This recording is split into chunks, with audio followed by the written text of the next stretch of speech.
Does he have a man bun now? You enjoy is there's a little hole about waist height in that wall that everyone goes to kiss. Right there in the wall.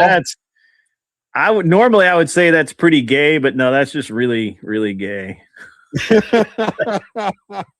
It's not pretty gay. They don't call it the glory That's ugly. wall As a matter of fact, that's not pretty gay. That's ugly gay. That's the ugly kind of gay. It's called Yahweh's Hole in Glory or something like that. Yeah, it's strange. What if there's a woman on the other end? All right, so I'm not even religious, and I'm looking out for lightning. Yeah, but this motherfucker's starting to throw bolts soon. I was hoping Emmett would be here. That would be that would set it off. All right. So anybody in the chat that would like to come and debate, we pretty much I like to get everybody in as early as possible because it just makes a difference. Oh, Trippy really Cast, the blind pill. Look. Yes, we've heard all about the blind pill. Listen, there's no such thing as a blind pill because even blind chicks can feel fat and ugly. Okay, they got hands. It's true. That's true. They know the difference between cool and not cool. We seldom find pleasing to the touch what we find pleasing to the eyes. Exactly. Yeah. So anyway, the rules are Uncle Tom. So the way this works is these are 1v1 short format debates. There's single elimination. The prize at the end of the night is a crisp electronic hundo sent to the digital wallet of your choice, whether that's Cash App, Venmo, whatever. I don't care. That's how that works. So the rules are while you're debating, you must cam up. It's okay if you're not on cam while we're just hanging out, but while you're actually debating, need to cam up.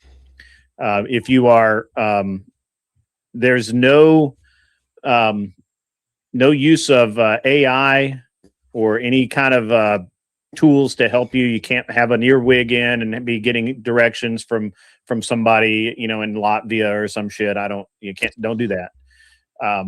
It's 1v1, not 1v 3,000 or whatever. So what about Neuralink? Well, if you ponied up for Neuralink, I mean, good on you, brother. Also tell Elon hi, and he should gift me with a couple of shares. I'm just saying, I'm a good guy. And he just automatically got an email with your request. Perfect. Send me a few shares.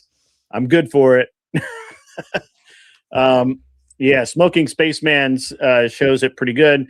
The chat can also pick the debaters. They have to pay for it. They can also assign the prompt. They can assign the side of the debate prompt. They can revive people one time. They can change your name, and they can also extend the debate. All of those, by donating. However, once we get down to, I think it's the final four, you cannot revive anyone. There's no debate. There's none of the parlor tricks. Once we're down trying to decide a winner, the winners are decided fair and square. There are no Cash App or any other nonsense. How much secret unverified payment does it cost for you to keep the money? That doesn't happen. Okay. Yeah. I've always paid out. I always will pay out. And that's the way it works. And you're paid out. Usually I pay out tomorrow morning because I usually this runs a little late and I go to bed and I go to sleep, but I'll pay out tomorrow. So unless you're really, really nervous and you're really, really fast with that Cash App or whatever, then I'll pay out tonight. But otherwise I'm going to bed. Fuck all y'all. Just anyway. Everyone is welcome because everyone's a target.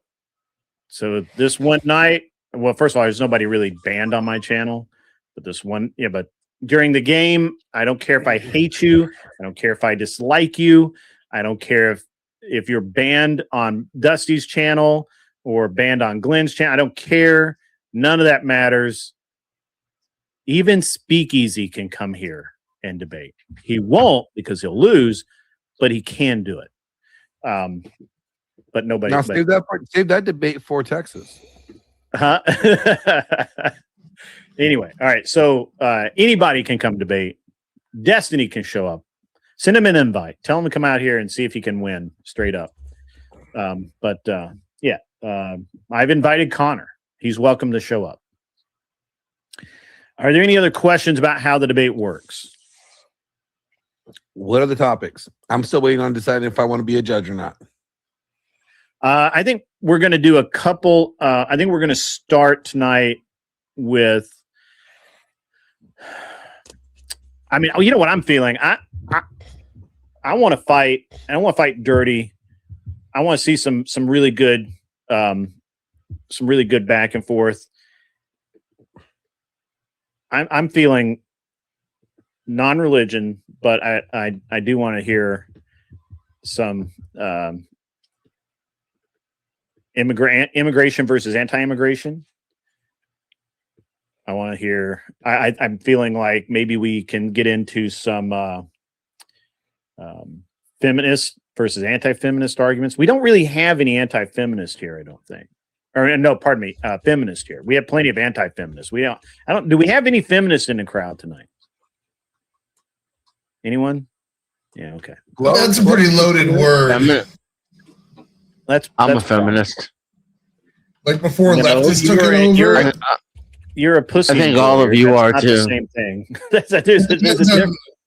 It's a loaded word because like there's a lot of like if you use it contextually, it could mean like cringe leftist shit, or it could mean like reasonable shit done 30 years ago. Do you have to be a feminist to take a pro position in a debate? Not. As a matter of fact, I consider it.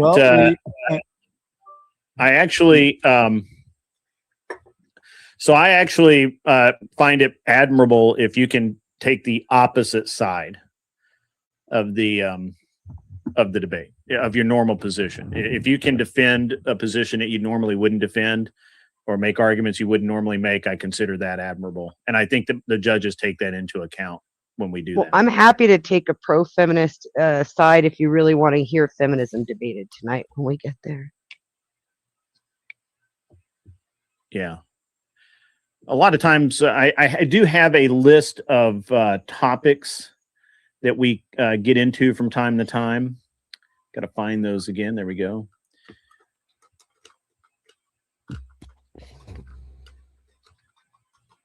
We also do not tonight, but we also do sci-fi topics. I like that when we get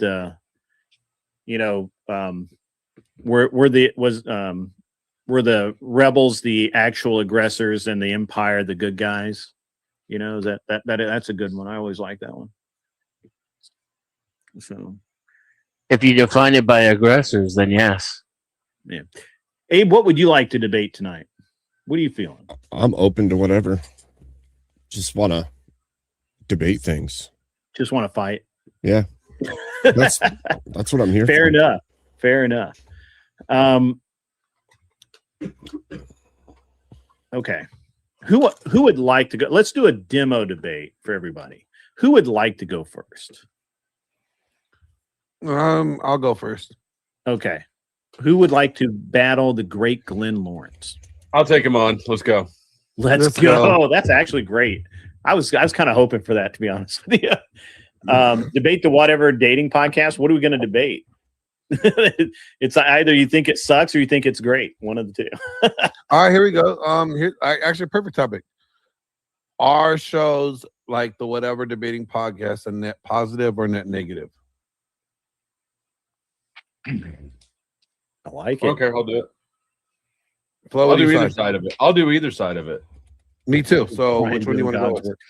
All right. So the way it works is I'm going to throw everybody in the back. I'm going to put Glenn and Flo up.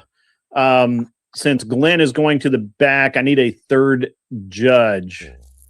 Abe, you look like you're judgy tonight. Let's go. What's the Abe, Babe, debate? how hot does that hat get? Sometimes I feel like my head actually has flames on top of it. Yeah. sweet. Wait a minute, That'd be Abe cool wants if you to could get debate, some and then you're flames making coming him out of that. judge. I could be the DEI judge if Abe really wants to debate. Well, he'll debate later, but right now we do Glenn versus This Flo. This is just a warm-up. warm-up round. This is just a warm-up then, round. We're just um, knocking the cobwebs off. For All right, the here we go. judges, we have Dennison, Abe Dinkus, and my man, average Israeli, or no, pardon me, superior Israeli. Let's go Israel, IDF, woo! I actually, Yay, I Zionism. was at GunCon last week, and obviously IWI was there, IMI was there, and Bull was there. And I was talking to this dude, and we're just kind of I saw him everywhere, and I'm like, hey man, I shoot a bull in competition. I actually just took third in this match, and it was great. Blah blah blah. And he's like, "Oh, it's really cool, man." I'm like, "Hey, what do you do there at Bull?" He's like, "Oh, I'm the president of Bull." I'm like, "Oh, that's fucking rad." And he's like, "Hey, come by tomorrow at the show, and I've got something for you." So he gave me a challenge coin from Bull, and we were talking about which will be my next bull that I'm going to buy. And he's like, we were talking about some stuff. He's like, Israel only really makes like two things, and that's guns and missiles. Like they have two industries, and I thought that was pretty rad. And then I said, "Hey man, I'd really love to get you on my gun show." And he's like, "Yeah, absolutely. I just have to because he's actually in the IDF. He has to check with the IDF before he does any kind of like public speaking or anything. And he's I'm gonna have a guy who has to check in with his military to actually come on the show. So it's gonna be it's pretty cool, man. I got clearance to be here. He should be fine. Yeah, you got clearance to be here. All right. Well, I'm gonna put everybody in the back. Pay attention. Go socialize in the chat. Spend money freely because these guys are going to earn it. I promise you in just a few minutes. But everybody else is going in the back. You guys just hang out back there. Don't go away. Especially don't go away mad. Just kind of chill in the back. All right. Let's get me down there. Get these guys up there. All right. So somebody give me the exact prompt that you guys want to debate.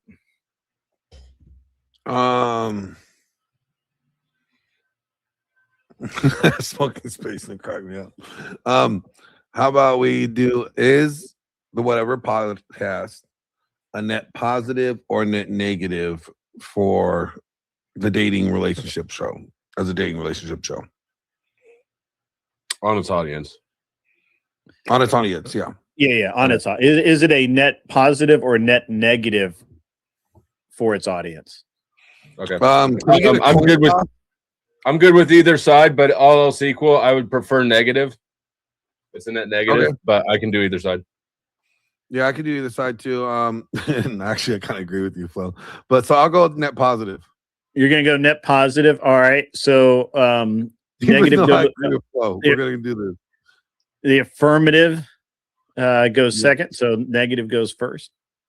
I believe. Is that correct? So I go first. Well, that's what we're going to do at this time. Normally, I think anyway. Okay. 1 minute on the clock. So anytime you're ready, Flo, to start the talking. affirmative goes first. I thought so too, but I was like, it just seems like that's too easy. Why are we letting you giving go the first ex-drug dealer a break? because it's too easy for you, and you already got your hat turned around backwards. Sentencing Go ahead, guidelines. Glenn, whenever you're ready, respect just start talking. All right, go ahead, Flo. No, you go ahead, Glenn. Go ahead. Oh, Yeah. okay.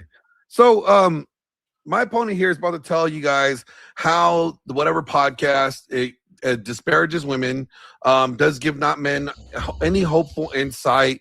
All they do is bring on 304s and highlight what they should not look for in a woman, and then that just kind of gives. He's going to say that it gives people confirmation bias and give you guys reasons not to date. I'm going to tell you what it does do, though. It gives guys insight to what women's behavior is like, what to look out for when they are in the marketplace, in the dating marketplace, looking for a relationship, it is information like this that is positive and beneficial for men to have so that they know how to weed out women that are not good for relationship material. You can take information in and you can say that it's all bad. No, it's how you choose to cipher that information to determine whether it's all bad or all good. And I'll just end there. All right. Well, you had 0 seconds left, so that works out. Anytime you're ready, federally hit that like button. All right. Did I choose that? All right. Glenn is correct about some of the things that I'll say, some of the issues with the Whatever podcast. However, he's incorrect about the benefits of it. He says that this provides men with insight into what women are actually like in the dating market. It does not. These are staged events with women who are acting insanely out of character. At no point during the date of anybody in the audience will they be on a date and have Rachel Wilson try to fight some other chick while his husband's eating pizza. This gives false information to people who are ill-equipped to use it, and they assume that this is a real dating market, like Glenn just presented it as, when in reality, it's scripted drama TV and nothing more. I yield. Wow, he had 20 seconds left. That's pretty good. All right, guys. Can you prove that it's a scripted drama TV? I would like for you to demonstrate how you could articulate that as a fact. I don't have to. You just said it was. It is.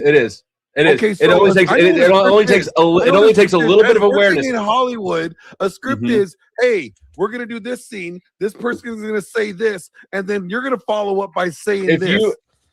If you watch the scene that I referenced earlier, where Rachel is trying to pick a fight with some woman who pushed Andrew, you can see who's the host, Brian, get up and go, I'm gonna leave now, but you can still see his reflection in the window behind the panelists, and he's directing people.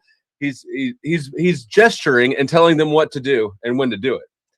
If you believe that's real, you've never been on a date. Glenn, have you been on a date? Have you ever been on a date, Glenn, where the women tried to get in a fight over pizza?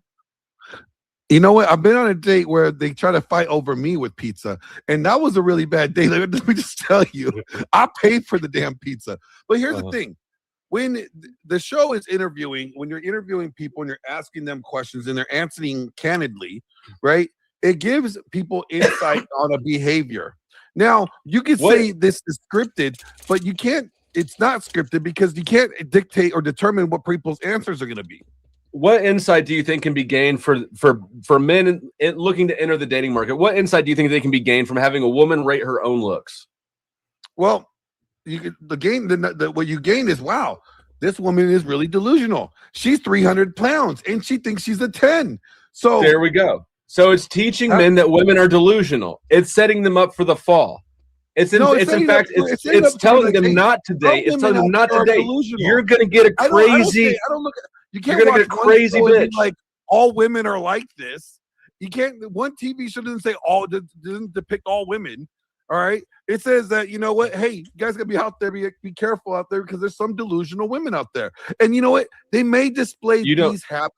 When you see you don't need a TV show that displays only delusional women to know that they're delusional women. You don't need a TV show that only shows delusional women to know that there are delusional women out there. In fact, that gives the wrong impression. That shows. If you ever saw a TV show that highlighted delusional women, would you think that there's delusional women out there? What? There are delusional women. You never saw a TV show that highlighted delusional women. Would you ever think that there's delusional women out there? I would. You know how I know? I'd know from trial and error. So you dated delusional women? I have dated delusional women. I've dated non-delusional women. We like delusional women around here. We do. Yeah. We actually have a thing for it. We do. I can't debate flow. but here's the thing. You have to admit that stacking that week after week, stacking an entire cast of nothing but delusional women and having them at their most delusional because that's what gets rewarded with clicks and views and likes, that sends the wrong message to men who are looking to enter the dating market and who might be it's how you perceive it. It's how you perceive it. Everything's how you perceive it. As one, entertainment. You can take it as, hey, there might be nuggets of truth here that could be useful for me. Or you could just take it and be like, you know what? This is just slop. and I'm not going to, this is just killing time. It's the person's perspective on how they are going to take it. Everything is always the person. Yes, everything is always the person's perspective, but that doesn't negate the fact that this is giving people the wrong impression, and it is making their perspective worse. That when you give somebody a bad input, the individual has to allow that perspective to change. When you give somebody a bad input, you're going to get a bad output. This is a bad input. This is a bad input. You're going to get a bad output. You got to take the information and you determine whether or not it's good. If I tell you that all women actually have penises, right? I think that we know that that's false, but somebody out there might not know that, and so yes, it will be whether or not they believe what I'm telling them is ultimately. Well, John Anthony Lifestyle will agree with you. He'll be like, "Yes, some women have penises," but it's a bad input. If I'm lying to the audience, I'm giving them a bad input, and then assuming that they can navigate the minefield and realize that that's a bad input. But that's not who we're talking about. These are people who apparently haven't been on dates, so they don't know that it's a bad input. We're the ones who have the experience. We're supposed to be providing them with good, whatever podcast is saying all women are like this, because they've highlighted women like Rachel Wilson, who is not like the women on whatever podcast. If anything, she is so much of a contrast of the women on whatever podcast. So it's like, hey, guys, gentlemen, don't look for women like them. Look for a woman like her. Time for closing statements. Glenn, you went first. So, Flo, you get to go first during the closing. All right. What my opponent here has illustrated is that people will believe what they believe, and ultimately that is true. However, as I pointed out, a bad input almost always begets a bad output. The whatever podcast is a bad input. It provides people with inaccurate, ratchet ass example of what dating could be like, but really isn't like. And so then, of course, they're going to have a bad output, which is the belief that this is what you could expect in the dating world when it's not. I yield and I win. All right. No, he gets his minute. Go ahead, Glenn. So, Dusty here, try to take off the responsibility of the viewer to cipher and determine whether or not this information is useful or not to them, whether this information speaks to all women. And he's making the viewer basically not responsible for how they input this information, how they utilize it. He thinks the viewers are stupid. So shame on you, Dusty, for thinking that all the viewers are stupid. And I yield my time.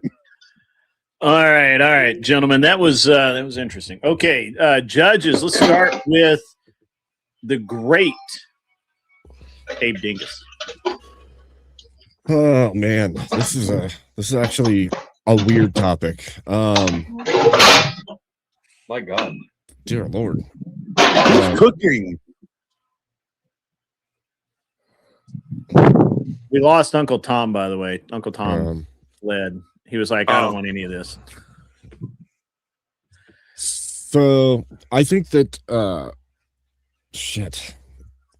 That's a hard. There's no objective metrics in this debate topic. So I agree with at the very least, I agree with the stance mostly that Glenn had. I think that Dusty made some good points on this is going to shape at least people's vision of reality if they allow it to. But I do agree with Glenn more that I think that his stance that even if it can change people's view, that's on the person and not on the show. So I would have to go with Glenn on that. Okay. How about Dennison? Yeah, I kind of agree with Abe. I think, but I would say flat out that Flo did a much better job debating. I just don't think that it was enough to overcome that default position that Glenn had in his favor, which is, viewer beware. So I have to leave it in Glenn's court, even though Flo gave it a valiant effort. Who's changing the oil on their car right now? Nah. No, I use push to talk. It might be that one of the muted parties isn't actually muted like it used to. Isn't actually muted. Well, they're muted now. So, okay. Anyway, sorry, So, Dennison. I didn't mean to interrupt you. Yeah, then finally coming. Are you done, Dennison? I'm sorry. Yes, sir. Yes. Okay, good. All right, Tyler, close it out. I didn't like. I was just gonna go against okay. me because I always go against him. It's okay. No. I didn't like that the prompt kind of got lost in a lot of hyper specific weaves about disagreements on things. Like, it's fine. It happens in a debate. I feel like Glenn did more to make the overall argument of the net positive or negative. And Dusty didn't really make his own unique argument. He just attacked Glenn's. I feel like he did a sufficient job at it, even though Glenn had good stepping stones. He took the prompt, stuck to it, made his value judgment argument. I would have liked to see Dusty kind of come in with his own. I just feel like he just bullied it so hard in the cross that Dusty kind of won it 7-3. Any input Stop being a from bully, the other debaters? No, they were both did their jobs pretty damn well. Glenn understood the prompt and made a nice, simple, solid argument leading up to it. Dusty understood his mission as the negative. I have to go and attack that. I thought it was great. Okay. I mean, I actually thought that the only problem I had with Flo's argument was that the show is staged. I've been there. It's not staged, unfortunately. It would be way cooler if it was. But no, those chicks are just that insane. Like they're just that bad. I wish Dusty had used the word produced instead of staged, because it is produced like reality TV. It's not staged. How do you mean produced? So they kind of set things up. They look at the personalities, the online personalities of the people they're picking, and then they use the right triggers to set them in motion the way that they want them to go. So like a producer on a reality TV show will amp up a fight between two of the participants in order to get it more. Like the hallmark is already there for the fight, but they amp it up intentionally to make it more than what it would have been. Do you know what the word produced means in filmmaking? It's a kind of performative improv. Produce just means to the funder, the person that's paying for it. It's the purse. A producer is somebody that pays for the production. Well, or controls the production. An executive producer, but we're talking about like junior producers, assistant producers. These are this is what happens in reality TV. They have people there. You might call it a handler if you prefer, but yeah. So I think that there's a perception issue here, because like I was there for one of the shows, and you know, the girls are talked to beforehand about, hey, you know, can't say this, can't say that. You know, it's okay to really speak, because a lot of girls won't speak their mind, and they are to some degree they're told, hey, you know, wear something, you know, that you feel comfortable in or whatever, and they're given very strict directions about, hey, we understand you're trying to get clips for your Instagram, but you know, don't wear something where your boobs are going to pop out or something, right? Like they're giving very clear direction about that. Beyond that, they're really not told to do anything or not do anything. They're really just like, that's literally just them being them in front of a camera. Now, you could say that with once the camera's involved, you know, it changes everything. That certainly, yeah, they give you some suggestions, but once the camera's involved, you know, all bets are off. But yeah, I don't know if I would say that it's like scripted or anything like that. As a matter of fact, I would say that it's 100% not scripted. And certainly Brian's very good at talking to these girls and getting them to come back even when they want to leave or whatever. But yeah, it's an interesting thing. I just think that I think that was a kind of I think if I were going to attack Glenn's position, I would have simply said that that certainly the girls are selected because they're literally, you know, kind of like the bottom of the barrel or whatever you want to say. You know, they're definitely subdivided. You can always tell that the people on the right side of the table are going to be the crazies, and the people on Brian's side of the table are probably, you know, a little more. No, I would have. You know how I would have argued my own position if I was Flo? Yeah. How would you? I would have been like, tell me how many episodes where they're highlighting marriageable women. Because there's more often than not, they're not highlighting marriageable women. They're highlighting the exact opposite behavior. And on that, I would have pointed out for my if I wanted to beat Glenn's position, I would have simply pointed out that you know, for at least there was a 2 or 3 month row, or 2 or 3 months in a row where they had nothing but OF girls. Yeah, and that's where I would say, like, they are. My argument would have been, if I was Flo, it would have been like, it's a net negative, because the show that what they air more often than not is highlighting unmarriageable women, which is what sets a confirmation bias for these young men to think that there's no marriageable women, then leading them more likely to be black-pilled than anything else. That's where I would have gone with it.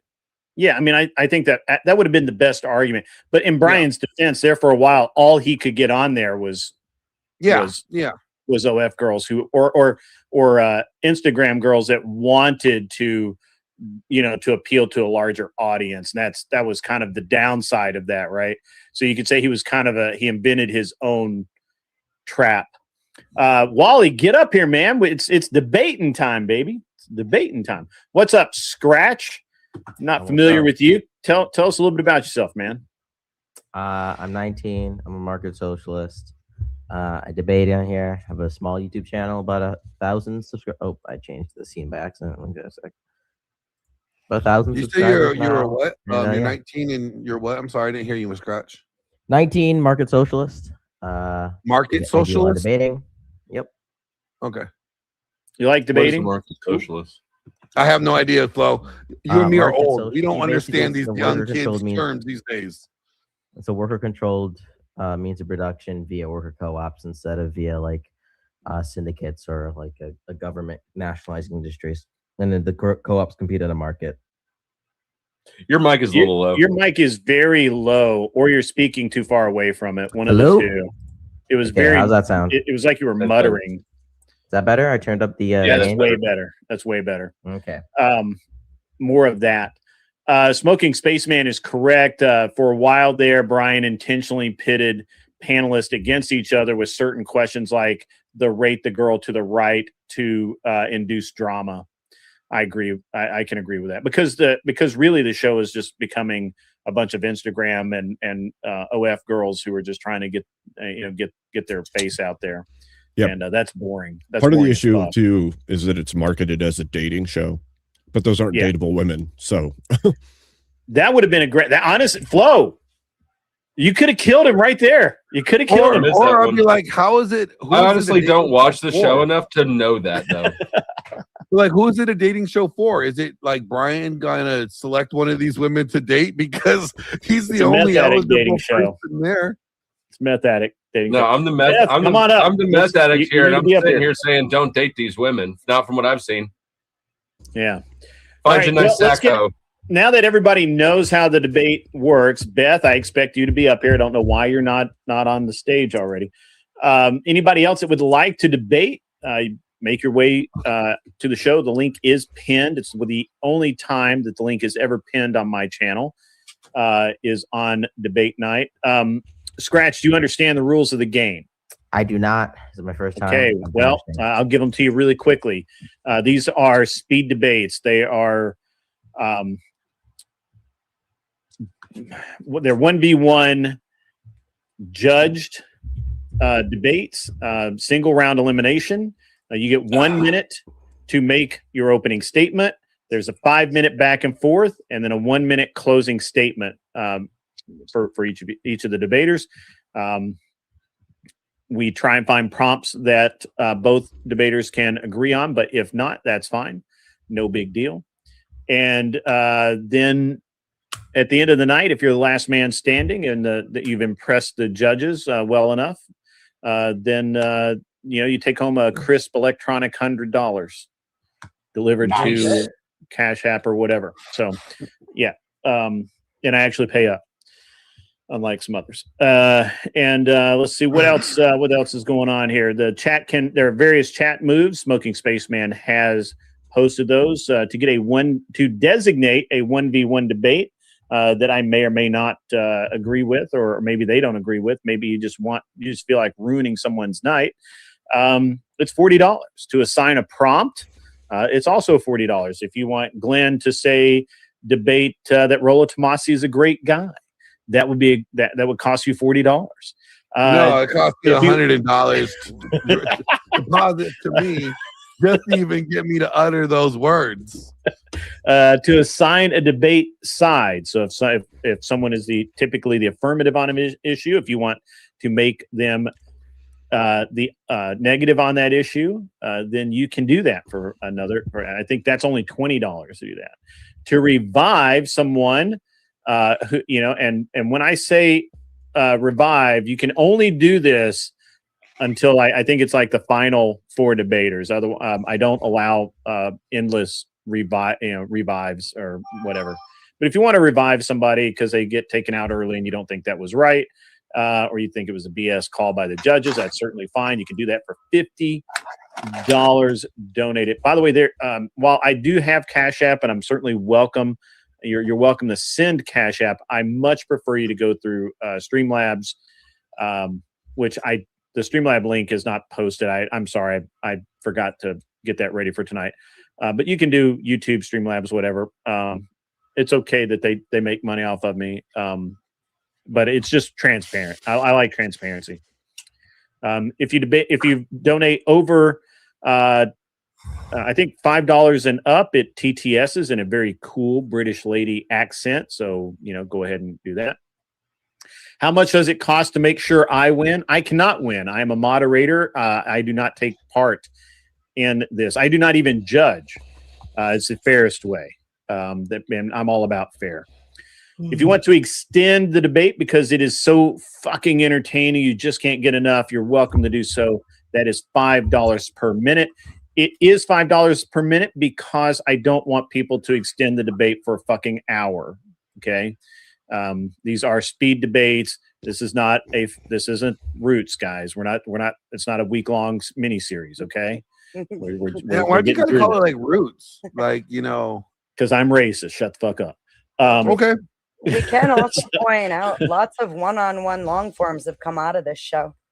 Yeah, and a lot of obviously we come up with a lot of really cool debate prompts. You're welcome to debate those on my channel or many others. We have a lot of people out there, a lot of great content creators that are more than happy to host debates. If you are a debater, I welcome everybody during the show. It's the only time that I do. Sometimes people get booted just because I don't like you. In the meantime, at some point, there are going to be people who get mad or disgusted or think that they know more than me. And in that case, I want you to remember. Did you know if you put your top lip and your bottom lip and you press them together, you will experience how to shut the fuck up.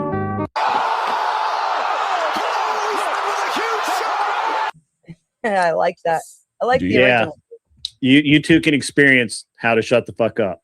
So, yeah. Okay. All right. So, who's next? Who do we got? Who wants to debate? Frank Monday. Who do you want to debate, Frank? Oh, it's my choice. It's dealer's choice. Well, you can say I would like to debate. I would like to debate X person, and then we can go, yeah, I don't like that, or I can say, yeah, you can do that. Okay, well, I can't do Dusty or Glenn. They're professionals. I think Abe is a professional as well. Who's an amateur up here? Maybe the young guy. You got Scratch is new. Okay. We don't know anything about Scratch. Witchy Bishy is a debater, but she's a girl, so maybe you want to pick on the girls. I don't know. It's all fair in love and war. I'm a serious amateur. This is first time. This is my first time. Fairy moment. Scratch can hold his own. He might have better luck with the women. The whammon. He just said Damn. whammon. Did you hear that? He Lord, just said it- whammon. Tyler's mic just went back up to Nikki 1,000. will wipe the floor with you. All right, somebody Yeah. my own age then, I guess. Witchy Bitchy or the other gal?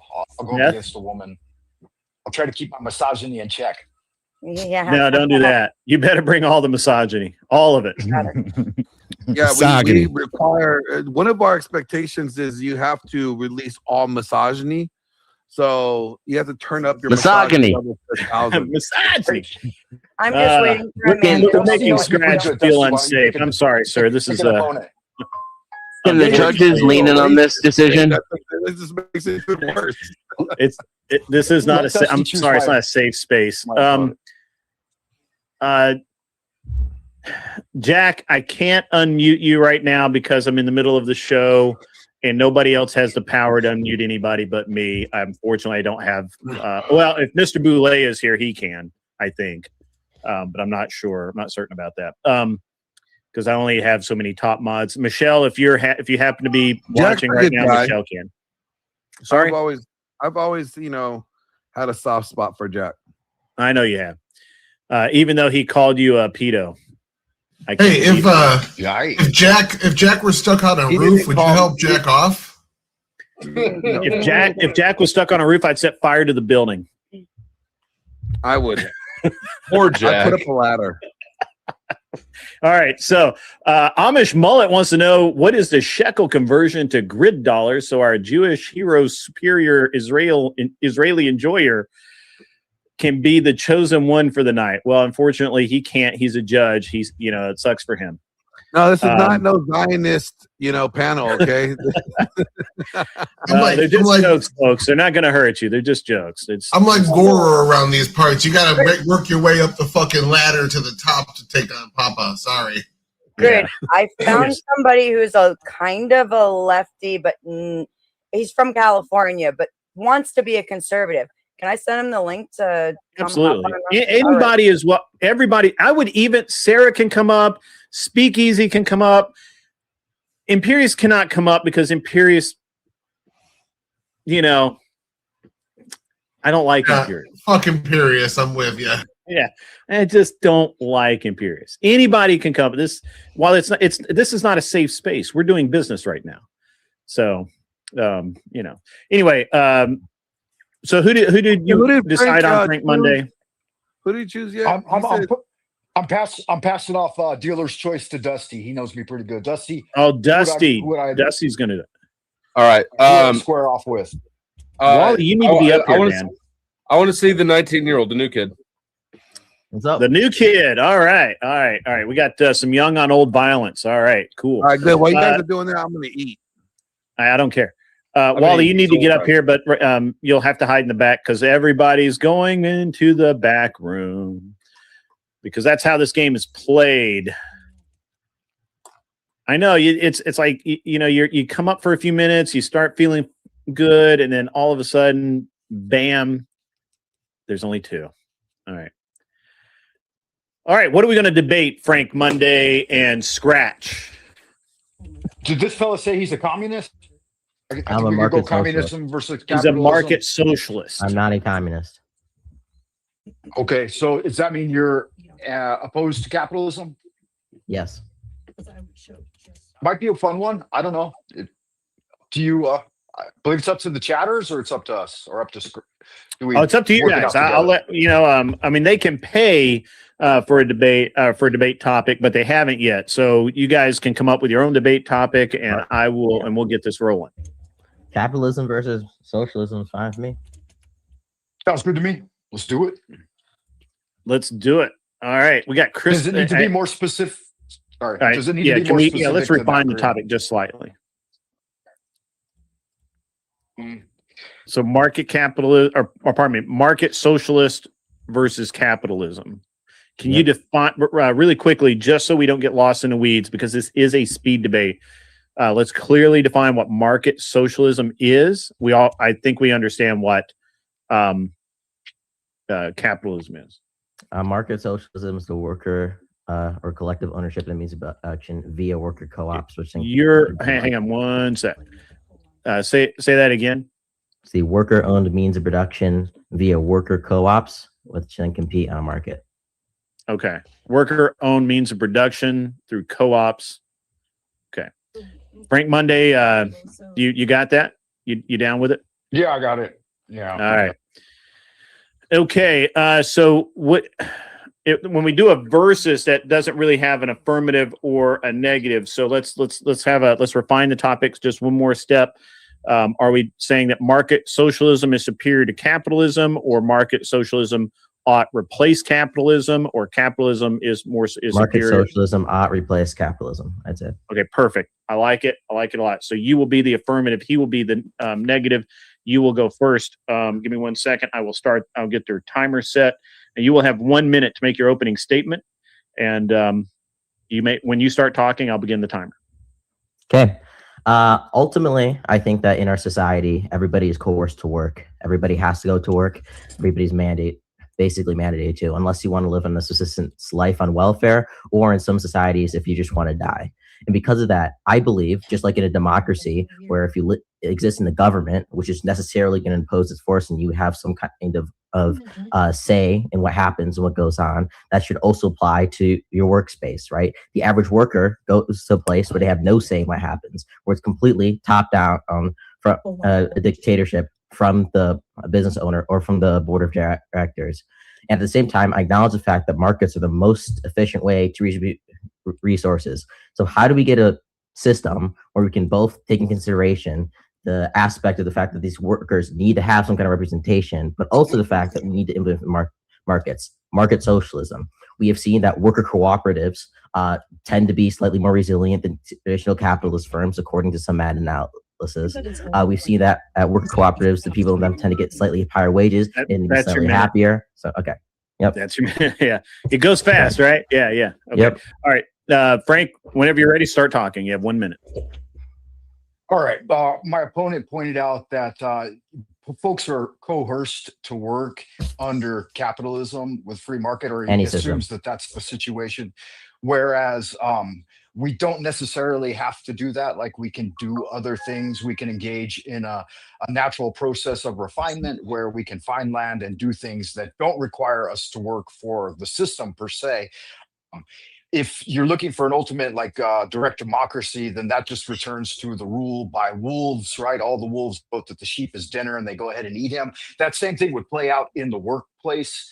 I believe that if all the workers were allowed to determine the direction of the company or corporation, then it would ultimately end up in self-sacrifice or an Ouroboros of a snake eating its tail. Capitalism with free market, which hasn't truly played out in any society, really, not an open free market that's usually ruled by monopoly, would be the best alternative, because people would work towards gaining and improving themselves. And as a result, okay. That's time. So 5 minutes open debate. You guys go back and forth and just start talking, and I'll start the timer.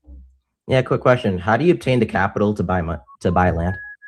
That's right. You can do it through government grants, so you don't even need capital per se. What do you need to get a grant? About currency or capital? Capital. If I wanted capital to buy land, generally. Not necessarily. There was a Land Act movement in I believe the late 1800s and 1900s. I'm talking about now. If I wanted to right now, the average person wanted to go and buy land, how are they going to obtain that capital? There's plenty of places in the United States where you can get land available, either still under land grants for free or for very, very low money. Like where? Nevada has places, Dakota. Like where in Nevada?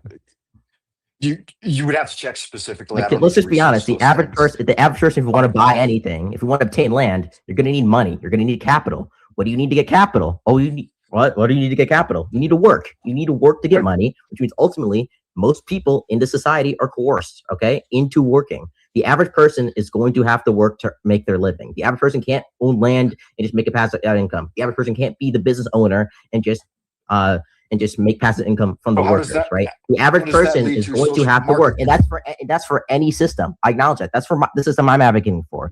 But what I'm saying is, just like in the current system we're in, if we believe, right, that the average person, if they are forced to be in a system where the government is going to act upon them, is going to do things that affect their lives, that they deserve some kind of representation of that. If the average person is coerced into working for a capitalist business or for any business that matter, they deserve some kind of representation. I think your premise is flawed in that we're not actually coerced. Nobody's holding a gun to your head. There are alternatives. So I would say the foundation of saying that they're forced into it is erroneous to begin with. If you can't correct that, I believe that my argument wins by itself. You don't have to hold a gun to somebody's head to be coerced. You think it's the only way to be coerced? Can you show me overt forms of coercion where people are forced to work? Well, look at wait, are you familiar with the Coconut Island analogy? Hypothetical? Is that in the United States? So like, okay, let's pretend like me and you are on a plane, right? Right, me and you are on a plane, and we crash land on a deserted island, right? And the only available food source on that island is coconuts. And I wake up before you, and I collect all the coconuts on this island. I check and pile, and say, this is my property now. And the only way that you can get these coconuts is if you suck my dick. Is that coercion? Yeah, that's not true, though. That's a erroneous hypothetical. I could just take. How is that erroneous hypothetical?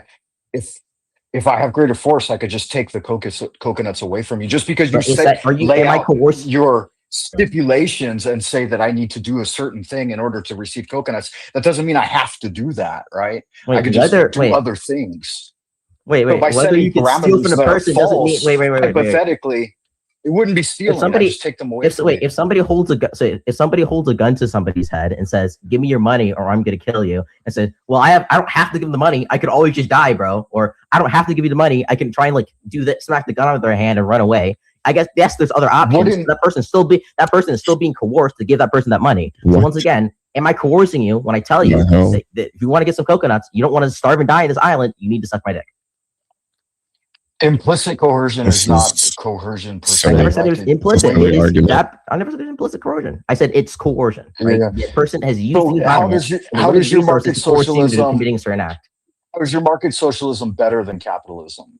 It's better because now, right, you're still being coerced, right? The government still coerces you, right? But you have some kind of representation in that system. The workers get to actively vote on decisions that are made in the business to some extent. They have some kind of representation to make their lives better. And when we look at, there's a certain meta-analysis. It's called Employee Ownerships and Firm Performance, a meta-analysis.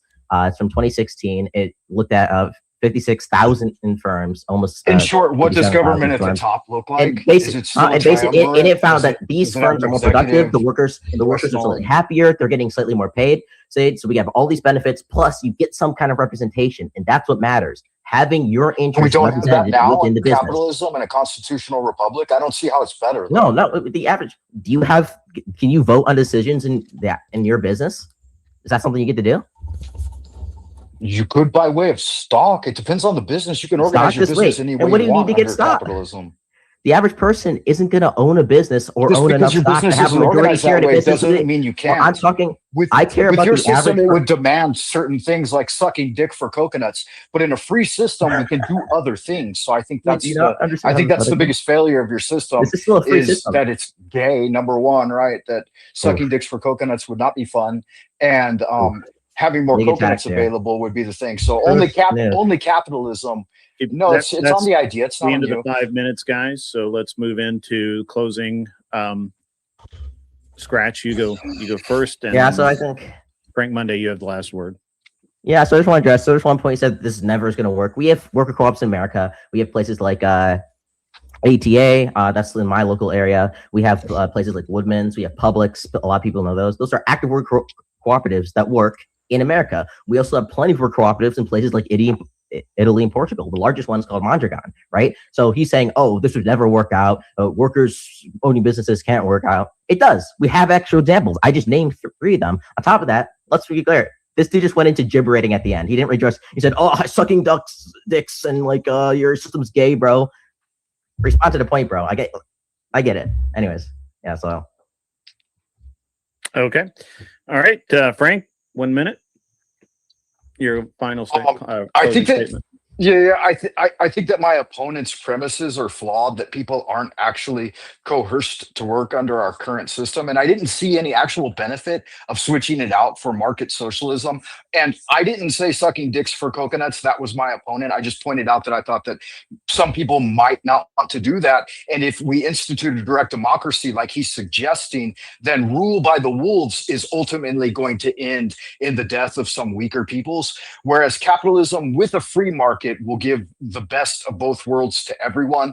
People will strive to do better, and they will have a sense of charity and humanity because we actually have seen that system work out, and that's the way it functions.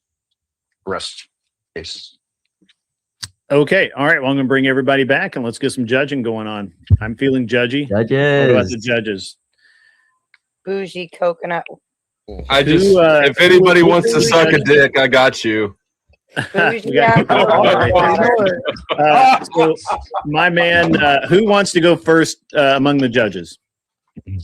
Okay, Tyler, take it away. Fucking ready. All right. So, this was fun to watch. This is a good first run for Scratch. I feel like Frank kind of gets in there and starts bashing the example around a bit too much. It kind of threw him off. It was a perfectly fine hypothetical for what he was trying to illustrate. You didn't break out of it in a way that was sufficient for me. You got to stab yourself in the leg with a kunai. That's how you break genjutsu. I feel like Scratch trapped you in that a bit. He set the framing for this whole debate. He kind of bullied it to some degree in a way where he set up his own definition of coercion that wasn't challenged sufficiently. You did Your say, mic's hey, going in and out.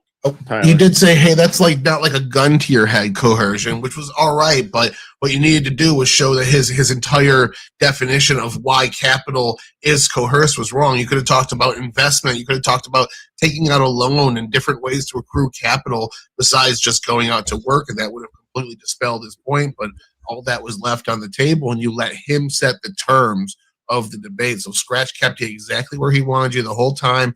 Every time you tried to break away, he would throw something else at you. And then by the end, you just kind of didn't like talking about dicks in his example. So I feel like Scratch kind of took this one away 8-2. All right, Dennison.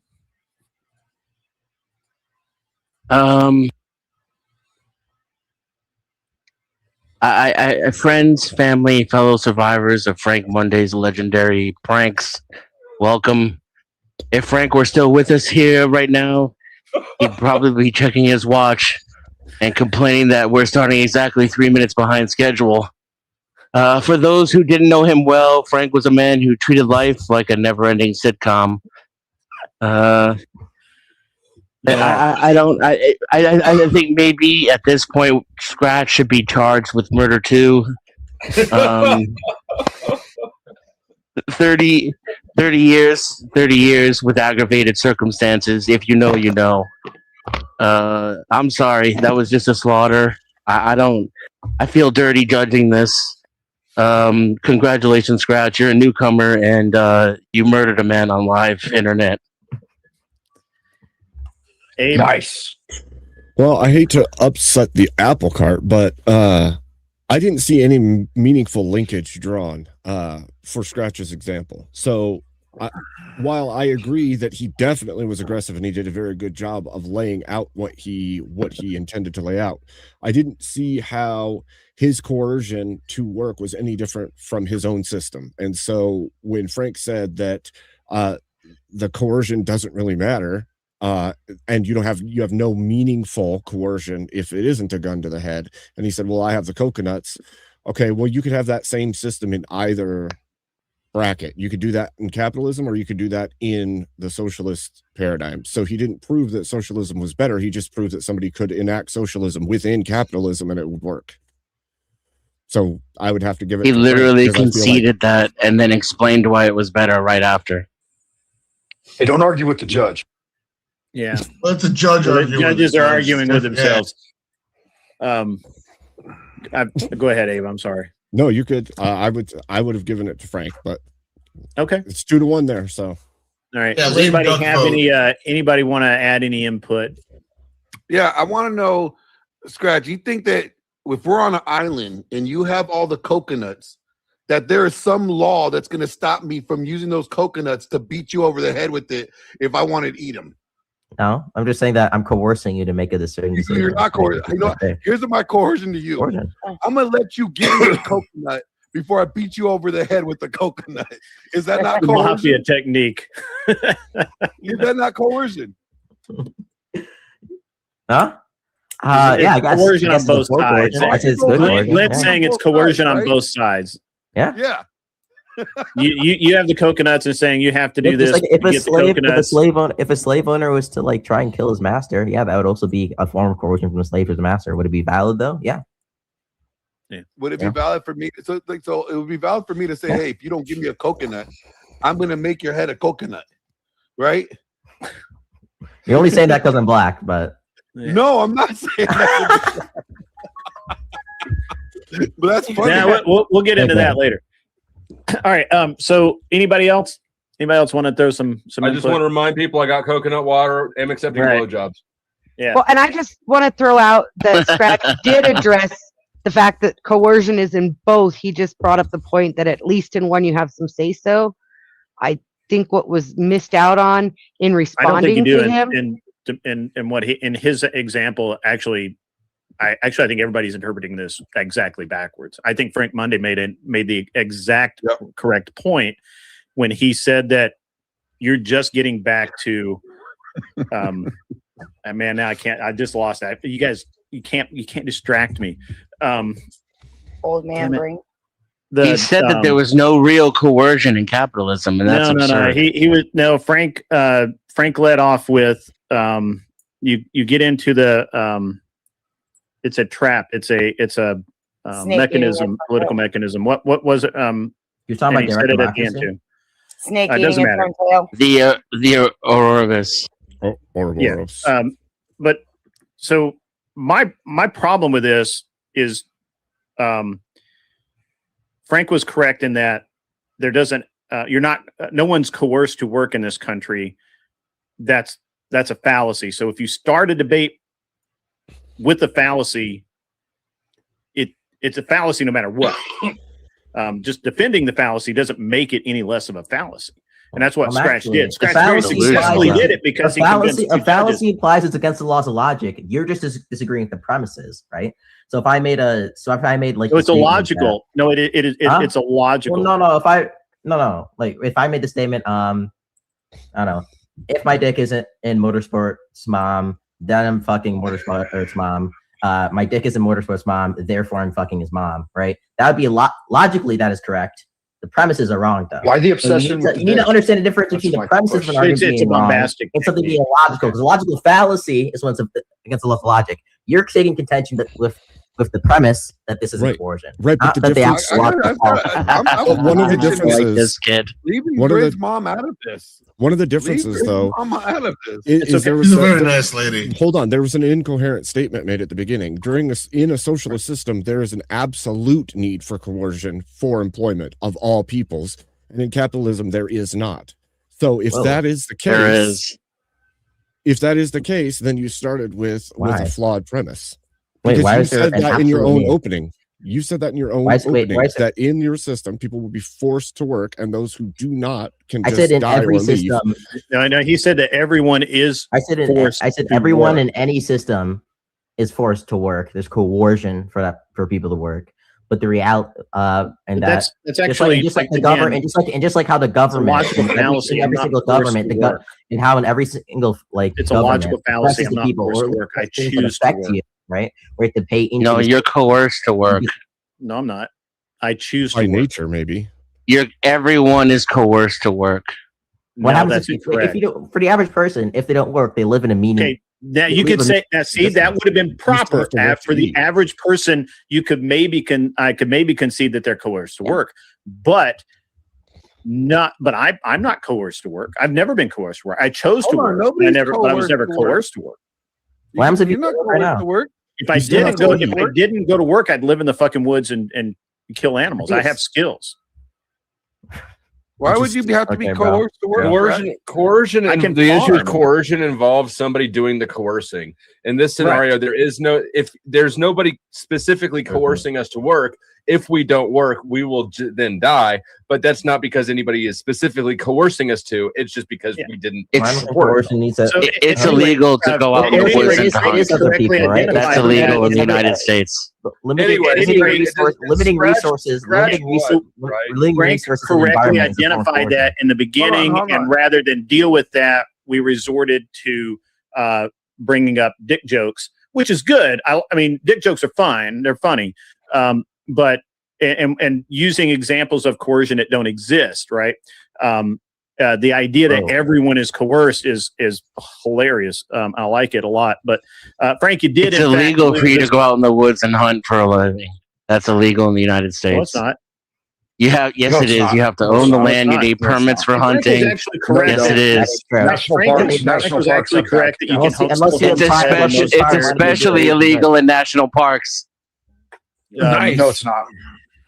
Yes, it is.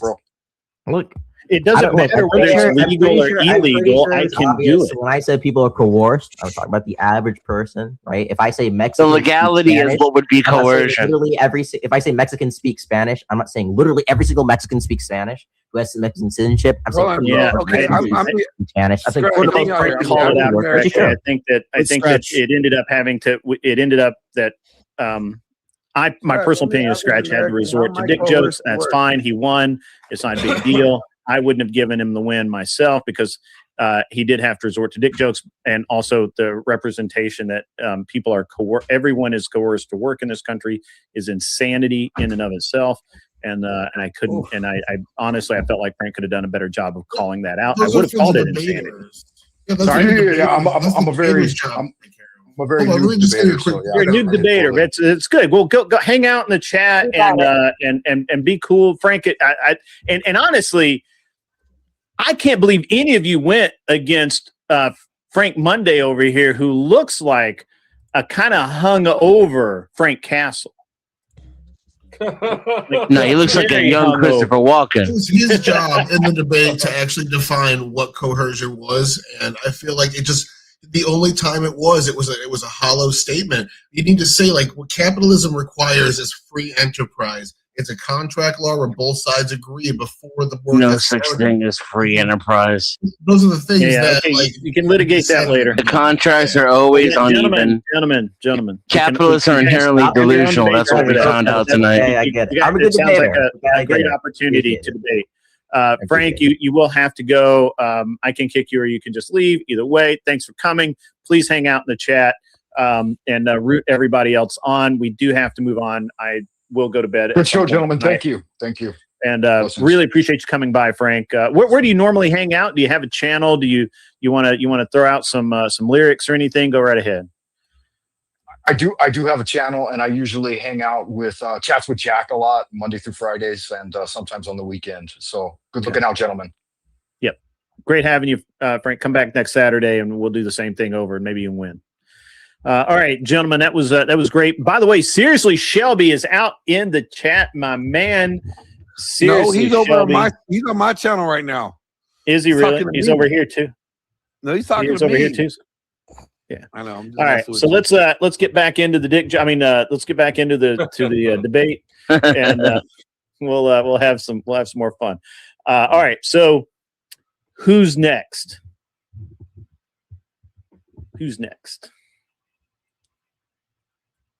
Nobody?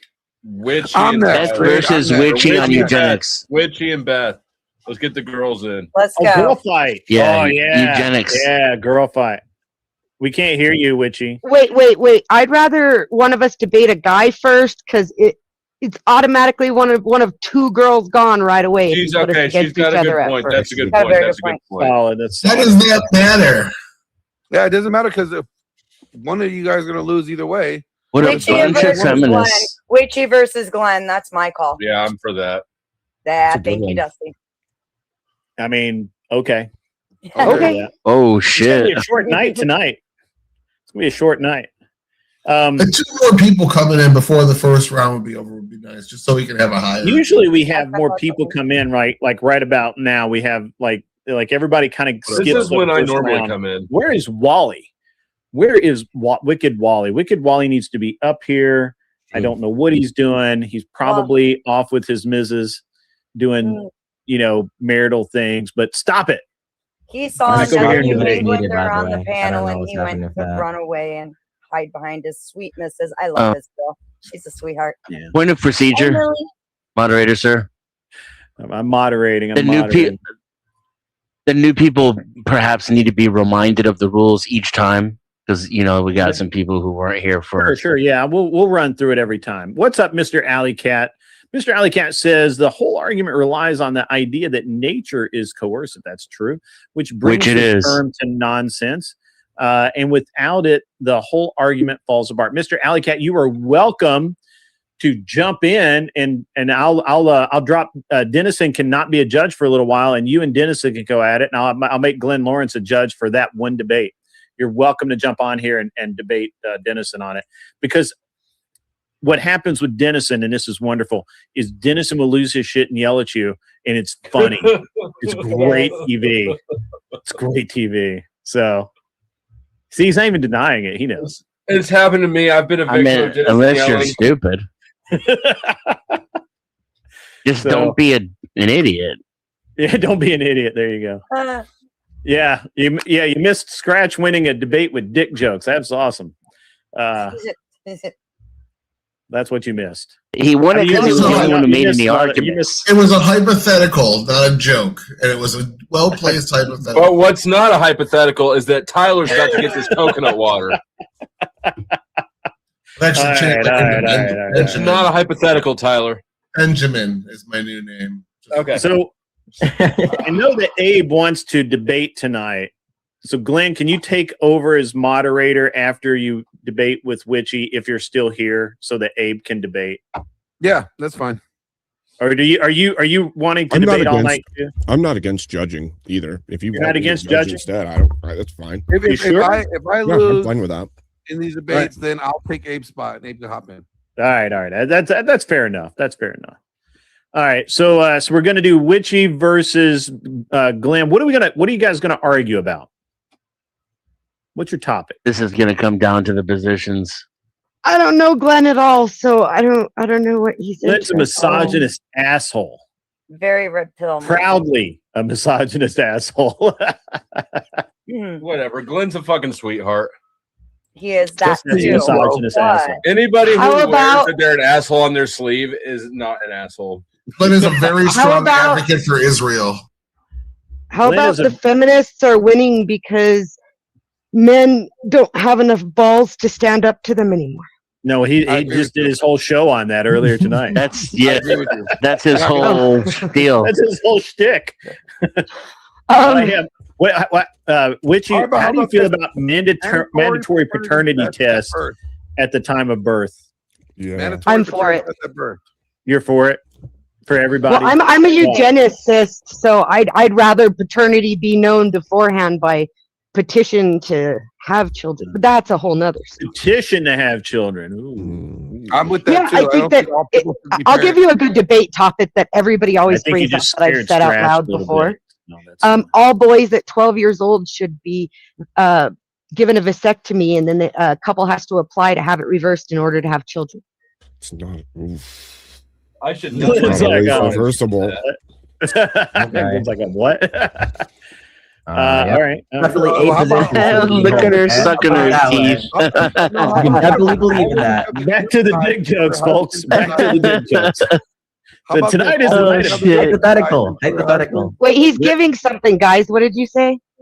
How about all Give us women some should dick. have their tube tied until they're married and when their husband decides that they want to have kids?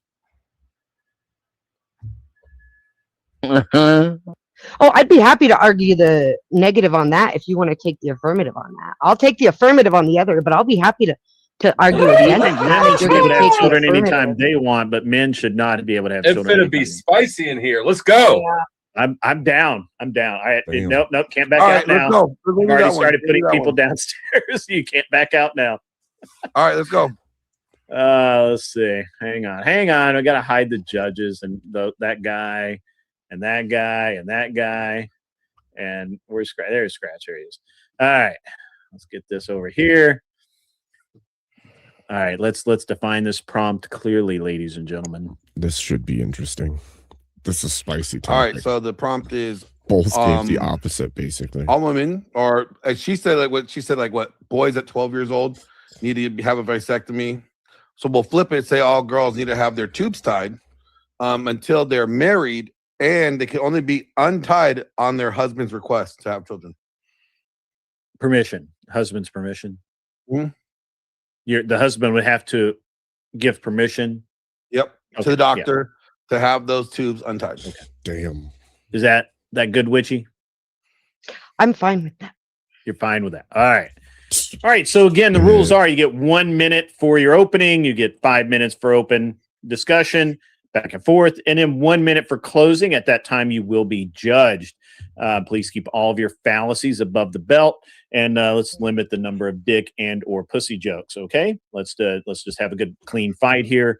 And you guys, give me 1 sec. I turned my clock off. Sorry, pro, not pro. All right. So Glenn, are you the affirmative on this?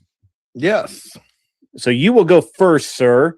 You just start talking, and I will start the timer. All right, ladies and gentlemen. In the last 60, 70 years, we've had women murder about 8 million or 80 million young people, young boys and girls.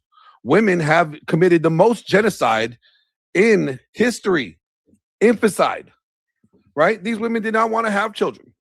They wanted to have sex without consequence. And you know what? Since we're not going to charge them for murder, how about we just do this? We make it a policy that, when a young woman is of age, she's hitting her period, that she has to get her tubes tied to keep her from having any unwanted pregnancies. Therefore, she also, when she gets married, upon her husband's request to have children, she can have those tubes untied so they can reproduce. That way, there's no more unwanted deaths of unnecessary children dying, right? Because a woman made an oopsie. It was an accident. Since women don't want to be accountable, then we take away the privilege of them making the choice to get pregnant and put it back in the hands of the ones that is time. That is time. Witchy, when you're ready, go right ahead, start talking, and we'll go. So I'm going to agree with what he said there at the end. We need to take the accountability out of the hands of just women and put it back into the hands of men.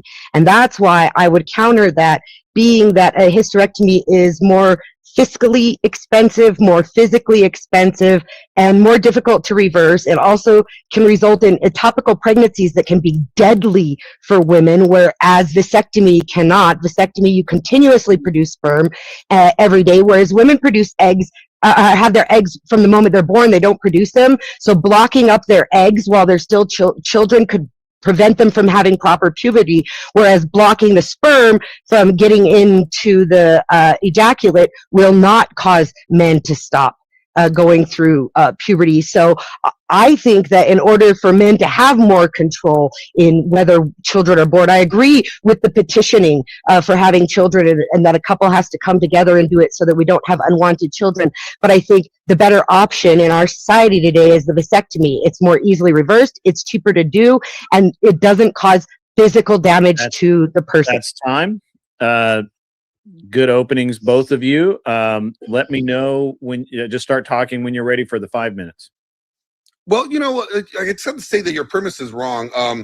My girlfriend is a nurse, and she just told me, she's listening to your point. The hysterectomy doesn't necessarily cause all those problems. So that is a moot point. And Arthodiah is also in the chat, who's also a nurse. It's just that her medical knowledge is just wrong. So hysterectomy is not what you're talking about. You're talking about tubal ligation. Let me point this out. You want to risk men getting ED because there's some cases, and there's been many cases where guys have gotten snipped and they've had erectile dysfunction. That means they cannot perform. So now they're going to have inadequacy issues. They're going to feel that they're less than a man because they cannot to satisfy their woman. That's probably going to open up the door for more cheating, right? But a woman getting her tubes tied doesn't cause any of that problem, right? And also, you want to punish the men who are not the ones responsible for killing 80 million children. You want to punish the men for that, but not the women that actually have had the abortions. So how about we just go after the children? Vasectomy isn't a punishment. The ED rates are really low, And you said hysterectomy. You meant I can't tubal ligation. take medical advice because the nurses in the chat say you're wrong. You don't want to say hysterectomy. Hysterectomy means they'll never have children. I've had one of those. Tubal ligations are less reversible for most women, and they're more expensive. They're more time consuming as far as time away from work to recuperate from. Women that get their tubes tied could also get subject for syndrome X. It's not a very common side effect. Oh, it's just not common enough for you. But you know what? It's less common than ectopic pregnancy after tubal ligation, but that may just be because there's more tubal ligations already performed. A lot of women are getting them done. But if men really want control over who's having babies when, they could do it by controlling their own body. Well, how about women just take responsibility of their own body? And since they can't, we will tie their tubes for them since they don't want to be responsible for their own body. Most women are being responsible for their own bodies. Oh, by murdering the children? But most men aren't being responsible at all. They'll drop their seed in any 304 who lets them. Men are always held responsible. Women are not held responsible. We have a court That's system that absolutely not true. Even if men don't want to be held responsible, we have a court system that does that. We don't have a court system that holds women responsible for murdering the children. So we weren't talking about abortion, and you're dragging it off here into a straw man argument because men having vasectomies will prevent abortions just as much as women having tubal ligations.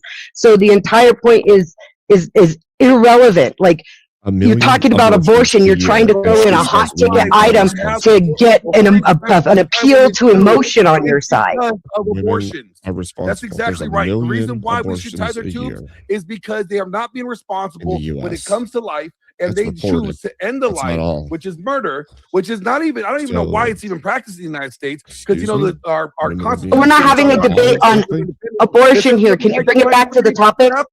And that right there, abortion ends the life. So right there is the whole new point. So since women do not want to be responsible, we will take that away from them by tying their tubes. What percentage of women are having abortions? When their husbands are allowed to have the children. You're saying that women are irresponsible. What percentage of women are having abortions? Do you have any idea? Yes, we have 80 million children that have not been born since abortion's been happening. That's how many women have been doing it. Yeah. At least 80 million. How many of those are repeat abortions? You don't know what percentage of women are having abortions. You're just assuming that every woman is irresponsible. And the men who participate in that are just as irresponsible, because like I said, they'll dump their load in any 304 who lets them. The men that are, you can't hold that to them because the woman has already ended the kid's life. The man has not even had the opportunity to be a father. But the woman. How do you know? How many of those men are paying for those lives to end? I don't know. Do you know? Rather than having to pay child support, because you just said it yourself. The court system is weighted against men, according to you. So why wouldn't he pay for her to just have an abortion or take a morning after pill? Who's taking the pill? The woman. Yeah, but the men buy it for them all the time. She should not have a choice. She shouldn't have a choice. Since her decisions tend to end lives. Men's decisions tend to protect lives. So then women should not have the right. So therefore, that's not the truth. And then when their husband says they're allowed to have children, you don't have any numbers to back up the fact that men aren't participating in the decision to make abortion. 80 million women have killed kids. No, 80 million abortions have been performed. That doesn't mean 80 million women have done it. 80 million vaginas. No. All right. That is time. We can go into closing statements. Glenn, you went first at the opening. Which of you go first now? Just start talking and I'll start your minute. So I just want to point out that my opponent decided to use an appeal to emotion by going after abortion when vasectomy would would lower the rate of abortions just as much as a tubal ligation was. He tried to say hysterectomy, which would mean to sterilize women. I don't think he knew what he was saying. He got very far off topic talking about abortion instead of talking about what might happen to a man or a woman. Really, he used a source off the screen by having his nurse girlfriend give him prompts. So I feel like that's all I need to say. First off, I would say this.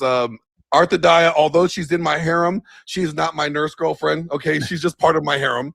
Arthodiah is actually a doctor. like Yeah. a real one. So, all right, go ahead, Glenn. I'll start your minute. Here I'm going to say this. Like my whole argument was because women have committed such a huge infanticide, right? Ever since abortions were being practiced, it would be only right to, if say they don't want to be responsible for it, then to tie their tubes until they are ready to be responsible, until they are in the care of another man, their husband, and their husband can determine when they want to have children that way. That way, there's no more unwanted death. That way, women can still not be accountable for their behavior. The husband will be accountable for that responsibility because that'll be his child. So that's what I was getting at. That was my whole argument. But making men have to pay the price for women not wanting to be mothers by making men get vasectomies when it's the women that are doing all the murdering, that to me is like punishing the men for what the women do. And I just don't live in an upside down world. I don't know about you guys, but I don't want to live in an upside down world. All right, Glenn, that was okay. All right, that was riveting, absolutely riveting. All right, everybody's back. Who wants to go first, judges? I do. Okay. I'm not a judge. I know, I was being hilarious. How about Abe? Abe, you go first. Oh shit. Well, I actually hate this topic. So I think shit. So honestly, I don't see okay, on Glenn's side, I see the logical coherence of the structure, right? If it is the case that women have to have sex to get pregnant, other than the 1% that is not that, then they are making a choice to be open to getting pregnant. And so tying the tubes of the female will reduce that number. Either one of those will have the same effect in the long run. But again, his point is you're punishing all of the male populace for the decisions that would lead to this kind of action. So I would side with Glenn on this side, I guess. I don't.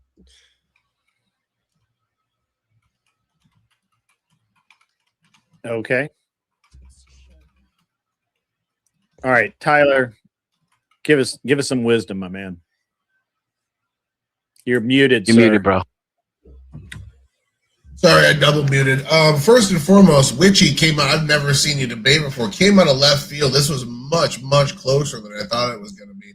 I thought Glenn was just going to steamroll you here. So I just want to say personally, I think both of your takes are absolutely deranged and have no place in civilized society in the modern day. But I'm not here to judge whether or not I like them. I'm here to judge how you did in the debate. So this was kind of an argument of social control versus punishment for bad actions. Witchy's argument was more of a practical one. Like, here's a way we can actually achieve this. Here's why it's a better way to do for this specific reason. But Witchy, you're arguing as the negative, not your own affirmative. And it feels like you structured your argument as an affirmative. It was a fantastic argument. You made a very utilitarian point about why it should. It was the negative. Yeah, I know. I'm saying she made an affirmative argument, though, as if she was, because she has her argument already mapped out. She made fantastic arguments. I just feel as the negative, your job is to listen to his argument and take his argument down, not just give your best version of an alternative. His argument was the onus should be on women because they're the ones doing what he views as murder. And just because you gave a lot of really good points doesn't mean any of those points actually undercut his pillars for his argument. So I gave it to Glenn 6-4. Very close. Good job, both people. I really had to nitpick. All right, Dennison, bring it home. I pretty much agree with Tyler again. I think that exactly what I was thinking. The only thing is I'm pretty swayed by facts and evidence. I don't really care about what people think are good ideas. And in that arena, Glenn was just delusional, and Nikki had all the facts on her side. So I vote Nikki. Okay. Shouldn't she get extra points too for calling out fallacies along the way? Because that was badass. No. Let me throw it and just say I disagree with Nikki on basically all of her takes, but she's really good at this. She is. Yeah, that was a solid, very solid performance. That was not easy to judge. She does a very good job of convincing me to maybe consider things that I think are absurd when she first says it. So this means I'm kicked out, right? So can I let Abe come up and become a judge instead, so Abe can debate since Glenn's not going to get to? Yeah, absolutely. Okay, I'll do that then. By the bug. She Can I wants just let me finish We need one more person. going through people. No, Beth, calling out a fallacy is not extra points at all. And honestly, they were both lunatics. Both takes are absolutely insane. You want the government to have Witchy? You should have literally just said, Glenn, that's the most retarded thing I've ever heard in my life. I don't want the government to have that much influence in my life ever. And that would have she been couldn't enough. help herself. I know. I mean, there's so He many might have aspects won of too Glenn's if she did argument that you could have actually attacked his argument instead of what Tyler is very accurately and Dennison is ignoring that you did, which was substitute Glenn's argument for your argument, which is bad form. He did both and wrong. Y'all just didn't pay attention to any of her criticisms. He But pointed out all the reasons why it was medically more dangerous. But she was wrong and about the that. complication. No, but she's not. She's correct. Not wrong. Literally, the doctor in the chat said she's medically The doctor wrong in the and chat medically is stupid. wrong. The doctor in the chat is She said wrong. was correct, and I still don't think it Well, addresses. now you're going to get the doctor up here. I've actually yelling. had a tubal ligation, and I want to point out that, like, at one point, the clips fell off my tubes, and the only saving grace is that the tubes probably stayed sealed shut. It's much harder to Also, reverse we them, don't. and the surgeries But require again, way more. that's not. And we don't let young women get them either. It's illegal in the United States to get them when you're going through puberty, because when you're younger, it causes even more problems and it's more damaging to healthy puberty. That's why they only let women 18 to 21 have them to begin with. Not I'm even still that. offering coconut That's water. what I if anyone said wants to too. blowjob me. In most states, it you have affects to women's be puberty. In most states, you have to be 26 or have 3 children already before they'll allow it to happen. Well, Right, and yes, when I I've had 3 completed children, puberty. when I had 3 children and me and my husband went in for a tubal ligation, the doctor told me in front of my husband, you really don't want to do that. You're too young. And besides, what if you divorce and your next husband wants children? Literally told me that in front of my husband. Great, wonderful, but that has not. I'm talking about the argument. I don't care about the subject. Oh well, yeah. I don't lost. care about the argument. I don't think anybody disagrees. There were so many more things that you could have challenged Glenn on. The amount of intrusion by the government, the idea that that a woman may never get married. There's a ton of things wrong with his argument. You should have attacked that you didn't attack. That was bad form. Don't do better. Glenn, you're insane. That's the most insane shit I've heard out of you yet. That's crazy talk. First of all, let's just ignore the fact that you're basically giving women the ability to be the biggest hoes on the fucking planet. Yes, I know. Like, what the fuck? I was literally waiting. I was seriously sitting there waiting. I was waiting for Witchy Bitchy to go. I was waiting for Witchy Bitchy to go. This is the most insane thing I've ever heard. We want less hoes, not more hoes. We need sex to have consequence. What So the? Am I the only sane person left on the fucking planet? Hold on. No, imagine being a straight dude who's mad about too much pussy around. What the fuck is wrong with you, Grid? Come on, Grid. This is the economy I'm facing with. I'm looking at all these young guys. Hold on, Glenn. Your mic's like super low now. I don't know what you did, but it's really, really low. And I even turned you up. Oh shit! Waifu material in the chat says she would tie her tubes for Glenn.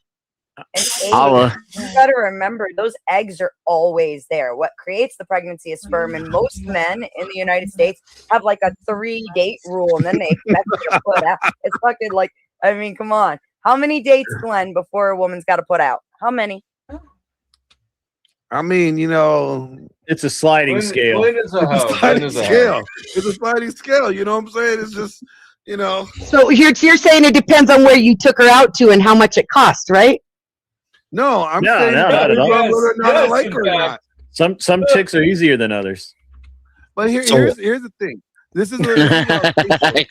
I was Hey, man, with the I have argument a of, history. like, Do guys I'm a want married man. single Abstain. mommies? Guys don't want to marry single mommies, right? Guys want to marry women that are not single mommies. So if we just tie their two, That's an insane take. Stop it. Look, Stop it. I'll be the prude on I'm panel. sending you straight to Rollo. That's Rollo Tomasi shit. Hold Shut on. the fuck up. Glenn was essentially arguing for birth control. Glenn's essentially no, he's arguing for a hoe control. Hoe control. That's what he's arguing for. I'll be hoe the control. It's I'll not be that the- insane. Listen, I'll be the prude on panel. I waited till marriage, and if people could handle doing that, we would have a better chance. I agree. Women I didn't do believe that, but I agree all with men him. We're going to seek badge on My the God date every almighty. single time. Then maybe that would be a better system. Maybe if guys didn't expect I'm a them born to again get in virgin. after the third date every single time. Who's they next? We wouldn't got expect it. 2 more round ones. El Perro is saying something. I'm not sure what's up with that. Anyway, listen, you're both insane. Glenn is probably more insane on this one. Make better arguments, which you could have beat him. All you had to do was just call him out on the arguments and not substitute your own, in my opinion. And you would have won.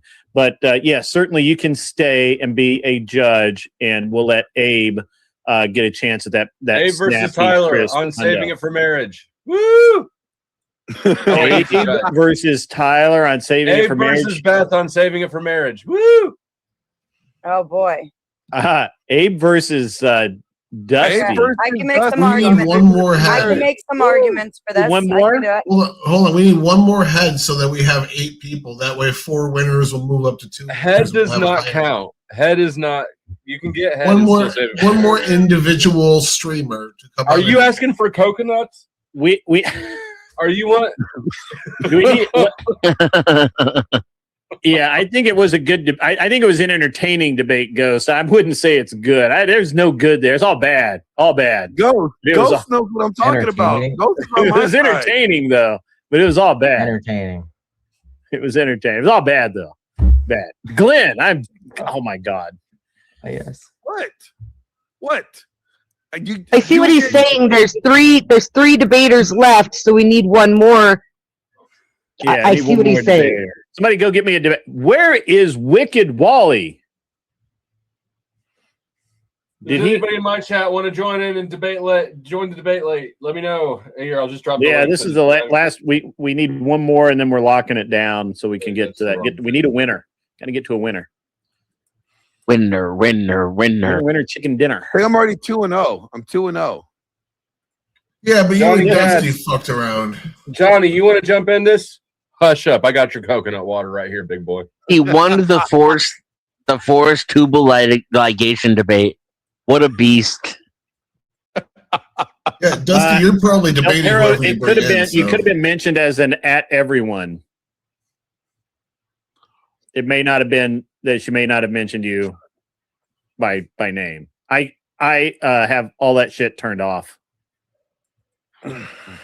No offense to anyone who like at everyone's me, because I just fucking ignore that shit. But That don't was a ignore good debate, mine. you guys. I was eating a lot of Nutella while you guys were talking, just like with a spoon, just out of the can. So anyway, I need another debater. Somebody's got to have a set of stones to come up and try and win a hundo. I mean, look at these. Look at your opposition. All right, great. I'll debate again. You can debate. You can debate Glenn. You Tyler can brought debate out his extra anybody. chromosome for that. Okay, so what are we doing? Sorry. I thought it was you and Abe were about to go. We were just putting out the call. Oh, yeah. I've been sending out the link and trying to get We some have people. 4, right? We have Glenn, Scratch, Glenn, Beth, Beth, and Abe. Yeah. Abe and me. Well, yeah, And, they got these 3 haven't Dusty. debated yet. So Glenn moved on to round 2. Scratch moved on to round 2. We need 2 more people to move on to round 2. We need 1 more person. I need one Just more. trust my math here. Yeah, I mean, he's a Jew. We should Or listen to his mouth. How about just Dusty debate the winner of one of the next round? Look, guys, I'll just automatically go to the second round. Of course you will. Of course you will. So I think it's Abe and Beth. Yes. On saving it till marriage. Yes. Was Abe Lincoln the greatest president of the United States? Dennis, No. we've already got a fucking No, he was a fucking tyrant. topic. He was a tyrant. My bad. I'm not that good with that stuff. Everybody knows. And like, then I automatically go to the second round. Let's go. I'm good Seriously, with that. nobody has the stones. hey, he technically Dusty did do a practice round, so therefore, I That's guess true. kind of he should move to the second round. Just saying. Even though he lost that debate. Even though, yeah, exactly. He was the perfect example for everybody to show how to Yes. lose with He grit. lost. I mean, Lost. He had to demonstrate how to Give him a lose free with grit. pass. If we're gonna give anybody a free pass, shouldn't we Look, give it to the woman? I mean, this is by- my by- best shot. This No, is that my sounds best very, shot. that sounds very like We're anti- misogynist. Marte as still fuck owes me around here, $100. Yeah, Aren't we Grid- misogynist Grid one, as the fuck around feminist. here? I mean, I'm sowing some hate and discontent here. Can you guys give me a minute so I can sow the hate and discontent? The Shouldn't patriarchy Beth turned just into the feminine wander arcade. on? Scratch, you entertained yet? I'm Are, bored. are you entertained? Bored as fuck. I like debating. I don't like watching other people debate. Okay. Oh yeah. I get that. That's why I Hey, have Scratch, to make let me fun ask of you a people. question. Do you think Carmelo Anthony should have been locked up? Yeah. Me too. Do you think he should have got think more than that- 30 years? I think that I since Abe No. was kind of I don't know enough about the case to say so, but Okay. seems like probably Fair should have enough. gone 3 years. Fair enough. I do not think I he should wish have I got didn't murder know as one. much about the case myself. Honestly, I wish I didn't know. Okay. anything. He didn't get murder one. He got murder two with Carmelo aggravated Anthony to me is circumstances. like the Oh, did he? Yeah. Anthony to me is like it's like I think when- there's still a it's like little the- bit much, though. You know. He's like I that know, white I know, Ukrainian girl on the subway. Okay, like anytime anybody mentions it, it's just race baiting to me. Okay, and left and right. When left mentions it, they're race baiting. They're race baiting. When right mentions it, they're race baiting. And I just He's don't get not it. wrong. You- He's Okay. not Well, wrong. Do you live in a city where there's a subway? No, No. Okay. I hate the You talking subway, about that man. Russian chick that got stabbed by the dude on the bus? All right, I might have us. Yeah, it was a train. I might have us an eighth to take on Dusty. You guys want to get started then, you two? Yeah, let's go. Beth? Yeah, let's have just us in yeah, the we'll, let's we'll, go, we'll get 'cause I gotta somebody. pee, so I'm going to harass do some this. people to come in here. All right. Who should I pee first? What are we doing here? If you have to Who's pee, fighting you who? pee, so you are clear-headed. Leave your mic on when you pee. Oh my gosh, Dusty. Okay. Can we? Flo wants Who- that Who's ASMR. debating? It's Beth and who? Me. Abe. Beth and Abe. All right, you go. You go. You go. You stay. I'll be listening. I know you I will. hope. All right, here we go, ladies and gentlemen. We're back. El He's Perro on the says, "Beth, affirmative. don't call him sir, brother, or neighbor. Keep that in mind from now on." All right. You got it, What brother. are we debating tonight, ladies and gentlemen? Holding the V card. Abe is on the affirmative. You should hold the V card till marriage. Sure. Okay. All right. I like it. Sorry, somebody sent me something funny, and I'm trying very hard not to laugh at it. So, who's the affirmative? I'm assuming that's Abe. Yes. Abe, you will go first. Just start out. Start talking. I'll start the timer. You get 1 minute. Okay. It is best for our society to hold their V card until after married because it will create a society with less children out of wedlock. It will create less deflowered females in the dating market, less hoe men in the dating market, and they will have better choice and options throughout the dating market because less people will be automatically deflowered. It will be frowned upon by all of society, and and it would give us better grounding for keeping marriages together. I think that the disproportionate sleeping around that's happening in our current society actually has led to the dissatisfaction of all parties seeking mates in the current era. And so I think that it would be better for all of society if we waited till marriage to have sex. Fair enough. Go ahead, Beth. Okay, so while I agree that there would be less kids out of wedlock, because that is the whole idea, there are things that can certainly prevent that already without holding on to your V card. The bottom line is that men like sex and men want sex. And yes, until society changes, which would be men, which have been completely flooded by the red pill, they automatically are going to demand sex. And I don't see how it creates better grounding for marriage when some of the best marriages that actually lasted began with a pregnancy to begin with. The bottom line is that you get these people who get into a marriage and wonder if they ever really had good sex, and maybe they should have tried on a few more. Now, I'm not advocating for heresy, but I am saying you do need some way to combat that and build a good ground together for your marriage. All right. Abe, or actually just either one of you just start talking. I'll start the timer. You'll have 5 minutes. Why again do you think that this is better for society, that everybody holds on to their V card? What is so special? Like, what's the point? I think that people are going to be more selective about who they end up with. I think there's going to be a lot less jumping in the sack with a bunch of random people, getting somebody pregnant and then having to marry them, or have a woman who has a child outside of wedlock that then has to have child support for the next 18 years. Oh, but the child support can come when you're married anyways. And as a matter of fact, it's mostly divorced men, I think, who were long-term relationship men who end up paying it. But it's like, that's practically marriage under the way that this law is structured anymore. Although we're starting to move away from common law. But do you think overall though that waiting until marriage in all cases is going to lead to more or less divorce in the long run? I don't think it has any impact on divorce, as a matter of fact. If anything, actually, I think waiting till marriage ends up leading to more divorce, because you're going to end up with these women who have it in their head that maybe this isn't the best of the world. When it comes down to sex, really, it's more about communication as to whether it's good. And the best way to build a good sex life is by having it, not by holding on to it. And that's how you build the grounding for a good marriage. What do you say about the men who demand? What do you say about men who demand? What do you say about men who expect sex after 3 dates? Like, how do we combat that? I think that it's wrong. That's why I said that it should be ingrained in people from a young age, and it would be better that we ingrain it in all people. We've tried ingraining it in people from a young age. How long has abstinence been pressed in schools? Is it still pressed in schools? Because I don't think it is. I don't think it has been since, I don't know, probably the 90s. So I think that they used to say that in schools, but they recognize that kids are going to do what their bodies are calling them to do anyways. And so they thought that teaching them safe sex is the best way to go about it. They thought that teaching them a lack of self-discipline is the best way to go about that. Self-discipline, it hasn't worked ever since they've started pressing abstinence only. I don't know why you're expecting it to change now, because the bottom line is that sexual appetites are a biological thing that are going to come no matter what you like.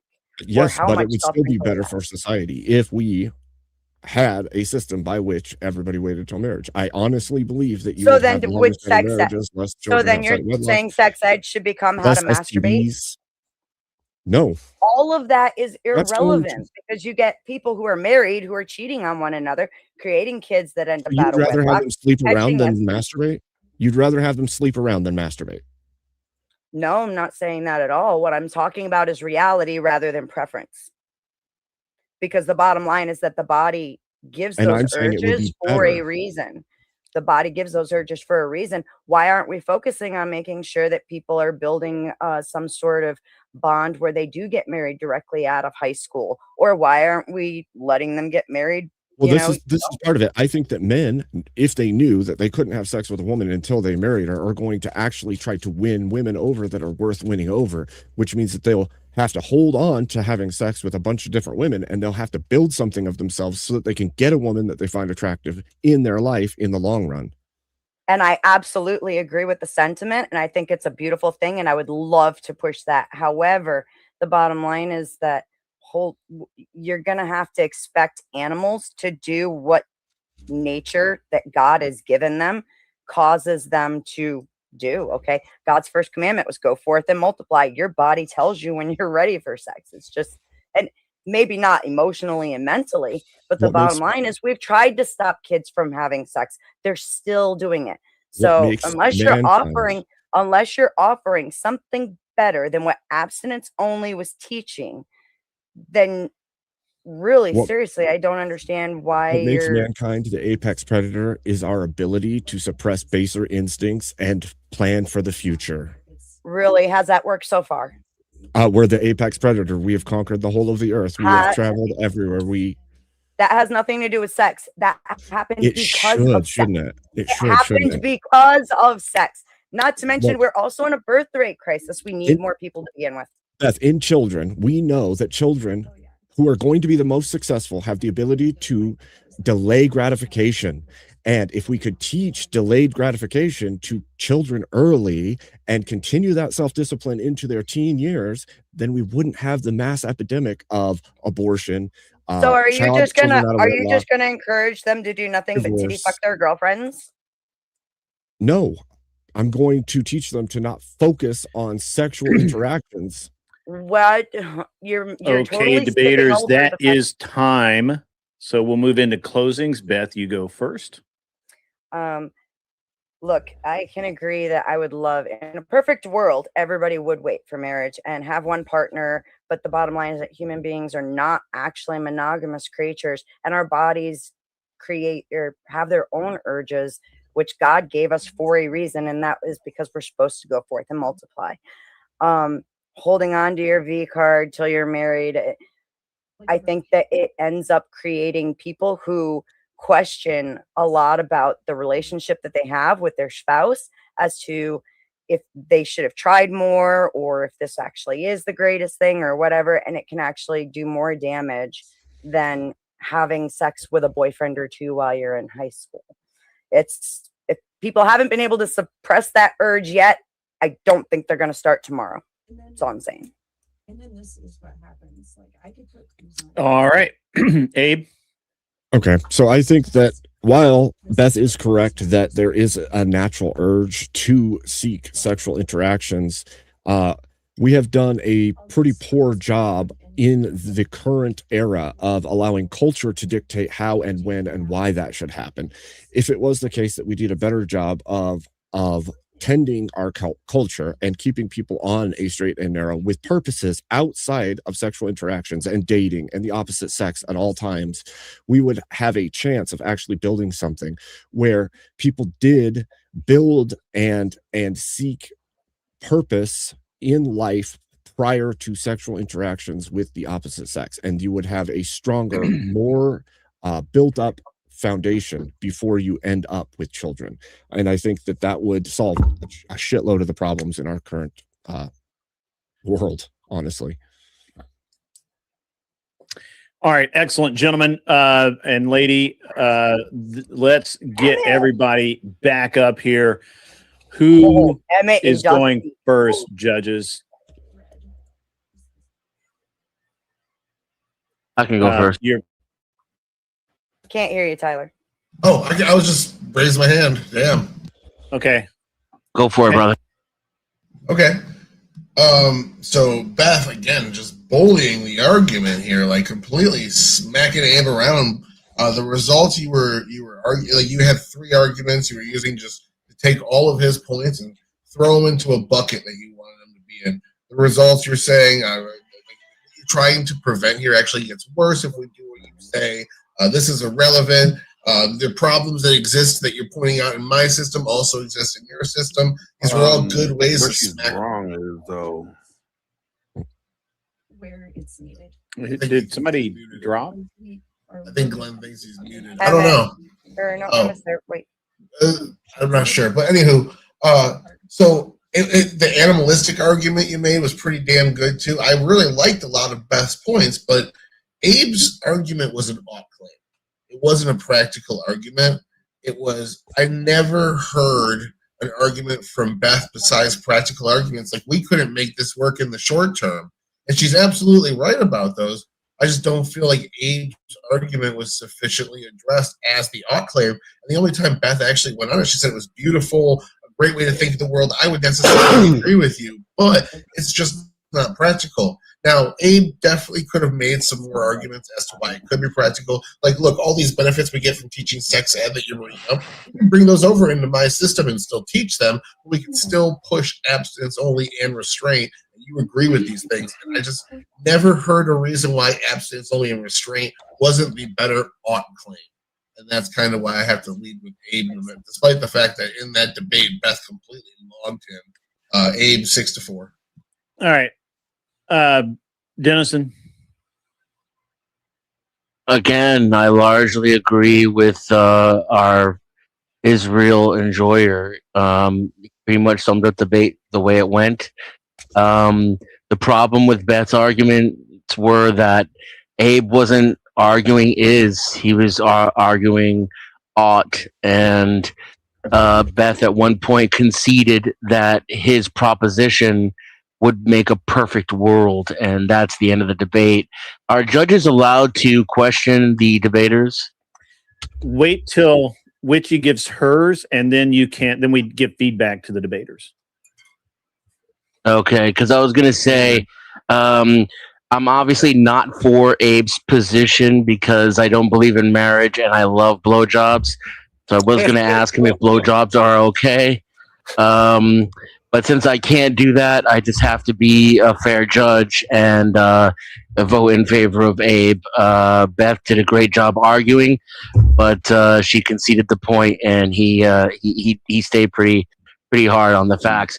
That was another thing too. Facts appeal to me, and the facts are on Abe's side. His claims are backed up by actual evidence. Hers were not. And Witchy. Yeah, I really wanted to like take one for the team and go for my girl, but like as soon as she conceded in a perfect world, when it's an ought claim, she conceded the debate on her own. I can't vote for somebody who conceded, so this is probably the first unanimous vote of the night. Yeah. I'm sorry, I Beth. just want to say that you're both fuckable in my book. So wait, did anybody hear me? Beth, I've got to be honest with you here. I have to be honest with you. That was the worst I've ever seen you do. I haven't Literally debated. every single thing you said was feelings. It was bullshit. You were factually incorrect. People who marry as virgins stay married longer than any other class, any other group. You were factually and they're happier, incorrect. more satisfied. You were absolutely wrong. So while normally I think that you're you have great potential as a debater, you would have. Marte could have made the arguments that Abe Dinkus made and would have beat you. Oh, that's a low blow. That's a low blow grade. I'm just saying, look, and look, Abe, you did very well. Appeal to Marte, flag on the field. Look, Abe, you did very well. I liked how you stuck to the ought claims. You should have called her on a bunch of the points that she made. You need to be more aggressive, which I know is not typically your style, but you need to be more aggressive because she was just factually incorrect in a lot of the things she said. And you can't let people be factually incorrect. You have to say, no, that's wrong. It's actually the fact that we teach sex ed in school. You can literally track the epidemic of sex and abortions directly linked, follows sex education in school. It literally is the cause. It's the root cause. And she knows that. She knew that. She knew it when she said it. But you didn't call her on it. And you need to call people on that, Abe. You're too nice. You need to be angry. You need to be angry, Abe. Tyrant Abe. I'm not Dark Abe right now. I'm Dark sorry. Abe needs to come out. Suspend habeas corpus, I have Abe. to pee. Suspend Have habeas fun. corpus. I have to pee, So- so have fun. Thank you, Abe. Much love. Yeah, and Beth, I know I'm being a little hard on you here, but you just I don't normally mind. do much better. This was a You were horrible. both the Marte. Dude, I just slept all day recovering from my son's graduation party. So I'm like, I came up here because you He called made me. the best pasta salad. I did. It was good. Well, I didn't have any pasta salad, and I don't care. All I care about is that you made a horrible argument. Please do better. I really don't care. I don't care. I just don't really care about any of that. I just need you to make better arguments. Okay? Thank you. Appreciate that. My God, I'm so let down right now. AVG, you top of your game tonight. Top of your game. If you're feeling adventurous, if you're feeling adventurous, do I know you by chance? I debated him. Somebody I brought in from the horseradish panel. Oh, gotcha. I was like, I don't know. Yeah. Yeah, I don't recall making your acquaintance, sir. Oh, great. Well, are you aware of the format of the show, sir? I can't say I am. Okay, perfect. Well, we'll explain it really quickly. We have 3 judges and a moderator. That's why I have so many people on the screen right now. These are short format, single round elimination debates. You get 1 minute to make an opening statement. You have 5 minutes of back and forth and 1 minute for a closing statement. At the end of that, you will be judged. You will either win or you will lose. If you lose, you have to leave. If you win, and you actually win all night, you get a nice, crisp, electronically transmitted $100 bills to the in whichever means you like to take your winnings. You are not allowed. You must be on camera when you are debating, and you are not. We prohibit the use of AI, phoning friends. I don't even like note taking. This needs to be off the cuff. It needs to be your, it's mano a mano, brain versus brain. And then once you're judged, other people are welcome to give feedback, as I just did Beth. And I am your moderator, and I am the host of the show. Emmett, welcome. I'm glad to see you here. And since we have people joining late, as I knew they would, we'll move right into this. Tonight, the judges are Witchy Bishy, Dennison, and not Glenn Lawrence, the Superior Israeli Enjoyer. So those are your judges. Abe, Scratch, they both debated along with Glenn Lawrence. So we have our man, the Powdered Dusty. I automatically move into the second round. Nobody said that. We did not agree to that. Nobody agreed to that. Why do you keep saying that out loud? Who would like to, if you would like to debate, and there's someone that you would like to debate, just raise your hand and say who you want to debate. Okay, AVG, who do you want? Round 2 with Zach. Hell yeah. Let's go. With Zach? Oh, if you're feeling adventurous guy. Okay, Zach. Yeah. All right. So, and again, just, don't feel bad if you get, why is Witchy? He actually won the first one, according to the horseradish poll. So him and Dusty are the only 2 debaters I've ever lost to. So if I can debate them both tonight and win, that would be freaking clutch. You lost to Dusty? Yeah, on it's his cornerstone debate, legalize all drugs. It's like his expertise debate. It's like the one thing. Oh yeah, you would have lost that. I can't believe you took that debate. I'm an expert in drugs. Come at me, bro. Hey, that's actually something that's one of the few things. One of the few things that Dusty and I are fairly aligned on, which is odd. See, libertarians. That was like a terrorist thing right there, wasn't it? Like I just didn't let him talk. Just like weird. 10 minutes, and then I have to go on camera. All right, there's Mitchie. There we go. All right. What would you like to debate, you two? Why don't you pick, Zach? Oh, I thought you were talking to the to the guy. Oh, what would I like to debate? I don't want to be unfair and just pick one of my pet topics that I'm super good on. Oh, please pick your pet topic. Zach, are you a lefty? No. What do you feel about eugenics? You want to do a eugenics debate? I have a very nuanced position on eugenics. Which is? voluntary eugenics is good for the human race and civilization as a whole, but it should only ever be voluntary, and involuntary eugenics is abhorrently evil. That's interesting. I think I could debate that because I think that all forms of eugenics are wrong. Interesting. If you wanna try to convince me and the world that two people consensually breeding so that they produce a higher quality of offspring is somehow immoral, I'll debate you on that. It does seem, actually, sidebar. My screen name, An Unreasonable Man, comes from the 1907 play by George Bernard Shaw of Men and Supermen, which is a eugenics text or play where he reasons that, or postulates that, the best men will marry the best women and their progeny will marry each other. And over 100 years, they will be the Eloi and the rest of society will be the Morlocks. If you actually, do you get that reference from The Time Machine by... No, Can't say oh I God, do, sir. I'm fucking old, I guess. Anyway, Orson Welles, The Time Machine. I've heard the name Orson Welles. Oh my I've never read God. any of his work. Anyway, the Eloi lived above ground in basically Eden, and the Morlocks slaved beneath the soil in the mines to provide for the Eloi's lifestyle. Anyway, man, I'm old. So obviously it's been longer than 100 years, and he was wrong, but he made one really good statement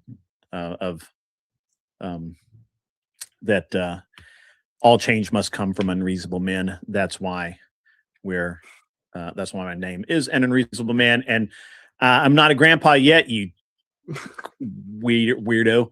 All right, so We do that. Shall I run down? I do have some debate topics. If you guys would, sure. I can run down a few, and you guys or chat, pay $40 and pick a topic and force them to debate it. I like that because I get paid and I get to be entertained at the same time, like both of those things. Modern men take advantage of feminism. That topic, but that topic seems unwinnable because in what he stated, his worldview would say that's true. would state that mate selection even. Yeah, you guys seem like you're going to agree on a lot because you're here. picking for the best traits. Our healthcare system defined for this purpose as the mechanisms by which people are provided access to doctors and treatment, a net positive, or is it a massive burden on the country, ending in ever-increasing socialism? We have a Canadian who is an expert on that, I'm sure. So, yeah. Yeah, I think the public healthcare system is dumb and broken. Yeah, okay. I would. No socialist here. All right, that's great. Yep. You guys are okay. Since mental relationships result in work husbands or work wives is often considered cheating, are they not to be considered impure thoughts and therefore a sin? Eugenics steal, but the eugenics it's sinful, but that requires me to debate apologetics, which is obviously a no-go. He was saying only. Can I propose something and see if Zach? Because the other one's very nuanced, and I'll debate it, but I think we're going to get kind of caught up in his nuances. With respect to this one, so I have the social roles of women and men can largely be explained by biological differences. Agree or disagree, Zach? Which eugenics continues. That's largely the best. No. Damn it. Child development. Damn it. To get somebody's trying to make you guys debate his favorite subject.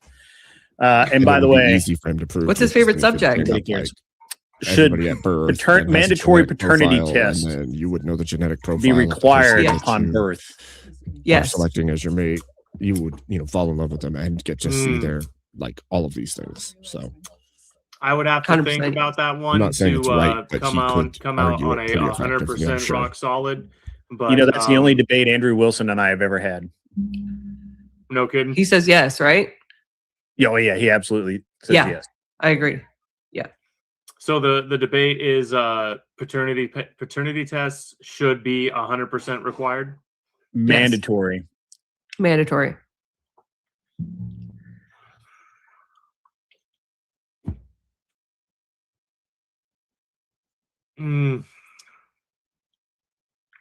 No, I can't get behind that.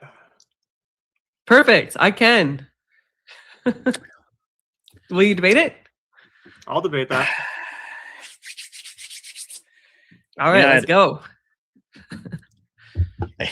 Add to the timer. I don't. Yeah, you guys pay, and I'll add to the timer. All right, you guys each get 1 minute. Level of wisdom in that. AVG, you are the marriage. affirmative. Therefore, you will go first, and you will close, starting your minute when you start talking. Paternity test should be mandatory for a variety of reasons. However, the simplest are this. Women often weaponize paternity for financial gain. We know that there's an incentive for them to do so. Mandatory paternity testing costs very little money and would benefit men as a whole greatly. With that, I yield. 18 seconds. That's ballsy. All right. Anytime you're ready, Zach. Is it Bold Zach? strategy, Cotton. Yeah, you got can that go by right? Okay, Zach, adventurous, whatever you want to say. Gotcha. All right. Anytime you're ready. Paternity tests should not be mandatory for the same reason that no medical procedure should be mandatory. The government does not have the right, whether it's in my Your baby's best DNA interest is or not, taken to at birth force anyway. me to So submit yes, genetic paternity data tests should be or taken. submit to any kind of testing. And the same applies That to my umbilical spouse, cord girlfriend, is whatever, and my supposed enough child. to get If good me genetic and testing. the child's mother both would be decline no extra testing, done. it is our right to forbid that testing. The state coming into that relationship and saying, no, the test has to happen is a direct violation of my right to privacy and the rights of my child. I won't stand for it. Yeah. Do you believe that? Every hospital you go to has your DNA. No, that's perfect. It's just how it works. Just give me 1 second. He was a little early, but somebody's texting me gloating. So you may start, and when you start talking, I'll start the timer for 5 minutes. Yeah. So hospitals frequently process sensitive genetic information. Why do you not trust them to process this? It's not that I don't trust the hospital staff. It's that when you talk about making something mandatory, now it's mandated by law. Now we're getting the government involved. There's extra regulations. The government has to parse through that data and have access to it to make sure it's happening by law necessarily. So what we're really talking about is, hey, Big Daddy government, build a genetic index of your citizenry. That will end well. Minority Report totally wasn't a warning or anything. Yeah. So the government doesn't force us to do stuff all the time. Like, I don't know, like vaccinations. And do you like that? Do you think that's a good What thing? does it matter if I like it? Is it a net good for society? Yes or no? No. So you would like people to just be running around giving other people polio? You would like that? That would be good for you? This is going to turn into an anti-vax debate, huh? Look, the polio vaccine actually curing polio is historically dubious when you look into a convergence of factors that were happening around the same time. But let's say, for the benefit of the doubt, that the polio vaccine was the single-handed cure for polio and it eradicated it hands down, and making everyone get the vaccine was a great thing. Explain to me how that same principle, how making people get DNA testing for their children, submitting their genetic data, explain how that has a moral equivalency to the polio vaccine. Right. So we already know that there's a lot of fraud that goes on with respect to paternity and custody disputes and so on and so forth. It's a very simple thing to take saliva or blood at the time of a baby being born. And they don't even need to keep it on record. They can just simply verify that the father is who the mother says he is. And then they can just discard the data. It's just for the purposes of verifying that the child is actually been fathered by that man. That's all it is. And it eliminates a huge amount of fraud. It secures men, right? Because, have you ever heard the saying that, if the evidence proves that you're right, what's the harm in producing it? Otherwise, we have a no-faith system. It makes sense. And that no-faith system is now collapsing on itself. Here's the harm in producing it. It never is just a one-time thing with the government. Regulations. Now, slippery slope fallacy. Slippery slope is not a fallacy. It's a principle of human behavior. We should require it. It is a fallacy. It's literally a fallacy. Can request it's a slippery slope fallacy. I reject that is a fallacy. The people that decided that were a fallacy were simply wrong. That's just in, But at guys. this The people current who moment, invented the the father slippery doesn't slope fallacy were actually too have any dumb to right understand to that it ask wasn't for, fallacious at all. It's just naturally DNA human nature. tests. The slippery feel slope stupid is now. human Unless, nature, and that's biblical, by the way. I think Humans there's slip multiple further reasons, and but in further some into states, the sin father and can't be degeneracy the more they're regressive. exposed to it. So That's there biblical. needs to be some kind of slippery legal slope false is correlative. not a precedent for fallacy. that. It's not a False false correlative. You're comparing the government taking a step to secure men and their finances because to, the government to sin. always expands power. The government always reaches further. It always That's fair. goes the next fair. inch. If you give You're the right. If they had government a full a index, it would be bad. centimeter, they take a mile in a couple of years.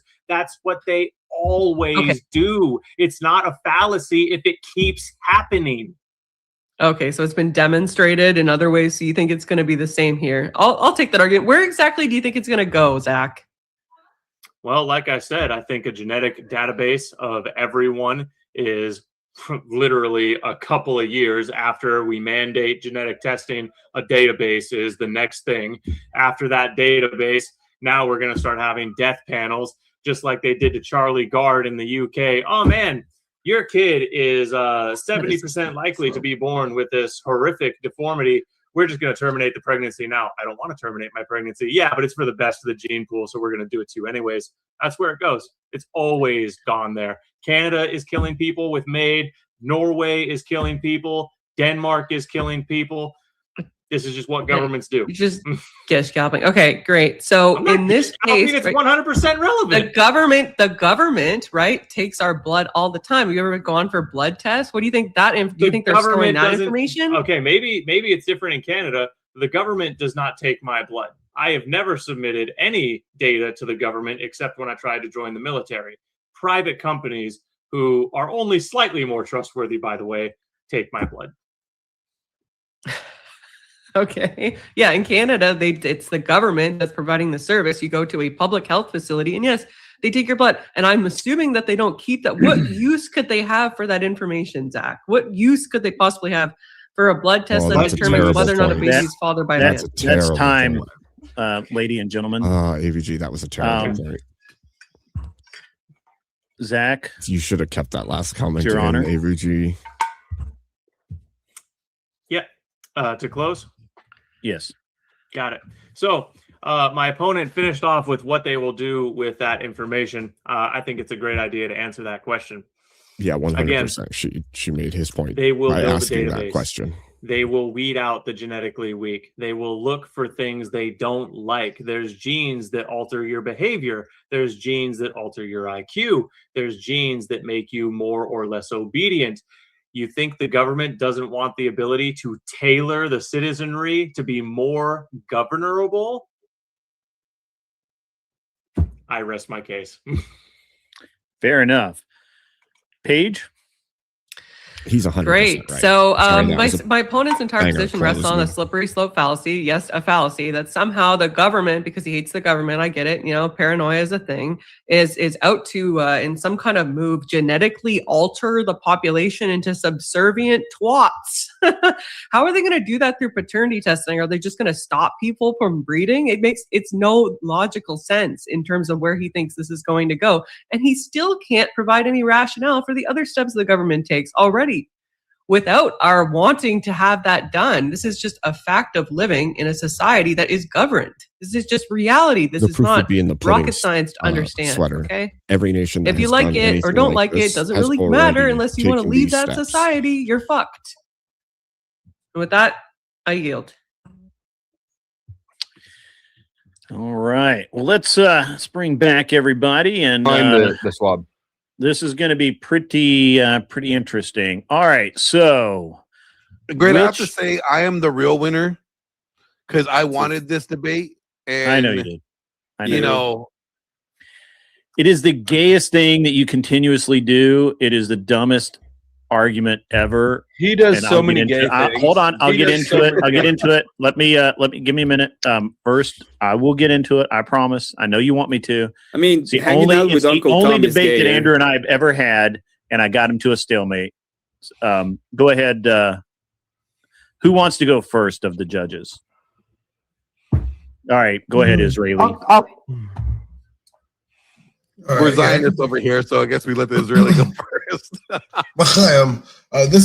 This kind of went in an interesting direction for me. It kind of wove off, and it didn't really ever weave back. It stayed off into this weird microcosm tangent, but Paige made some really strong arguments out the gate why it would be good for X, Y, and Z reasons. A couple of those had to be repeated a few times during the debate. Now, the biggest you're breaking up a lot. Oh, the biggest counter argument I turned down. Maybe I turned down. Palestine is bombing your microphone. Oh my goodness! So Palestine's not a real country. Tell the Palestinians to stop. Tell that to the Palestinians. Gentlemen. Yeah, tell the Palestinians to stop attacking. Listen, just like Israel, I can handle a 6-on-1 front. It's okay. Anywho. Free Palestine. That's what your sex life is like? Paige started out making a great fucking argument right out the gates.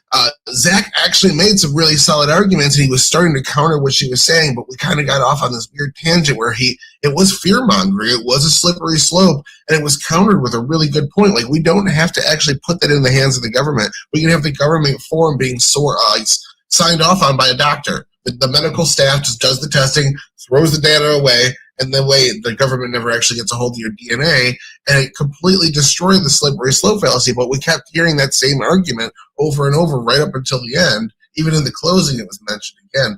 I feel like the hypothetical was destroyed there, and that was the only argument that was really trying to addressing her points. Otherwise, her argument stood. I gave it to page 7-3. Congratulations on your revenge.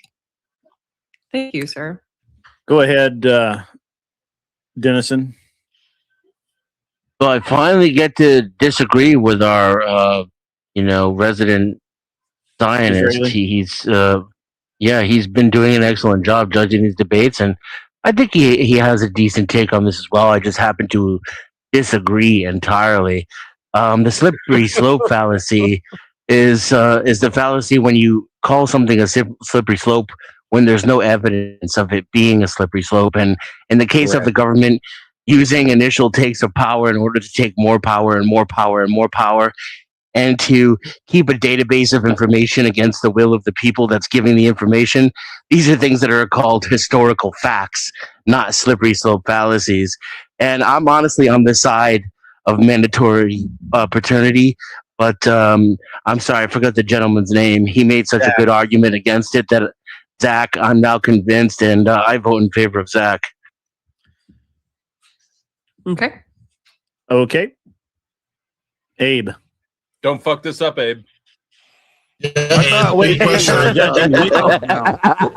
my bad. I'm sorry. Witchy. I get to be the tiebreaker. So this is my issue with the argument is the going to the genetic code slippery slope.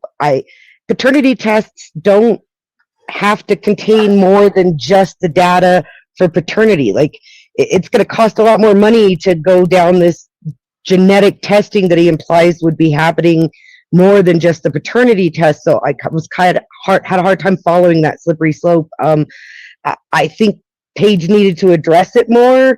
I, from the start, was with AVG on this, and I think Zach failed to convince me on on arguing it. So I'm going to give it to AVG. Thank you, ma'am. Well, Abe, you fucked up. Yeah. What did Abe do? So first of all, and what may be a record, I agree with Dennison. There was no slippery slope fallacy. It's a fallacy to call when you put something out as a slippery slope when it is not. That's the fallacy. But actually saying that this is an incremental thing that happens over time, that's not a slippery slope fallacy. Zach, you are right on that one. Your biggest argument fell apart when you got into the genetic material. You should have kept it to government overreach. The government has no place in our relationships. The government should not tell me that I have to know who the father of the child is. I get to make that determination. Glenn orchestrated a debate between Andrew and I. Where Andrew and I got to a stalemate because I literally said that I would, if there was Andrew postulated that if there was an infectious disease and every single person on the planet had to have an inoculation or the entire world would die, that would I force people, even with a religious objection, to take that that injection? And I said, no, absolutely not. I would let the Amish be the Amish. They can be who they are. By the way, when she mentioned that we have federally mandated inoculations and that sort of thing, no, we do not. You can abstain from those. That's wrong, factually incorrect. Most people do not, but you can actually not. You don't have to have your kids genetically altered if you don't want to. But I digress. I bit the bullet and I said that I would rather have every person on the planet die than force someone to do something against their will because the government says so. That's Grid, you made the point. You made the point, Grid. You made the point, Grid, that if he had left the genetic thing out of it, it would have been better. He actually would have won. That was the one thing that pushed it over to AVG for me. This is but I mean, it didn't eliminate his other point, though. That's why I don't like debates. Yeah. Great. Have you ever? It went wrong, Great. and I thought like Have you ever gone to civil court? Hit this home on this Sorry? one because have you ever been to civil court? Document. I can't hear you, everyone talking. I'm sorry. Have you ever been to civil court, Grid? Civil court, yes, absolutely. It's usually because you sign a contract with another person, right? Not always, no. But or enter into a contract without signing some kind of agreement. Yeah, and that would be a relationship between two people, right? Sure. Right. And you're literally asking the government to be part of that relationship, right? Yes, but you ask the government to be a part of it.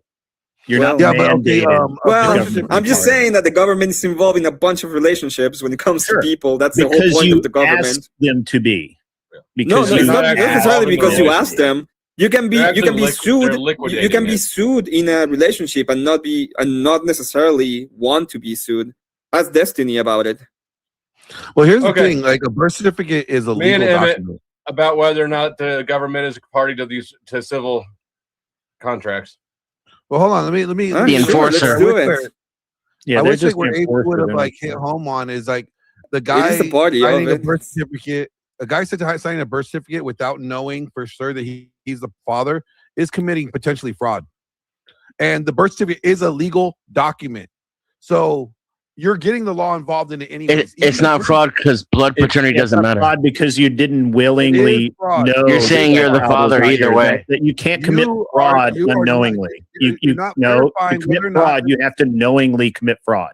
Yeah, it's You're unknowing. saying you're the father regardless of You who the cannot blood father commit- is when you Right, sign it that. is fraud. Right. It's not. You're not They cannot attesting to verify whether or not the. you're You're the not father. attesting to the That's genetics. literally a bad argument, You're Glenn. not Don't- attesting to don't the make that genetics of argument. the baby. You're saying you're Documentation claiming to legal prove all the time responsibility as who the you father. are. You need an ID to prove that you have a There's baby no now. there's no mens rea, right? To Hey, commit the Right, would yeah, there's only- Versus Glenn, bad argument, Glenn. Dusty. Glenn. Should Dusty have to drop the text messages? Let's go. Glenn, it would only, Glenn, it would only, Glenn, it would release only the be- tomato files. Yeah, I like that one. It would Listen to only, you, Abe. it would only be I'm listening. fraud. It would only be fraud in the case of the female who is knowingly Yeah, but I mean, birthing like, a it would child. still, well, the And- doctor No, would be even committing that's not if they're fraud. signing off on it. The document If isn't she about signs blood the paternity Getting at a man all. to sign. Right. Right. It is So right. it would It be is fraud. It's the man willingly signing the document, taking on legal responsibility Correct. regardless of blood. Yes. If Yeah, he's right. You So ask- here's the thing. I don't It know enough would about be this. fraud if the woman The woman knew. is committing fraud. The No, doctor would it's be not committing fraud fraud by not ever. verifying If the the would legal be dude takes document. legal fraud. responsibility for the But child, the nobody's only way committing that fraud. you could make it Oh fraud my is if the God. woman knew that it was another man's child and she wrote the Do you have to father's name verify in. the Yeah, the document? whore That's didn't realize fraud. that another penis A was woman, inside her a woman vagina. can't write a man's name in on a birth Right. certificate. They He has to absolutely sign can. it, or they They won't put it absolutely through. can. They absolutely No, can no. in California, Colorado. If and you're I think some married. other states. If you're No. married, that's No, the no, only not way. married. No, that's Women not are what the I'm new saying. gentlemen. Okay. They don't remember how many dicks have been in the vaginas.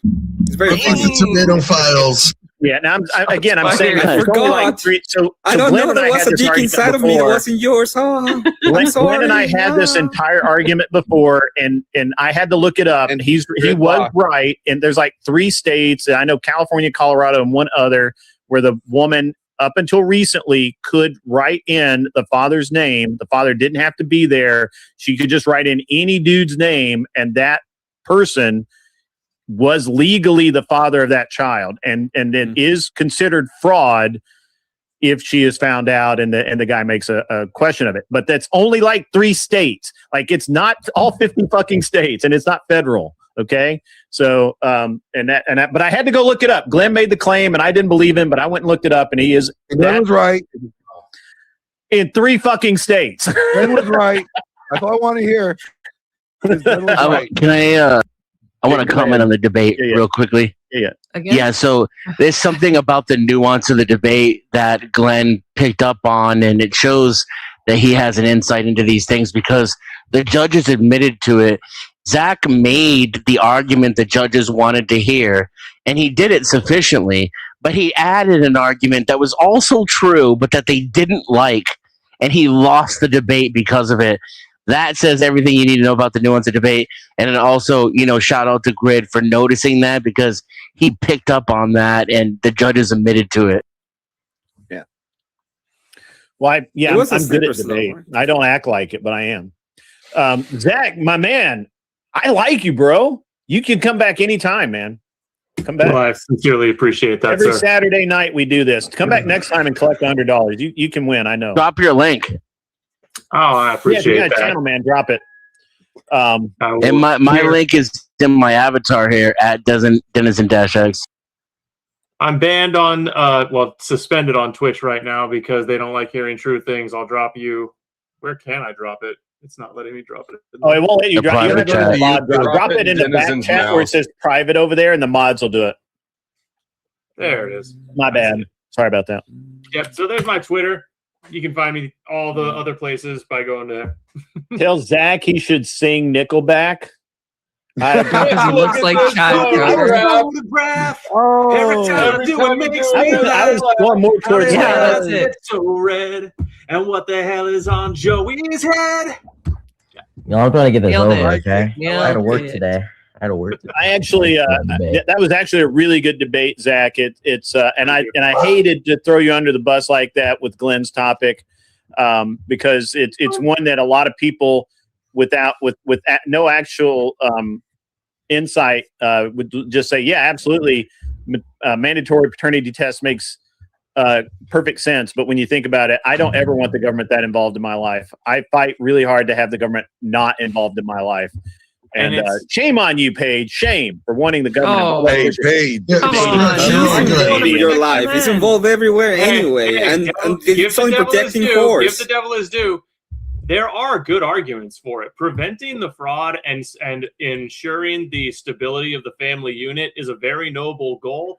A better argument for that is to be a virgin when you get married. I agree. That's also It'd be just as good of an argument that a man never be allowed to know the paternity. That keeps the same level of stability. So now we have Dusty versus 5 Emmett. full years of prison if you're not a virgin if you get married. When you get I'm down with that. Somebody pay me $40 so I put Dusty and Emmett against each other. We're the last two. Well, they're the last 2 debaters. Oh, they are? Oh, fuck. Yeah. Somebody you give this ruined my motherfucker grip. $40 anyway. Yeah. This dude's got to go, so he's gonna jet, and then we have 4 people left in the day. Dude, Scratch? Yeah.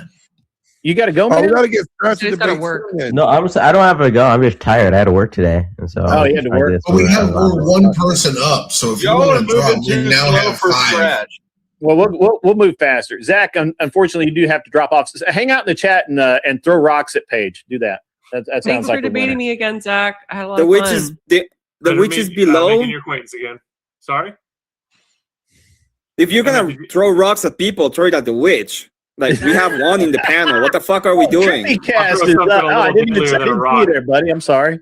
Sorry about that. Take care, all. Thanks for having me. Hey, I followed you on Twitter, Zach.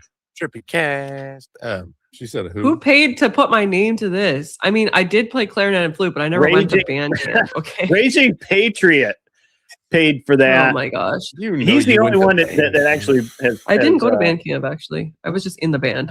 Band camp chick. You know what? I That's did that funny. for school. That is kind of funny.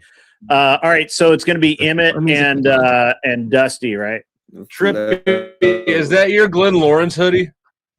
That's fucking hilarious. All right, yeah, me and Emmett, me and the Latinx. All right, let's go. So you came up, and now you got to go to the back. I'm sorry, Trippy. It's just the way it works. I apologize. Sorry, man. Bye, band camp. Oh wait, Emmett stays. I'm sorry, my bad. Sorry, Scratch. I'm glad that you're here, man. I'm sorry that you're getting kind of a Abe. What? Bye. Okay, come on, man. Fuck. I'm trying to get rid of you, man. Calm down. There you go. All right. What are we debating? I need a topic. Do you want to do government is not party to the contracts of its citizens. Oh, government's not privy to the. Okay, we can do that one. It's not party. It's not a party to them. Yeah, we can do that one. Okay. Okay. The government is what? It's not a party to the contracts of the citizens, right? Right. Emmett thinks that the government is a party to the contracts because it oversees disputes. I'm saying it is not a party to the contracts. That's why he asked you that civil You're court the thing. affirmative, and he is the negative. Did I word that weirdly? I feel like I'm the negative. No, Emmett thinks it is. Okay, I can say that it is. It's fine. It doesn't matter. Yeah. That's all good. All right. Yep.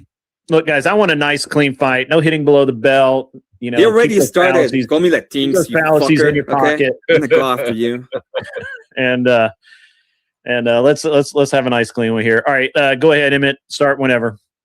Yep. Whenever two citizens are doing a contract, there is an implied clause when it comes to the enforcement of said that the government will be involved, and it can be sued and can be seen in any of the civil cases or any kind of liability cases.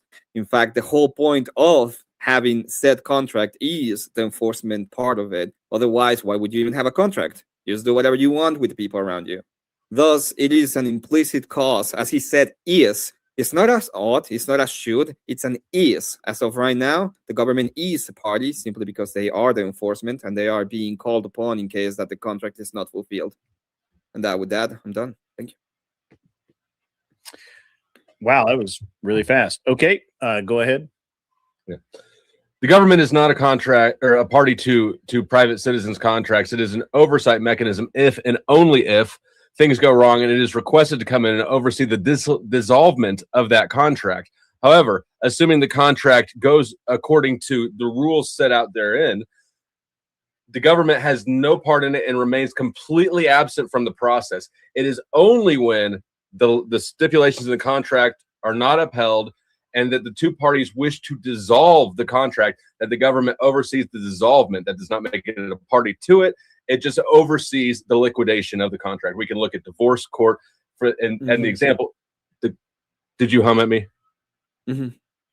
Oh, okay, sorry. I'll yield. I'll yield the rest of my time. I thought that Grid hummed, and I thought that was like the. I did not. Okay. Anyways, I'll yield there. All right. So, give me 1 second, guys. All right. Just start talking, and I'll start time. Well, thank you so much for the concession, saying that he is party to the contract in the moment that if the contract is dissolved. Whenever you agree that he has to be party of it, okay, he has to, is because there is the implicit bias that he's going to be part of it. That's all it is. It is not party. It is never part of the contract. It is. No.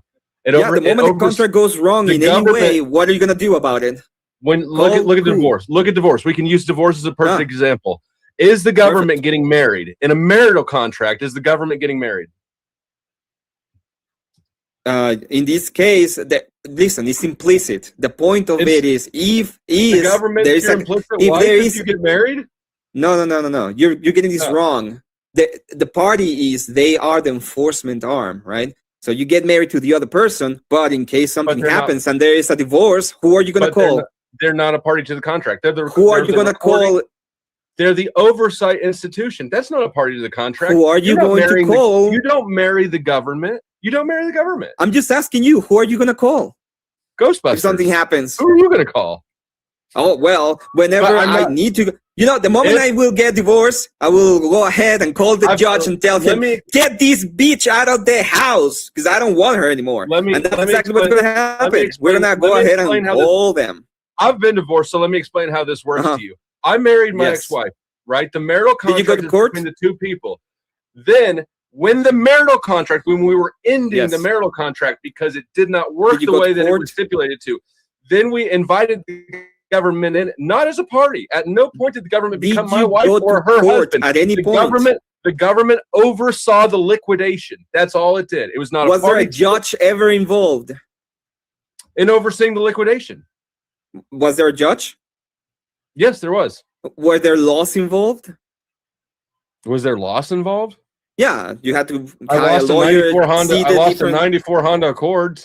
She got the Honda Accord. You go. At the end of the day, you're calling upon the government so that they will oversee the fact that the people involved are not there anymore. He becomes a party of it. He's part of it. Otherwise, you don't need a contract. Parties, the contract between the two parties, right? We invite in a third non-party. If the government were a party to the contract, if that's the case, you don't need a contract. If the government were a party to the contract, it would be a conflict of interest in overseeing the divorce. It's not a conflict of interest because it's not a party to the contract. What happens if I have a girlfriend? There's absolutely no contract, okay, and we leave each other. Can we call? Yes, actually, you can. Yes, you can. No. Before being married, according, Yes. I have a girlfriend. 6 months. We leave each other. Can I call? Can I call? Yes, you can. You can call. You can. Not if she's not giving back your stuff, if you want a protection from. Well, yeah, but that would be because she's breaking the law when it comes to theft. It has nothing to do with the way that it right now. I could file a lawsuit against you right now. And invite. I can invite the government in. You know about that? I mean, you talk with Tomato, right? We don't even have exactly. We need those texts. We really need those texts. We need to know about them texts, okay? You're saying tap out, Emmett. Tap out. I'm not tapping out. I'm telling you, you literally are calling upon the government because of contract. He is a party. We can use that example. Did Andrew and Sarah, as far as you know, did Andrew and Sarah have an actual contract? No. What happened was that Sarah believed that Andrew was his husband. Did she still invite the government in to oversee the dispute? And she's going to be called retarded in court. It has nothing to do with That illustrates my point. That illustrates my point. There was not even a contract, and the government was called in to oversee the dispute. Perfect. It's even worse for you then, because then the government can be party to anything. So it's still a party. When it comes to contract, you're actually drafting, so it's easier for the government to be a party of that. They're not a party to the contract. There was no contract there. They're being called. Emmett, how can they be a party to not a contract? When you call upon somebody that is overseeing the contract, that is party to their whole contract. Okay? He is the enforcement of it. That's the point of it. Why do you even have a contract if you're not going to have somebody that oversees it and enforces it? The oversight institution, the government here, sorts out the facts of the matter. They're sorting out, is there a contract? Was the contract followed? And if it not, how do we dissolve this thing? They are the enforcement. There was no contract. There was no contract. So you acknowledging that the government can get involved in things where there is no contract. Yeah, it's even worse. I agree with you. There should be contracts with people. Right, we should have more involvement with government in that case. That was spirited. I like it. All right, closings. I believe, Dusty, you go first, and Emmett will close. Yep. Obviously, as was illustrated, the government is not a party to contracts. The government is an oversight enforcement for dispute resolution. Any disputes with or without a contract. The fact that they oversee disputes across the board does not in any way make them a party to contracts. Just as I illustrated with marriage and divorce, you're not marrying the government. If the marriage falls apart, they oversee the dissolution of that. Same thing that I illustrated with the Sarah Andrews situation. In the case of no contract at all, they still oversee disputes. That does not make them party to contracts. I yield. All right. And Emmett? When it comes to the contracts in the moment themselves, you're actually calling upon the government to be part of it. Otherwise, it would be non-enforceable. And the point of having a contract is to have it enforceable. When it comes to the Sarah situation, just to put it ahead, she's not claiming that they had a relationship that fell apart. She's actually claiming that Andrew broke the law. Okay, so she's claiming some kind of against the law action. So it's telling, hey, this person broke the law. That's why he did it. But when you talked about the actual contract, for example, in marriage, we're saying, hey, this person broke the contract. That's why they're being called. There's a difference. If the moment you have a contract, you're actually involving the government because they are the enforcement arm, so they're party to it. And with that, thank you so much. All right. That was exciting. So Poor Emmett. Let's go here. We got some I late gotta say, joiners. Dusty took an L in that one. All right. They got the ones now, dude. Because like, did you hear about that guy Ludo that was out Mist. there? He was I'm not sure who gaming for that like is. Hey, Trippycast, we can still hear I you. remember hearing about this. We're hearing you, Trippy. Trippy. 60. We can hear you. And this dude, Unmute him. Great, you can do my that. bot, can't you? You can. He thinks he's muted, but this he's guy not. was. There we go. Now he's muted. Sorry, Horace Radish sent me over. I'm a debater from his channel. Gotcha. Usually we have people start a little earlier, but that's I okay. just got We're the down to a message few. late. I'm sorry. That's okay. We usually try and have everybody in before 10 o'clock my time, which was almost an hour and a half ago, which is fine. It's fine. We'll work with it. All right. Wow. That was spicy. Okay. Witchy Bishy, you go first. Okay, so it seemed that they were arguing a different definition of party, and so I don't know that the whole point of the government overseeing contracts is they're not a party to it, so they can have an objective viewpoint. And just because of the definition of party, I have to give it to Dusty. Okay, fair enough. Dennison?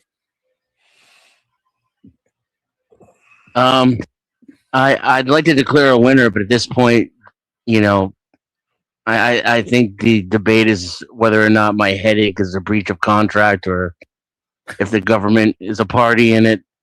I'm ruling both parties are in contempt of good debate etiquette. I think Emmett conceded to Dusty's definition of party. When it comes to private contracts, parties involved is not the same thing as when you're talking about, say, a case of enforcement. And so while Emmett could be correct about his definition and Dusty's correct about his, I think in his closing, Emmett conceded to Dusty's context, and therefore Flo is the winner and he's correct. Okay. Tyler? Well, I guess I'm the lame duck here. It doesn't really matter what I say, but like what I was watching is this was a definition debate, and definition debates are always the most fucking boring debates. I generally side with Emmett on the definition of this, like if someone just fucking flat out asked me, but I don't want to judge the debate based on if I agree with the person before the debate even happens. So I try to judge based on what they were arguing over. Dusty kind of meant it was like a person involved in the financial transaction, and Emmett means it's just a participating party in the contract, and they were just kind of arguing past each other a lot.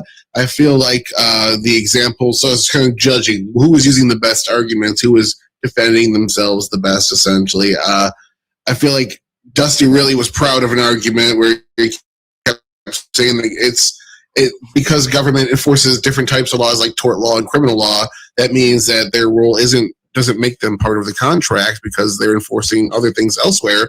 And I just don't see that as compelling. Like, just because X thing is doing Y with Z thing doesn't mean that it affects this relationship with this set of laws at all, which are different laws. So I didn't find it compelling, and I feel like Emmett held his ground, so I gave it to Emmett, even though it doesn't matter.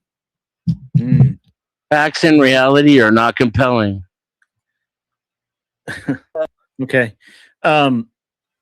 Anybody else have any comments Abe, you look like you want to say something. Oh, sorry.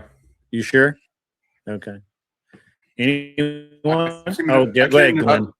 I was gonna say, when you get a marriage license, Flo, that marriage license is the contract issued by the state, so the state is involved as a party because they're the arbiters of the said contract. So They're the recorders of it. They're the institution that oversees everything in all disputes. But therefore, they're a party to it because they're not a party. They are not entering. No, into they're the not. contract. They're not. They're not entering into No, it. they're not. They're not part of the transaction part of the contract. They're not. The lefties are going to tell you that the government is not involved in any of these. Okay, don't worry about it. It's not. They're never involved when it It's comes not to that the government isn't involved. They're not parties in the contract. Yeah, well, Who go is fuck the yourself. government Then. marrying? Okay, and go fuck yourself, Witchy, and go fuck yourself, everybody. 'Cause I'm gonna get out of here. So, but when it comes to all of these, yeah, you can all go fuck yourself. Have a good one. I was with you, Count Chocula. I voted for him. He told me to go fuck myself too. Well, that's what you get. That's what you get for voting with him. I mean, legally, the government is not a party to private contracts. That's how it's able to be. That's how it's able to be an arbiter, a fair arbiter. They're only a party in public contracts. And if you're talking about parties involved in a case, say, for example, if it went to court, then yes, the judge is technically a party to the case, but that's a different definition of party than we were arguing about in the debate. And by the end of it, Emmett conceded to Flo's definition several times. It's a very interesting it's a very interesting thing when we start getting it, and I actually agree that definitional debates are honestly fucking boring. But when we get into this, where it's quasi legal and what ought be and should be legally, it becomes a brain drain 90% of the time, because we're probably going to agree, but at the same time you're disagreeing. It's just really it's an odd thing to me. I don't know. What does the lawyer say? What do you say there, Paige? I mean, AVG. Sorry.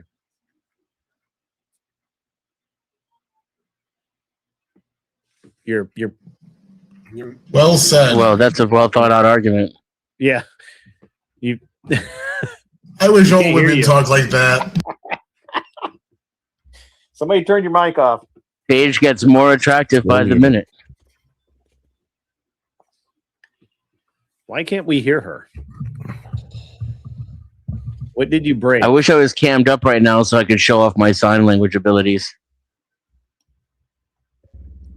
I don't. Denizen having sign language abilities is the most useful skill set. I don't know why you're not. I can't hear you. When I went to, can't hear you. Go out and come back in. There we go. All right. That's normally what she says. Can people hear me? Yes. Yeah. Okay. Yeah, we can hear you. We can't hear Trippy because I have him muted, but have a claw and a little mask. He's probably talking to somebody else. Like we get Emmett or somebody, we'll make them take it. Yeah, he is. Trippy, we can hear you. Not where I We can hear Trippy. Oh my gosh. Say it's something special saved. Hey, Trippy, what do you have special saved? Okay. All right. Let me let Trippy. See if Paige What is do you back. have Paige is special back. saved? There's Paige. I mean, Can you hear me now? Sorry. Yes, we can hear you now. It was weird. Weird. I think it's Talk Studio. Okay. Your opinion on the weirdness of that last debate? Yeah, so obviously that is, oh my gosh, Trippy's still talking. Okay. Oh my gosh. Happily talking. We can't hear him. We can't. I've got him muted because he So I doesn't just realize. yell he's over unmuted. him? Like, should I just start speaking very loudly? Just drop Yeah. her off screen. You don't have to. We can't hear him. He's muted. Okay. You could talk normal volume. We'll be able to hear you. Okay, great. So obviously the government is going to be involved in certain, enforcements of contracts through the courts, right? I mean, that's the literal government, okay? So I didn't really understand the point of that position. I mean, obviously, I think Emmett won. To me, it was a pretty easy victory. But But the lawyer doesn't even know what party means. Yeah. Sorry, I don't know what party means. What is a party to a private contract? Are they party to a private contract? They're not a party to it. Thank they are you. That was my involved in it There in you terms of go. That enforcement. was the whole debate. Thank you. Because I'm playing Roger. That was literally the debate. Well, I missed the prompt. What was the prompt? The prompt is the whether or law? not the Hold on, government is you a just party said in private obviously Emmett contracts. was right. Hold on. You missed the prompt. How do you think Emmett's right? Because he How was do you from think what I anything at all? heard, he was arguing that the government has the ability to enforce the contracts, right? Or not enforce them. Did I hear that No. wrong? Yes. No. It was. They both agree that governments enforce contracts. The question is Okay, whether or not the great. government is a party in a private contract. Depends on the It's contract. it's not a party. There's no privity of contract. It's like Right. the Unless best- they're an Correct. agent superior to like a separate contract that the government Okay, agency. my bad. I was using the washroom. Shouldn't have spoken on something that I didn't hear the prompt on. I'll take the L on that. I liked her better when Nobody's she was yelling. muted. Nobody's yelling. You know, you can handle it. I just think that it's always an interesting kind of debate. Was that a real rage quit? No, I think Emmett was just being funny. Emmett's never being funny. He's always raging. He That's what hasn't I was just going to returned. say word for word. Am I the only one who can hear Trippy like just going on and Yes. on and on? Yeah. Yes. Are you in his chat or Yeah, something? you are. No. No, it's just Talk Studio is broken. Oh my It's god. weird because I can't hear. I mean, I've got him muted. Well, No, I was Yeah, but the muted mute while I was doesn't doing work. dishes, and you guys heard it. Well, all right. So Yeah. the thing is that if I drop you down and I bring you back up, even if you're muted, it turns off Maybe the you should mute drop on your end unless I remute you. Drop Trippy. Yeah, let me Yeah. drop him. Oh my god. Put him in the back. Yeah, he showed up too late anyways. Get him the fuck out of here. Let's go moving to round 2. All right. Who's who we got? We got Scratch, Glenn, Abe, and our boy Dusty up there. We got 4 left. Is that right? And then we could probably add in AVG, and We have we'll add in Paige as well. So we have 6 people now. We got 3 debates to get through this round. Yeah. All right. So and then we got Loodle Miss up here. What do we want to do? How do you say that? Can we do a 2v2? Can we do a 2v2? It's Little Miss. That's my Little daughter Miss. actually, but Little Miss, yeah. All right, that's fine. 2v2 and then another 1v1. We don't do 2v2s here. No, Wouldn't be never one. mind. I mean, It's always Nice thought, 1v1, just because we like to see people beat on each other. And Unless we're not bringing Loodle in, then we have 5 people left. no, bring me in. Do 1-on-1. I want to be beat on. he wants to be in. Yeah, definitely. That's why. All right, he wants to be in. All right, so who do we want to put him against there, Tyler? Tyler's apparently got the roster going tonight. I've been paying attention. I say we throw a Loodle against Scratch because he's getting impatient. He wants Loodle to get against Scratch. Yeah, I'm good with that. I'm good with that. Are you a lefty there, Loodle? I'm left-handed. That's not an answer. Okay, I didn't see that coming. I mean, I didn't see that coming. technically, it was a vague question. No, I didn't see that coming. no, I'm not a lefty. No. Okay. Scratch is a remind me, you're a Market socialist. market socialist. Thank you.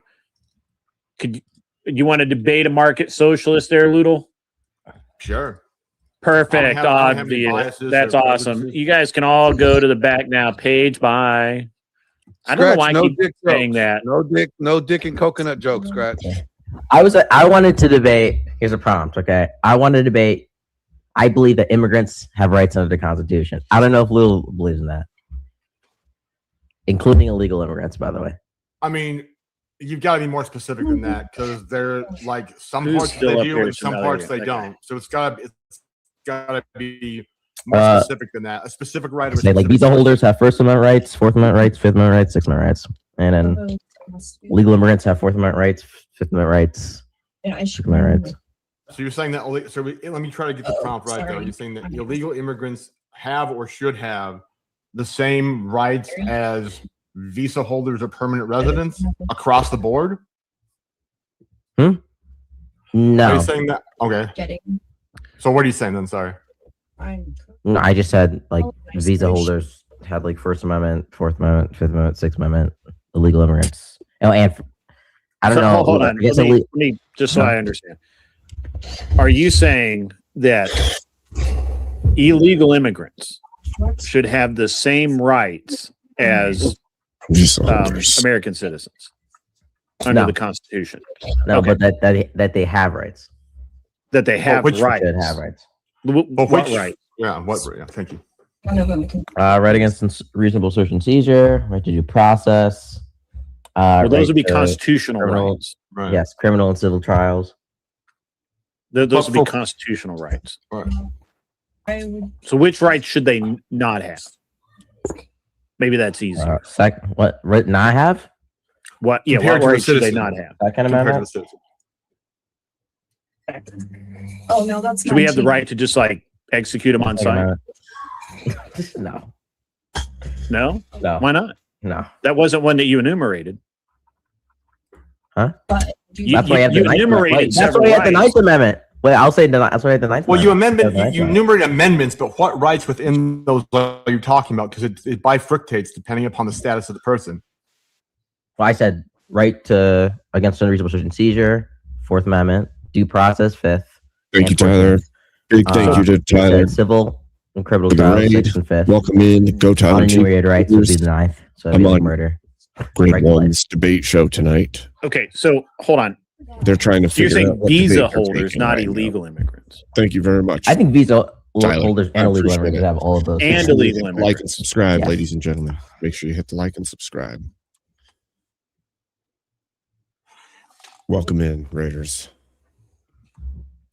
If you want, we can just do a Trump debate. Otherwise, So the question is just like, how does that play out? Because like they all have rights, but they're all curtailed to different levels depending upon what the status is. Are you saying they should all be equivalent across? Like, what's the actual claim, and what right are we talking about? I'm happy. I think you would have to pick a specific right because, like, for example, visa holders do not have the right as a term of being a visa holder to not be searched, right? Like in theory, if you have a visa as part of holding a visa, the United States government reserves the right. The government has the right to come in and search you at any time they want to, right? That's and surveil you without a warrant as well. And surveil you without a warrant. There's a bunch of other things that honestly make sense. Now, if you want to say that they ought not have that the United States government ought to grant them the same right as an American citizen, I think that would be. First of all, I think that'd be a very long debate, and we have 5 minutes here. So let's, you could pick one. You could say that they shouldn't have rights to search and seizure. I think that would be a relatively easy argument on both sides. But anyway, I don't know. I mean, I'm not trying to tell you guys what to debate. Well, no, I'm just trying to get something that's actually clear to talk. I'm happy to do. Yeah, we can do Fourth Amendment. Yeah, that visa holders have the right to search and seizure against search and seizure. Denison's telling me that I'm factually incorrect about something. I don't know what I'm factually incorrect about. I'm not sure. I'm guessing it's the surveillance thing you just talked about. No, that's not. He is correct about that. It may be the search.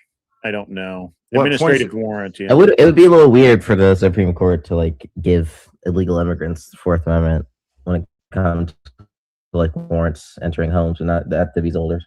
You think that it's weird that we don't do that, or you think it's weird if we did? That we do. You think it's weird that we do? Yeah. That we do give them that, or that we do not give them illegal immigrants already have Fourth Amendment rights. Even like Alito says that in like Vasquez Genome, right? It's just not the same way that you and I have Fourth Amendment rights, or the same way a visa holder has Fourth Amendment rights. Like they're different. They're different processes to go about getting rid of those. Yeah, but you start getting into he's right. Actually, I think with Fourth Amendment, at the local level they have Fourth Amendment rights, but if you go into federal jurisdiction or any port of entry, or if you have contact with anybody, or you can get an administrative warrant that doesn't have to go before a judge. So it's like this is a very complex argument. I like it though. I think it's a great. I think it's a great topic. I just think it's a very complex argument because you start getting into like. I think you're right. They have Fourth Amendment protection at the state and local levels because a city cop couldn't come in warrantless, but a federal cop could. I think. Right, like and no was is like specifically about reasonable suspicion and whether or not immigration officers are allowed to go up to people and question them about their immigration status. And even Alito and Kavanaugh actually, and say in their concurrences, those are opinions. But the question is, yeah, it's opinion court. But he specifically cites Brigham Pone v. United States, which is But that's not universal though. They can't stop them on the streets for no reason because of their skin color, or whatever. But they can get administrative warrant, which makes you have, as an illegal immigrant or an immigrant of any kind, less of a Fourth Amendment protection than a U.S. citizen. And so I'm saying that was what Noam held. Like it matters on the context, right? Okay. Ultimately, I think this is a very complex. Never talking about administrative warrants. Ultimately, I think this is that's a really great argument. I think it's a really great topic to have as a long form debate, but as a short form debate, I think it sucks. So, want to debate Trump? Maybe I don't know. You do like Trump bad. That we're going to go with Trump bad. That's bad. That's kind of low hanging fruit. It is, but I love that low hanging fruit. We can get very specific. I can say I don't know. Trump's $1.8 billion slush fund is corrupt. That'd be a good one. So I just have to defend everything bad that he hates about Trump. You could do that. Yeah, I'm suggesting topics. If you have a topic, go ahead and suggest it, bro. Yeah, feel free to debate. Suggest a topic. Ooh, I could do Trump is racist. That would be. I'd be a little. Pete Rose should be allowed in Cooperstown posthumously. That's before. I could do mainstream. Mainstream media is better than alternative media. Debate that. Okay. Mainstream is better than alternative. Yep. We can debate that. Okay. I'll take that. Props on the flat cap, by the way. All right, let's go with that. Mainstream media is what he said. Better. Let's define better right out of the gate, and what because that's going to be on him to define it, I guess. I mean, when I say better, I'm saying more factual. Okay. Mainstream media is more factual. Wow. Better. Wow. No, more factual. Okay, that's factual is wild. Either one. All right. So you can make that in the. You can make that as part of your argument. Shows Sorry, I need you my timer back up. lefty. Give me one second. Who is the affirmative? I'm assuming that he believes that's going to be me. Factually honest. Oh man. Then they said I just got a text. Debate whether or not LeBron James is better than Michael Jordan. I think I don't look, dude. Okay, for being black, I don't like basketball. He doesn't like basketball. I already knew that. Watch it either. But I thought it was funny that somebody sent that in. More factual, my ass. That's freaking hilarious. All right, sorry, I got. No, you're good. The lulls are always good. All right, 1 minute on the clock. Scratch is the affirmative. Ludo, you are defending or the neg. So go ahead and Scratch whenever you're ready. Start speaking, and I will start the timer. Yeah, very basic argument here, right? While mainstream media has its mistakes, and mainstream media has lied and omitted facts in the past, is better than alternative media because alternative media sources aren't accountable to anybody. Anybody can go online, post disinformation, and they're not on this platform, defame anybody, and it can't be held accountable almost at all. Versus mainstream media corporations, which have to be more mindful of things like defamation lawsuits, and also the fact that thousands of eyes are looking at them, and oftentimes that means that they're willing to do things like print retractions. For instance, New York Post, the CNN, and even even their talk show hosts have done that. For instance, I forgot exactly who it was, but in COVID, a talk show host, I think for one of the mainstream media companies, made the claim that the COVID vaccine was 100% effective. They retracted the statement, and that's because they're more held accountable to people because they have teams of fact checkers versus certain media where anybody can just post whatever they want. All right, perfect. Okay, just start speaking, and I'll and we'll go. Well, I think alternative media, and by alternative media, I mean those who aren't mainstream, the same kind of dichotomy he's drawing, those who aren't a corporate media outlet, those who are independent journalists or small organizations. I'd say Tim Pool would be a good example of an independent journalist media. So the first thing I'll say is that mainstream media, corporate media is captured. They have a large percentage of their individuals who are running the news desk and the editors-in-chief are CIA operatives and have been in the past. It's been for example, let's look at the Iraq conflict. The mainstream media reported on all the lies that Bush said, that Powell said, that Rice said, that got us into Iraq. They also reported on lies that kept us in Iraq. They reported erroneously on the origins of COVID. They reported erroneously, or there are people out there, doctors, like the Great Barrington Declaration, if we're going to talk about COVID, right? Which was the idea that we should stop the spread by getting the most vulnerable vaccinated and leaving the others to mingle around and get herd immunity. That was blacklisted by mainstream media. You were taken off everything if you said anything about that. Corporate media wouldn't, and it turned out to be right. So more facts. All right, that's your minute. All right, gentlemen. Again, keep it clean. Keep it to the topic, and just start talking, and I'll start the timer. Yeah, I just want to get one thing. Who do you think is like more accountable? Mainstream media or people who can just like post anonymous slop on Twitter?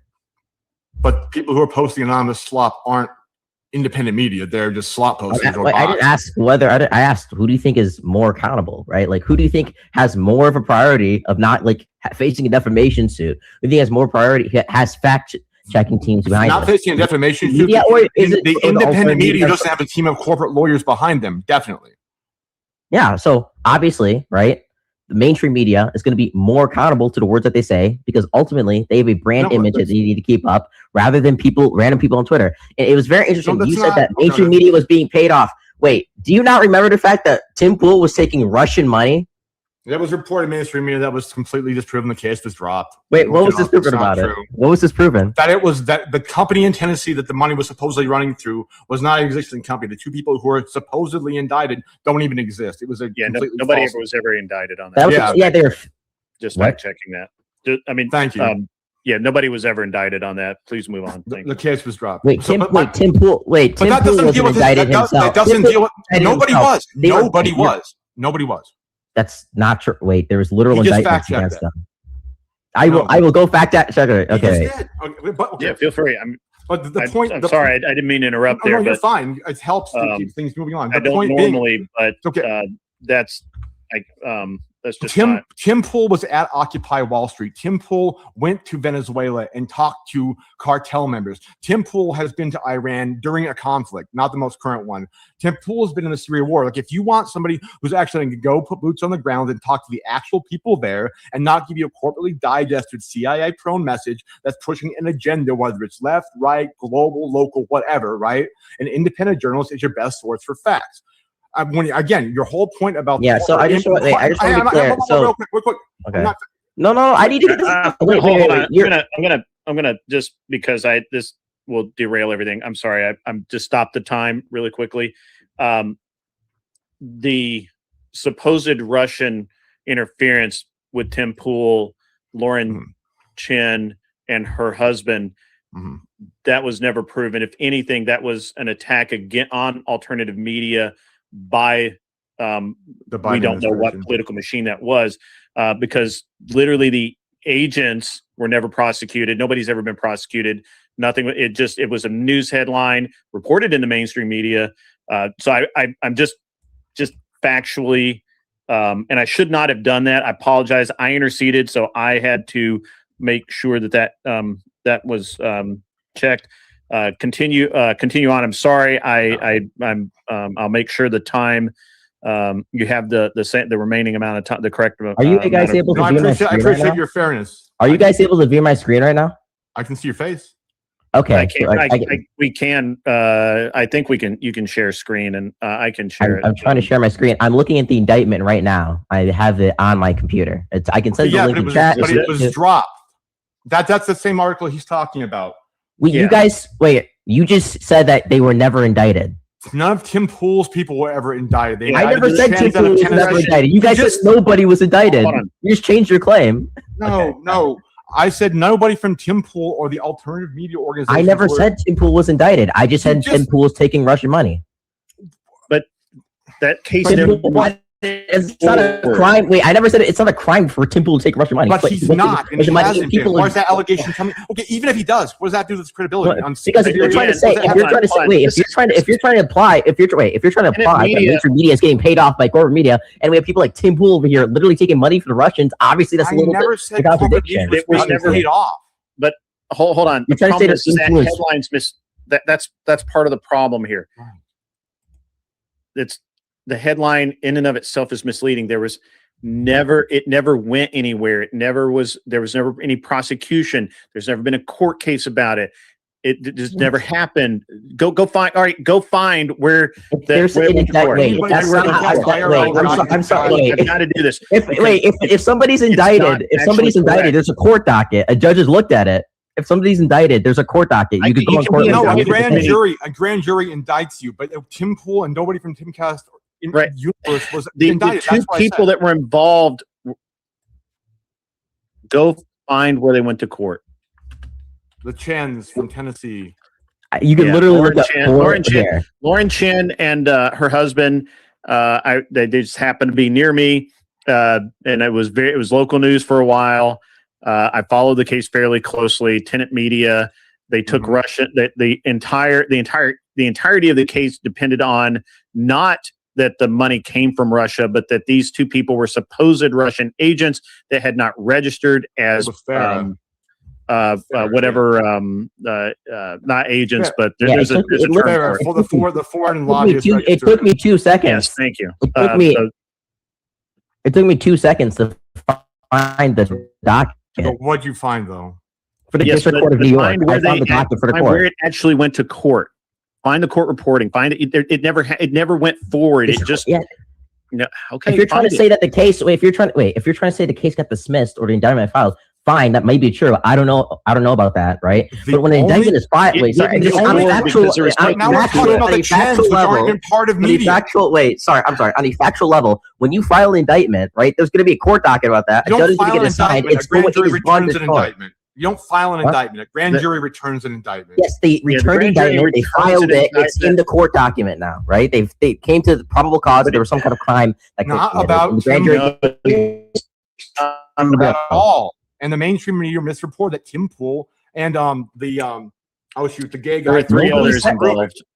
But wait, I'm sorry, you didn't read any reports. Around the time, what happened? I read actual articles. Hold on, I'm going to start. I'm sorry, I got you guys off on this tangent. I will restart your time. You had 2.5 minutes left. I'm going to restart your time. I apologize. I shouldn't have done that. That was my error because it's not. I'm pretty big on things being kind of factually correct. Hold on. I appreciate the fairness. Thank you. Anyway, continue forward. I apologize. Okay. Anyways, sorry. I'll just get back to accountability, right? Obviously, mainstream media is more accountable than. Okay, but wait. I was in the middle of an accountable point when you had to go search up the Tim Pool thing. So let me finish what I was talking about. You have somebody like Tim Pool who actually goes to places, who's accountable. If he gets bad, he also puts his life on the line. He goes to Syria, goes to talk to guerrilla warriors, was covering Occupy Wall Street, saw the infiltration of Occupy Wall Street when mainstream media was trying to push for their corporate backers to break up Occupy Wall Street. The whole idea that independent voices and independent media and freedom of speech is the basis of American knowledge, free speech, marketplace of ideas, more people saying things and trying to put the truth out there is better than a controlled group of people who are only concerned about their image and only say certain things because they have sponsors that they're worried about, and so they don't want the Pfizer ads to go away. Like it's the same thing as money in elections, the big corporate money in elections. It's the same thing about the accountability and the truth telling of media that's corporate. Good. Yeah, this is just like a straw man of the position, right? Nobody's saying that like mainstream media should be the only. I'm not even saying that mainstream media should be the only. You said they're more factual. You said they're more factual, which is true, right? So the thing that you're gonna have to deal with. No, yeah, that is. Wait, can I finish? Wait, you're interrupting me. Sorry, okay. Sorry, so okay, here's the reality, right? Independent voices have done good journalism sometimes. That's true, right? There's think tanks out there, the Cato Institute, that does good research. But the fact is, when you have having a bunch of people screaming a bunch of information to the void doesn't mean you have more factual basis going on. If you have 20 like, I don't know, anti-vaxxers screaming shit into a room at somebody versus one doctor telling you about vaccines, the doctor's probably going to be more factually correct. Reality is, more information doesn't mean you're more factually correct, and that's what you're trying to say. More independent voices. It's not more independent voices. No, more independent voices does mean you can have more factually correct reporting. It also means you can have more people who can sling bullshit when you want to, right?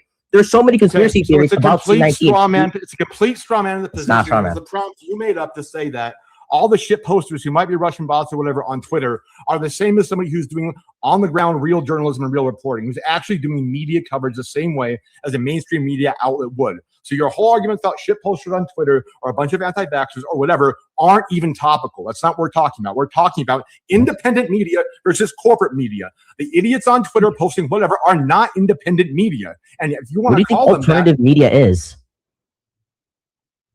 media that's outside the corporate media. Yeah, how do you think when people are scrolling on Twitter, people like Asmongold to scroll on Twitter all day and get slapped from the Twitter feed as their news, as their news? That is their media. When people scroll on Instagram and see like their random Groyper shirt, that is their media. That is the alternative media to the mainstream that they're going. They're not going out and reading a New York Times article. They are literally going on Instagram. Okay, that is time. I did give you a little bit extra just because I interceded there. Assumptions. Wow. Go ahead, Ludi. You were the negative, so you will lead off, and Scratch will have final word. Have 1 minute for your closing. I think there's been so much stuff said about so many irrelevant things that's completely off the topic. We really just need to boil it down to the basic arguments here. The claim that my opponent made in the opening statement was that mainstream media gets the facts right more often. Mainstream media is trustworthy, and and then gives rationale for, they do it because of accountability. Okay, well, look, what got us into Vietnam, what got us into Iraq War was the mainstream media parroting their military industrial complex, corporate masters, parroting the government's narrative, parroting the CIA implants narrative, parroting the global hegemonic like war machines narrative, right? Independent journalists, independent alternative media sources are the only way to fight the corruption and fight the falsity, like the Tim Pool story, like a lot of COVID misinformation that the mainstream media put out, like your girl on MSNBC who said that it was 100% preventing transmission and 100% effective. The reason why is because the independent journalists who are actually doing the research on the ground aren't beholden to corporate masters. And the last thing I'll say is, like, the people scrolling on Twitter or goon posting on freaking TikTok or whatever, that's not independent media. Those are individuals doing individual things, not a media source. So if that's where you're hanging your hat, I don't think you're in the same debate. That is, look, if my opponent doesn't understand, I think that was his minute. You can go ahead. I'll start the timer when you start talking. If my opponent doesn't understand, the average person, the average person is listening to podcasts, they're scrolling on Twitter, and they're scrolling on Instagram if you're like Gen Z, right? They're not reading full articles. Even if you're listening to a podcast, it's some random, like, look at Joe Rogan, right? Look at the whole Flint Dibble situation. Flint Dibble goes on Joe Rogan, debates this guy, absolutely blows him out, and Joe Rogan, right, who was wrong in all his prior positions when he was talking to this guy, just shits on him. He doesn't concede. Guess what happened to that CNN girl who said, right? Who just said wrong? He retracted her statement. Guess what happened? Guess what happened when Joe Biden? Wait, guess what happened when Joe Biden came out on? And you're wrong. Guess what happened when Joe Biden came on stage and said that COVID vaccine is 100% effective? CNN made an article the next day criticizing him. It's very funny how all these people who claim to know everything the mainstream media says is all they support foreign wars. They never go against the mainstream. They do. They criticize Biden. They criticize sometimes the government's narrative, because they're actually more accountable to those kinds of things. They are willing to do that. They actually have fact-checking teams. And I really don't want to say, oh, every single person on Twitter is a media source. They are. People scroll Twitter, they see that. Yeah, okay, that's time. Let me bring everybody back up. We'll get the judges' verdict. Rachel Maddow made that statement on MSNBC. She's now their highest paid anchor. 100% effective. I'm not sure if Trippy still knows he's still here. He's talking. Like you can kind of see it. I don't think he knows he's Not still to here. us, though. This little screenshot somebody took from GTA. I can go first. That was painful. Yeah, go. Whoever wants to go first, go first. So when it comes to the veracity of the mainstream media, anybody who knows to bring up Rachel Maddow's claims about the vaccine is an automatic W from where I sit. That being said, Scratch, you just didn't make the case that the mainstream media is factual. You spent too much time arguing about, the alternative media not being factual, and random people on Twitter are not the alternative media. Also, the only example you gave in favor of the mainstream media being factual are the cases in which they had to admit that they were lying. So I just did not find the argument convincing. I got to give this one to Oodle's dad. Okay. All right. Who wants to go? Israel or Abe? I can go. It's not Abe. It was Witchy. Witchy. I'm sorry. I like Abe as a judge. He's a good judge. So yeah, misogyny. I see that we're picking our winners here with who we agree with more, and like what I really saw in this debate was an overall argument met of standards. This is the standards the media has to hold up to. This is why, and they were concessions.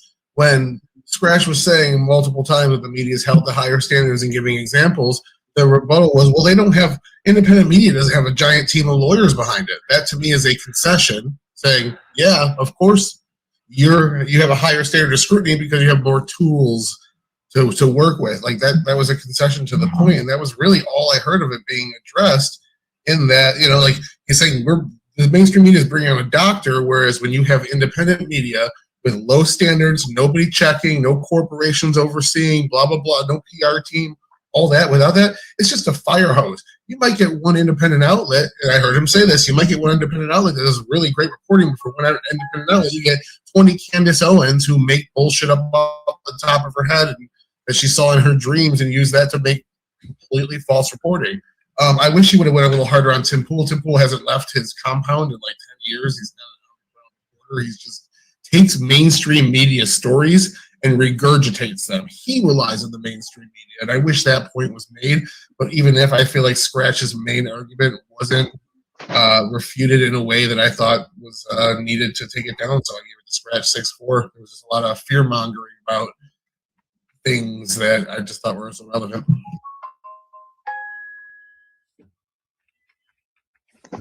Okay, so that leaves me. That leaves me, and so just on the fact that he said it's more factual, not absolutely factual, and the negative argument was about it being not absolutely factual. Of course, it's not absolutely infallible. Like that wasn't the argument. So I kind of think he didn't argue the prompt. So I give it to Scratch too. Interesting. Do the floss. Scratch didn't argue the prompt either. Yeah, Scratch. Yeah. And just nice. Go Scratch. Go Scratch.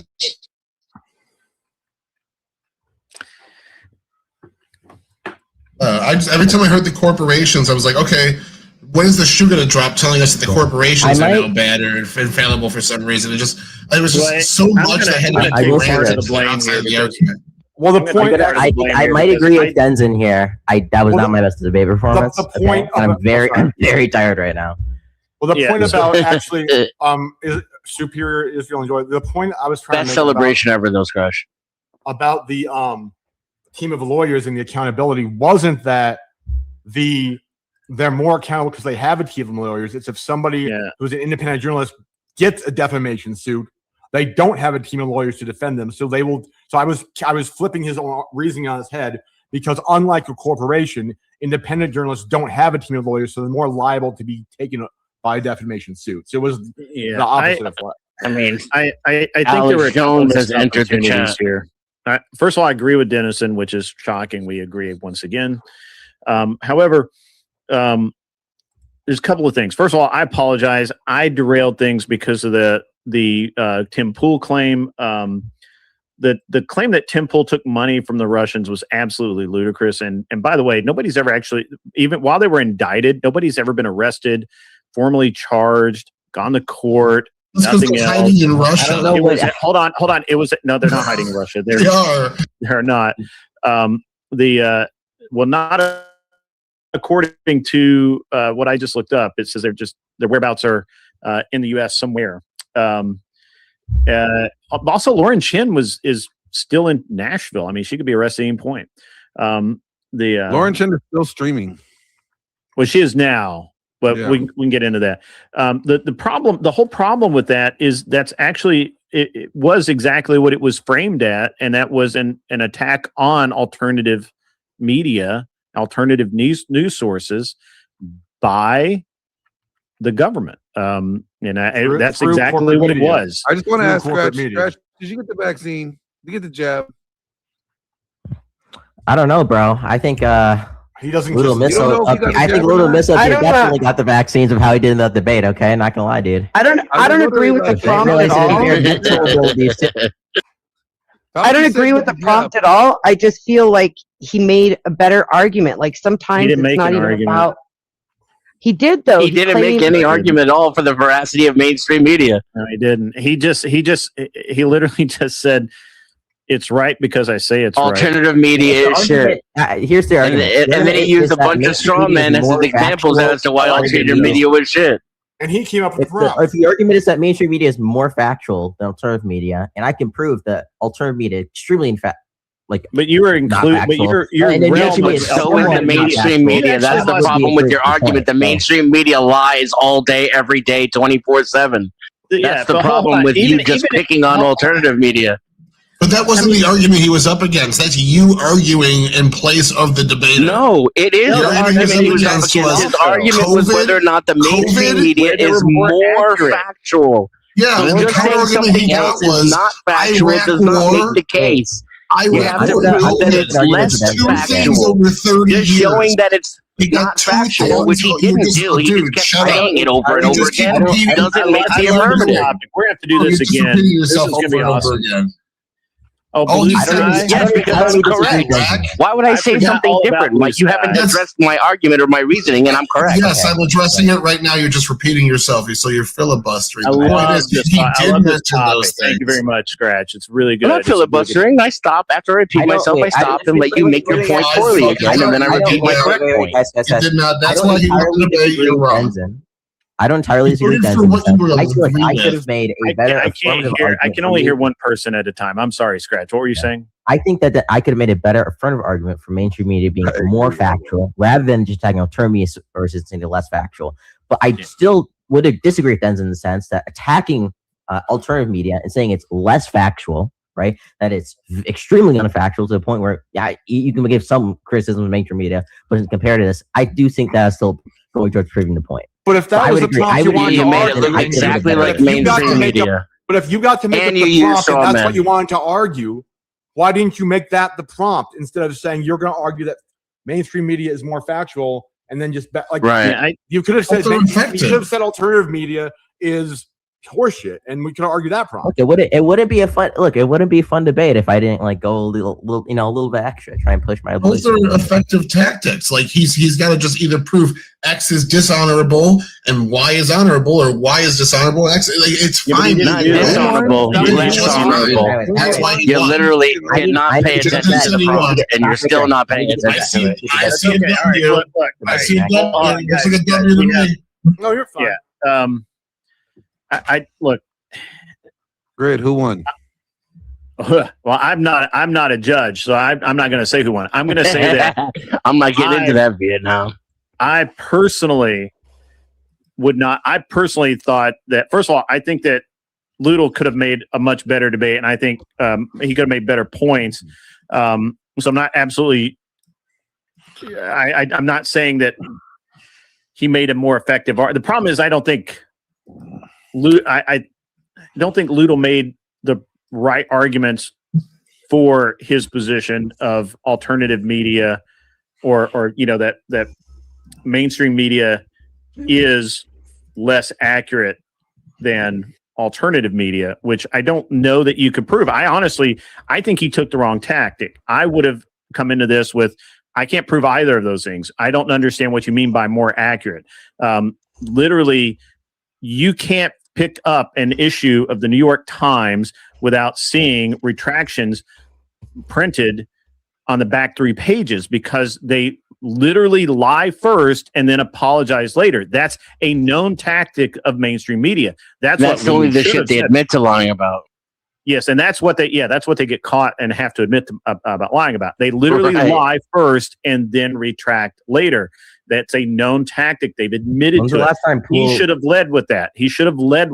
Yeah. That's literally like the back When's the three last pages. time, of wait, their- when's the last time Tim Pool apologized for saying something wrong? I'm sorry? When's the last Candace time Tim Pool Owens, too. apologized for saying something wrong? Well, I'm not defending Tim Pool or Candace Owens. You The literally whole are, point- though. That's part of the debate, right? If the debate is, well, mainstream media does lie sometimes and makes mistakes sometimes, and they're willing to apologize and correct the Every factual- time. unfactual thing they Judges, said. who won But the debate? But I really mainstream wanna media is hear never it willing to again. do it. We already That's did my that. point. Scratch one. Yeah, scratch one. Moving on. But the prompt wasn't whether or not the mainstream Which is media better? admits to lying more often than the alternative media. It was that the mainstream media is more accurate than alternative No, media. it was better. Ludi than. The also, prompt was better guys, than. let me finish this out so we can get these guys out of here. Ludi also missed the opportunity because he did not corral Scratch into defining what he was terming as alternative media, and then picking apart that part of the argument. Now, part of it's 5-minute argument, so it's hard to do that. But by saying like Tim Pool actually alternative media? I would argue that he's not, because he doesn't report anything. He makes commentary. That's it. He used to back in his advice, yeah, but you know. But right. But so now the problem is that you allowed him to say that Tim Pool, and I fed into that, unfortunately. What is alternative media? He's not. He's a commentary guy. Candace Owens is not alternative media. She makes commentary. She doesn't report the news. As much as you may want to corral her into that section, she doesn't report the news. Hey, when was the last time she made a stock market report? When was the last time she released the housing numbers? When was the last time that she had a crime sheet out or investigated anything? She doesn't do any of that shit. She's technically not alternative media. Hey, great, but she don't You know. didn't, but Ludi, No. you I like you. You're a cool dude. But if you're going to go against someone like Scratch, who I've already noticed that he has a very specific style, he makes a crowd argument, and then you have to go in and make him define those terms. And you have to say, and you have to draw the line. You can't say, well, because he was literally saying that I'm alternative media, right? Like he would say that I'm alternative media, but I'm not. I don't report the news. I don't do shit.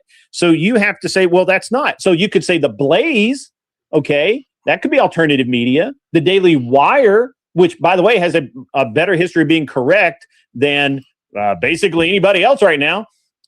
You could say that's alternative media. I would have accepted that. I would have accepted that. WikiLeaks would have been a strong example. Yeah, that's alternative media. Those are more accurate. You could have hammered you could have hammered Scratch on that, but you didn't. You missed the opportunity. I think Scratch did pretty good for a 2v1. I accept judgment. Yeah. Oh, I mean, and I should not have gotten involved. I just did that because it's something next to me. Yeah. Grid, you fumbled the debate. I did fumble it. It's my bad. I caused Ludi to lose. I'll take that. Very Jew coded. Back and we'll have fun. I can admit when I make a mistake. I can admit when I make a mistake. All right, who's next? Who's next? Who's left? Round 2, you got Dusty, Paige, and Glenn still on the table. Dusty, Paige, and Glenn. And Abe. I'll debate. Abe and Paige. No, Glenn, no. Glenn and Paige. Again? On who can again? Oh, you guys debated already?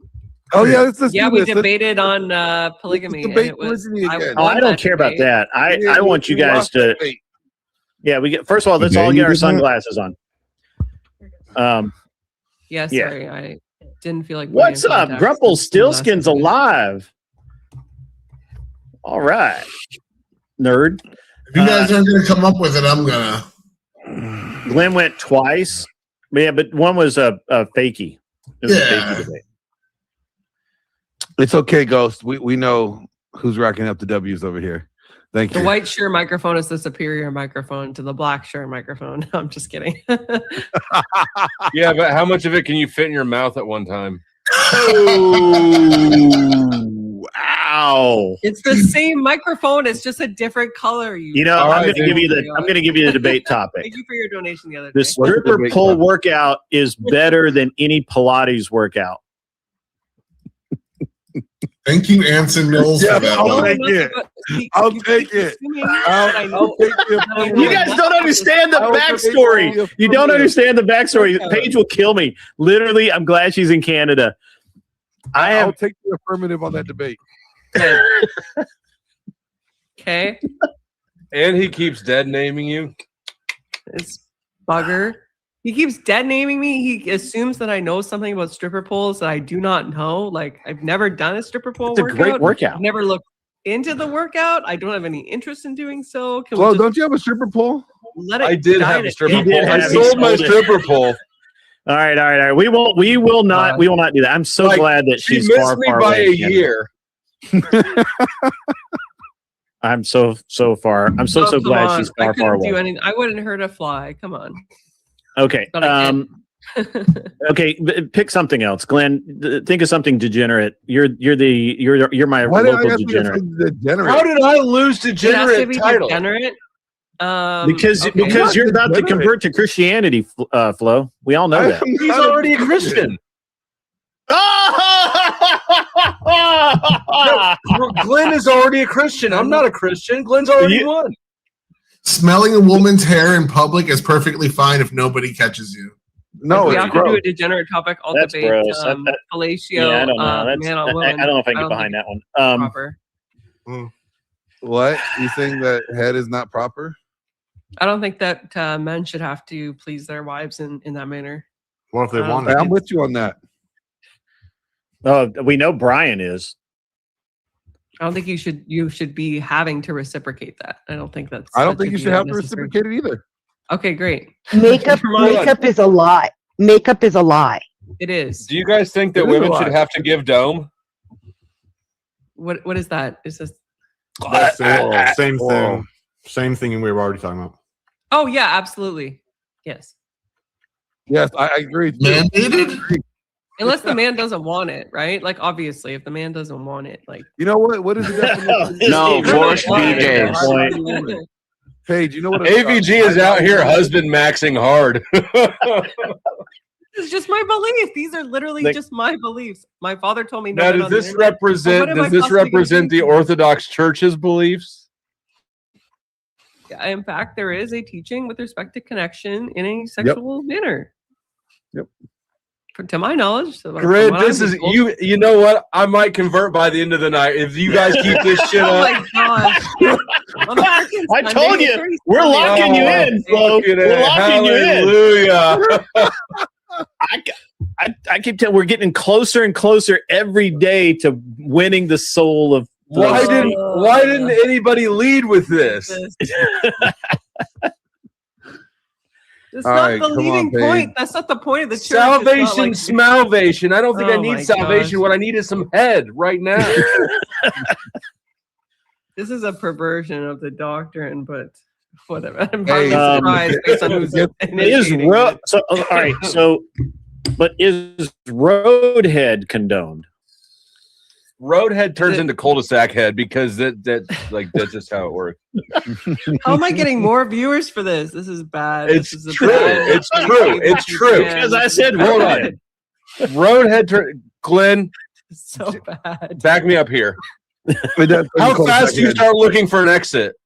Real quick. You're like, I started looking for a boat ramp or somewhere very private. just don't go safe pull over at a driving. park, Practice safe stop. driving. Yeah. Okay, can we talk- And Dusty let's over figure here. out a Intel topic. is wild is unsubbing to figure out all a of us, I topic. think. Thank you for the super chat. Distracted driving should have the same penalties as drunk driving. Okay. I mean, that's. I agree. Yeah. Can I offer a debate topic? Go right ahead. Drunk driving shouldn't even be a crime. Boom. Why not? This is why me and Dennison are homies, even What? though he's a commie. Even though he's a filthy commie. He is a filthy commie, but that's Dude, okay. I fucking hate commies. I'm not a commie.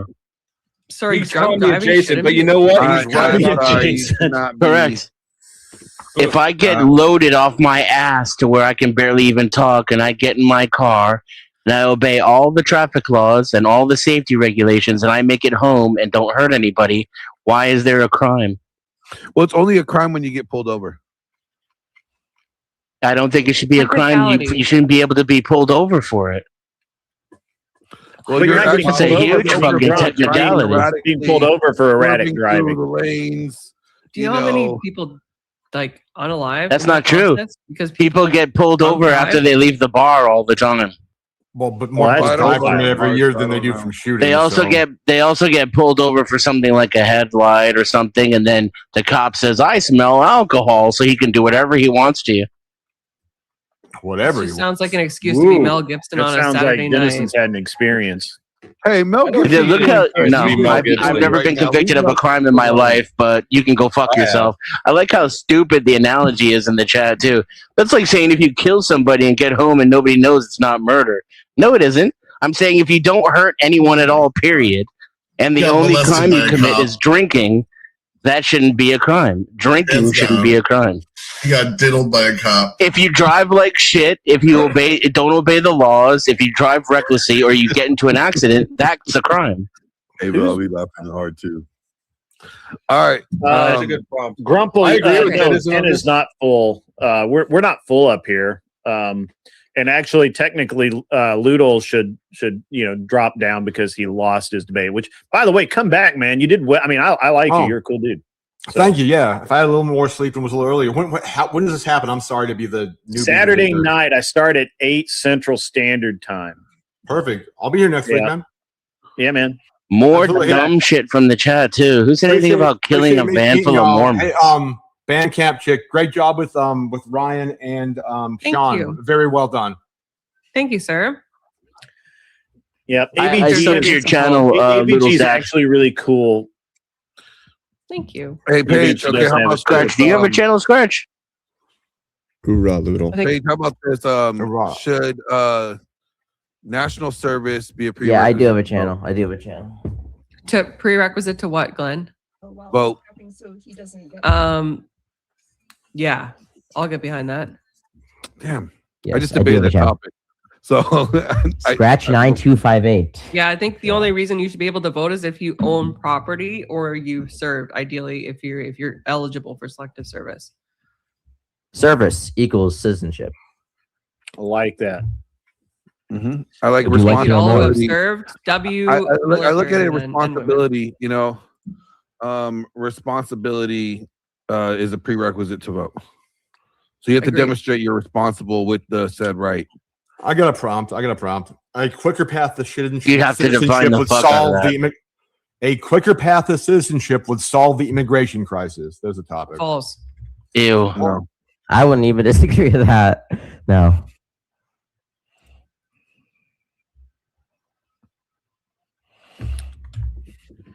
Israel is our greatest ally. Well, let's let Grid run through the topics and maybe we can. Oh, yeah. All right. Let me go back to the list. I'm sorry. I got Oh, distracted. we have a list? I didn't even know we had a list. I have a list. We do. I thought we just pulling stuff out. And you can It's add to the Schindler's list. If List, you am have I a right, really Tyler? cool, if you have a really cool debate topic, then you can throw it out, and I'll add it to the list. Oh my God. Should Chat, do you guys hold on? already Wait, have hold a on. That's not topic? it. I'm asking my chat. Hey, where's the list at, gentlemen, ladies? Chat, you guys have an option. Give me an option, chat.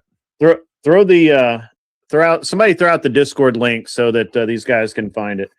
And what's the let's see, Discord where was channel it? name? I'll find it there. Let's see. I just had it. Is Yeah, cheating in a women. hold on? Is cheating in a relationship worse than cheating in a professional sport? No, the principle's the same.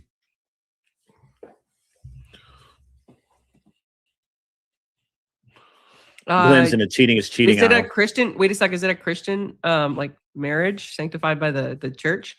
I It just says this marriage Sure. by definition is sanctified by the church. I can't. Is there any reason secularists get married? I mean, tax reasons. Tax bitches. What the fuck? Yeah, tax reasons. Yeah. Believe it or not, what? secularists get married I'll for take all that. the same reasons as religious people. It's different. I'll It's take not it. different. I know. Go I'll take you figure. on that one. It's different. Crazy secularist. You're gonna say it's different? Yeah, it's I not think different. there's a higher. Okay, cool. I think there's I'd a say higher that's different. error attributed to it. Well, That's can we just your debate it? narcissism. That's just your narcissism. Oh, We got my a narcissist God. now? topic. Let's go. Oh, hold on. I guess I we all don't are, right? think We're you on the guys internet. are going to go for this, but is it morally worse to ghost someone after a hookup or to fake an orgasm? Which is morally wrong? To morally ghost wrong. them. To ghost I'm them. ghosting them. I say ghosting them. That's really a better debate topic than whether or not DUI should be a crime. We should ask how old Scratch is before we do this debate, just to make sure. Oh, Scratch. Don't take that from him. Don't take that from the Israeli guy. He's not even Israeli. He's fake. He's a fake Israeli. From Lebanon or something. Is it morally? That is, I forgot that was on here. It's literally, is it morally worse to ghost someone after a hookup, or is it morally worse to fake an orgasm? Yikes. Can you somebody fake the pay orgasm some and then prompt, ghost? please? Oops. Can you fake the orgasm and then ghost? I'm sure you can. I don't know. Paige? Does that make it doubly more? Obviously, If the guy fakes the orgasm, Did you it get again. ghosted. I'm sorry, AVG. I'm very sorry. Very sorry. If You're the guy really fakes not. the orgasm, you're getting ghosted. All right, so we got the prompt. Is Yeah, it women can is take it. cheating All right. less Shouldn't, than but we can. what is it again? Oh, hi, Grumple. I'm supposed to be kicked anyways. Thanks, y'all. Yeah. We'll see you Good next evening. Saturday. Also, Grumple, you're too late to Nice debate, talking. man. I'm sorry. You can hang out, but you can't debate. I'm sorry. But you I'm can better hang. as a judge. Well, I'm better then as a let judge Ludo anyway. stay and hang out. You can't just kick Ludo off and let I'm not. I'm not kicking him I'm off. He lost. can. Oh. Yeah, I'm Wow. not kicking him off. I mean, I said I might, but I mean, You're welcome. You're welcome to. It's past my bedtime anyway. But past it's all your good. bedtime. It's past Grid's mine over. too. Grid's over All here. right, I all reserve the right to kick people at any time. Okay, we're about to, it's about to be a problem because my wife's going to go to sleep, which means that I'm not going to have any happy time. Oh, yeah, that's an issue. Okay, You can let's just decide masturbate on a like prompt. usual. Can we You go for just the ghost first? her. Blame the patriarchy, right? Well, I am the patriarchy. You I guys can't figure blame out the prompt. myself. I'm gonna go take a piss real quick. Sorry, why don't we go for the first prompt? The cheating in a marriage is more wrong than cheating in a professional sport. Yeah, those pesky morals. Is that where you're going to go with, Glenn? He's taking a leak. He went to the shitter. That's a yes. You went to the loo? Yeah. Yes, Anson provided a lot of these. Anson was literally like a prolific prompt provider, and a lot of them are really, really bad. Is the walk of shame I hope he's okay. considered ghosting? That's hilarious. I miss Anson. Where is who pissed Anson off to the point that he quit the internet? Like everybody, he blocks everybody who annoys him. That means all of us have been blocked. I was just on a panel with him like a week ago. I Then had he a blocked debate you. scheduled with him. No, he's doing good things in life. He's doing good. In I mean, life. to be fair, I have all of you blocked, but I still come to the internet. It's probably working for Palantir. I own shares in block me. Palantir. Hopefully, he's doing good things. It's a great investment. It is. Palantir's an Last time, when I LVMH. bought, it was at like a 52-week low, Great company. which do what there's not financial advice, but it seems like a good time to buy. He's working for Palpatine, not Palantir. He's Palpatine. Oh, good. That Yeah, I don't Death think- Star Also, thinking seems like a about good that time to right buy now. silver, just in my opinion, only. Man, a great time to buy He's- silver was the 20. Hey, what's up, Cam? How are you, my man? It's not $20 anymore, but it is like 58, which is about as low as I don't know. The time to sell if you bought All right, are we anytime doing this or previous what? was It hit $111 in the last year. Yeah, I know. How much lower do you think it'll slide? We're doing this. We're doing this. Bounce around, then up before the end of the year. All right. Let's go. All right, gentlemen, we have the prompt, and Glenn is back. So to the back you go. Bye. Toodles. Bye. Toodles. Bye. God damn. Toodles. Bye. Fuck. Bye. Never. Bye. Oh, Bye. see, the problem is you're all the way up at the top, you loudmouth. My God. I can just mute that guy. Anyway, lady, gentlemen, we have the prompt. You know, you're all pros. We're all wearing sunglasses, and it's dark outside. I wear my Maybe not sunglasses at California. night. Well, he's not in California anymore. So, right. All right, who's the affirmative? I am. All Wait, right. you're affirming that it's just as wrong, or Oh no, sorry. I thought the prompt was okay. Yeah, no, never mind. I'm wrong. He's right. alrighty? There's the debate, folks. Game over. Nice story. That was the only argument a man's ever won with a woman. All right, Flip so and let's Good sport page. We'll talk later. all right, so Glenn, you're the affirmative. You go first. Let's start talking, and I'll start timing. All right. Cheating relationship is morally wrong. The same core reason that cheating in a professional sport is wrong, because it violates the agreed upon standard for trust, fairness, and commitment. There you go. Leave it there. Let her start. Wow, a 14-second opening statement. Impressive. Paige, whenever you're ready. I love when my opponent uses simplistic terms to make a black and white issue, more of actually a gray issue into a black and white one. My apologies, I misspoke. The fact is that the two contracts are inherently different. One is a contract which is entered into with the church and with God, and one is simply a contract of this world. It is simply something that one enters into with an employer. That doesn't mean that it isn't wrong. It just means that it bears a different moral weight. And I challenge my opponent to disprove that fact. With that, I yield. Well, it's the same All right. core principle. Calm down. Calm down. All right. Now, please keep this one clean. It's the same core principle applies to relationships. Okay, when two people enter in a committed relationship, especially monogamous ones, right? They're agreeing on certain guidelines and rules. Loyalty is not optional. Fidelity is not a suggestion. Trust is part of the whole thing, right? So when you are playing in the sport, you are also agreeing on the principle that you guys are going to be fair. That you're going to play by the rules, and you're not going to cheat. All right. By the core principle, cheating in the sports is just as bad as cheating in relationships. Almost like saying, you know what, if you steal 5 cents, it's not as bad as stealing $500. No, the principle is you're a fucking thief. Okay. So if you're a liar, whether you tell a white lie or a grand lie, you're still a liar. The principle is the same. Does the reasoning why you enter into the contract matter at all? For instance, there's a monetary initiative with respect to a professional sports work contract versus when you enter into a marriage you are getting. Sorry, you're entering into a marriage contract and an employment contract for the same reason. Do you love your company, Glenn? Are you currently employed? Glenn, are you currently employed with a company? I work for myself, madam. Okay. Are you employed? Have you ever worked? Yes. Have you ever worked for a company? Yeah, I work for the military. Okay, great. And if the let's say, are you in a relationship? relationship? This is not a get into Glenn conversation. My whole point is that in both cases, cheating destroys trust. Cheating destroys trust, and in doing so, it damages. You can talk over me. You're not going to answer my question, dude. Answer my freaking question, okay? So you've had employment with an employer. Woman, are you married? Are you an married? Because you can't. Because it makes you look like shit. Because you know that if you lost a job, you'd be less disappointed than if you lost the love of your life. Everybody knows that. It's freaking common sense. I've been married. Okay. And were you upset when it ended? Yes.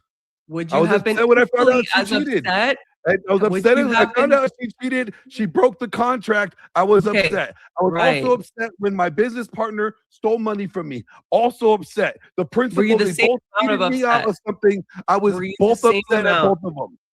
You were equally upset. Congratulations. You are an outlier. Okay. Obviously, people are going to. Have you ever heard the saying at the end of when you're on your deathbed, the things you will care about least are the amount of days you have worked. Somebody, you are being selfish. And if you're cheating in a sport, you're being selfish, choosing not to play by fair rules. You're making them play by the rules, but you're that's a subjective standard. Hold on. That's a subjective standard. The same thing as marriage. If you cheat on somebody in marriage, you're saying, hey, we agreed to these rules that we're going to live by, but I'm not going to live by those rules. Forcing this person to believe that you guys are living by the same rules. Right. You're cheating them out of information that they need to know in order to make a informed decision about what they wanted to do next in life. It's the same thing with business. If me and Grid were in a business contract and he started to make a business the contracts are materially different. Out of the contract, right? The contracts are materially different. What is marriage in the United States? Well, secular marriage is different than we agreed that this debate would be on Christian marriage. Christian marriage is a contract entered into between three parties, sir. Three parties, man, woman, and God. Guess what? You're man, woman, and God. You don't think that if you're cheating in a game, because I believe it says do what you think as if you're doing it unto the Lord. So if you don't think God's involved in the sports industry where that you're cheating is good, it's going to reflect him. Are you deranged? Do you honestly think that God is going to put more weight on you breaking a contract that you entered into with him versus a contract that you entered into on the world? Of the cheating. I don't think God cares about the levels of severity of it. I think he cares about the principle. Can we attribute more harm to something that is done, for instance, right? Like, let's say I steal a candy bar. Is cheating in sports just as significant as cheating in marriage? And the principle says yes. Is there a difference? On a sliding scale. So cheating for you is on a sliding scale. It's like, a little cheating is okay. Okay. Listen to this. Okay. Theft, right? Is there a difference in terms of the weight that we apply to the theft of a candy bar versus the theft of my elderly grandma's savings? No. I think we should cut both their hands off. Are you for serious right now? I think we should cut both their hands off. If you stole a candy bar, you stole grandma's savings. Law? Did you just advocate for Sharia law when I made a hypothetical about a candy bar versus stealing from the elderly? Dude, the principle what's the actual fuck? Why are we putting principles on a sliding scale? This is the problem in America, is that we lost our principles. We used to be, our word was our bond. If you were a cheater, you were a cheater. And nobody got to be joking. You don't apply weight differently based on the severity of something at all, ever? Like, you're gonna be more pissed? That's time. I'll let the answer come through, and then that's time. Okay, no answer. Great. All right, closing statements. ABG, you're first. Yeah, great. So my opponent is clearly living in Delulu land, where he thinks that we don't judge actions based on the nature of the agreement that's entered into and the severity of the breach. He either doesn't understand legal principles or doesn't care to for the purposes of fashioning his argument in securing a win that he will likely not have. With that, I yield. All I gotta say is that she said I won in the beginning. So there we go. She said Glenn's right. I will take that as a W. We can hear it. We can replay it again. But at the end of the day, when you cheat somebody, the principle of it is that the principle is wrong. If you're saying that we're going to let somebody get away with a little cheating here, this is not as important as this cheating. No, the principle says if you are a cheater, you're a cheater. If you are a liar, you're not to be trusted, right? If you lie little or lie great, you're still not to be trusted. That's the principle. So to me, the crime is the same. All right. Well, that was lively. Let me bring everybody back up and we will get on with this. All right. Gentlemen, what say you? Can I ask for some clarification as to the judge's responsibility? Is it like in a classic debate where it's who convinced us of their position, or are we only arguing on the merits of the argument, like who argued best?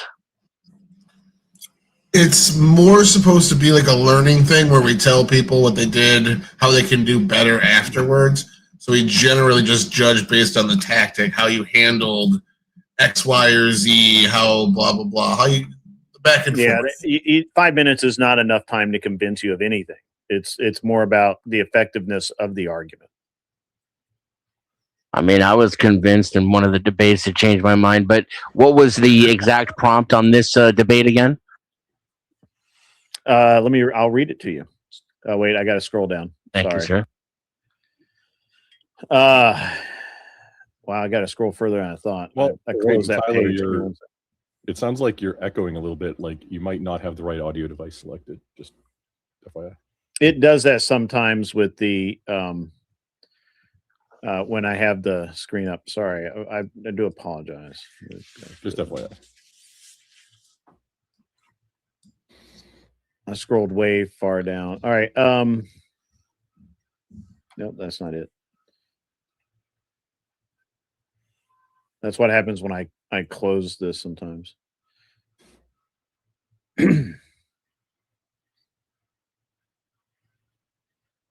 I thought they changed it from your original topic to cheating in a church sanctified marriage they just versus agreed cheating in that sports, right? Yeah, they just Yeah, we agreed that it was in a Christian marriage. Yes, is cheating in a relationship, which we defined as marriage, worse than cheating in a professional sport? Yeah, I think that it is, right? So I would have in the pre-poll said yes. And then I don't think any arguments convince me to the contrary.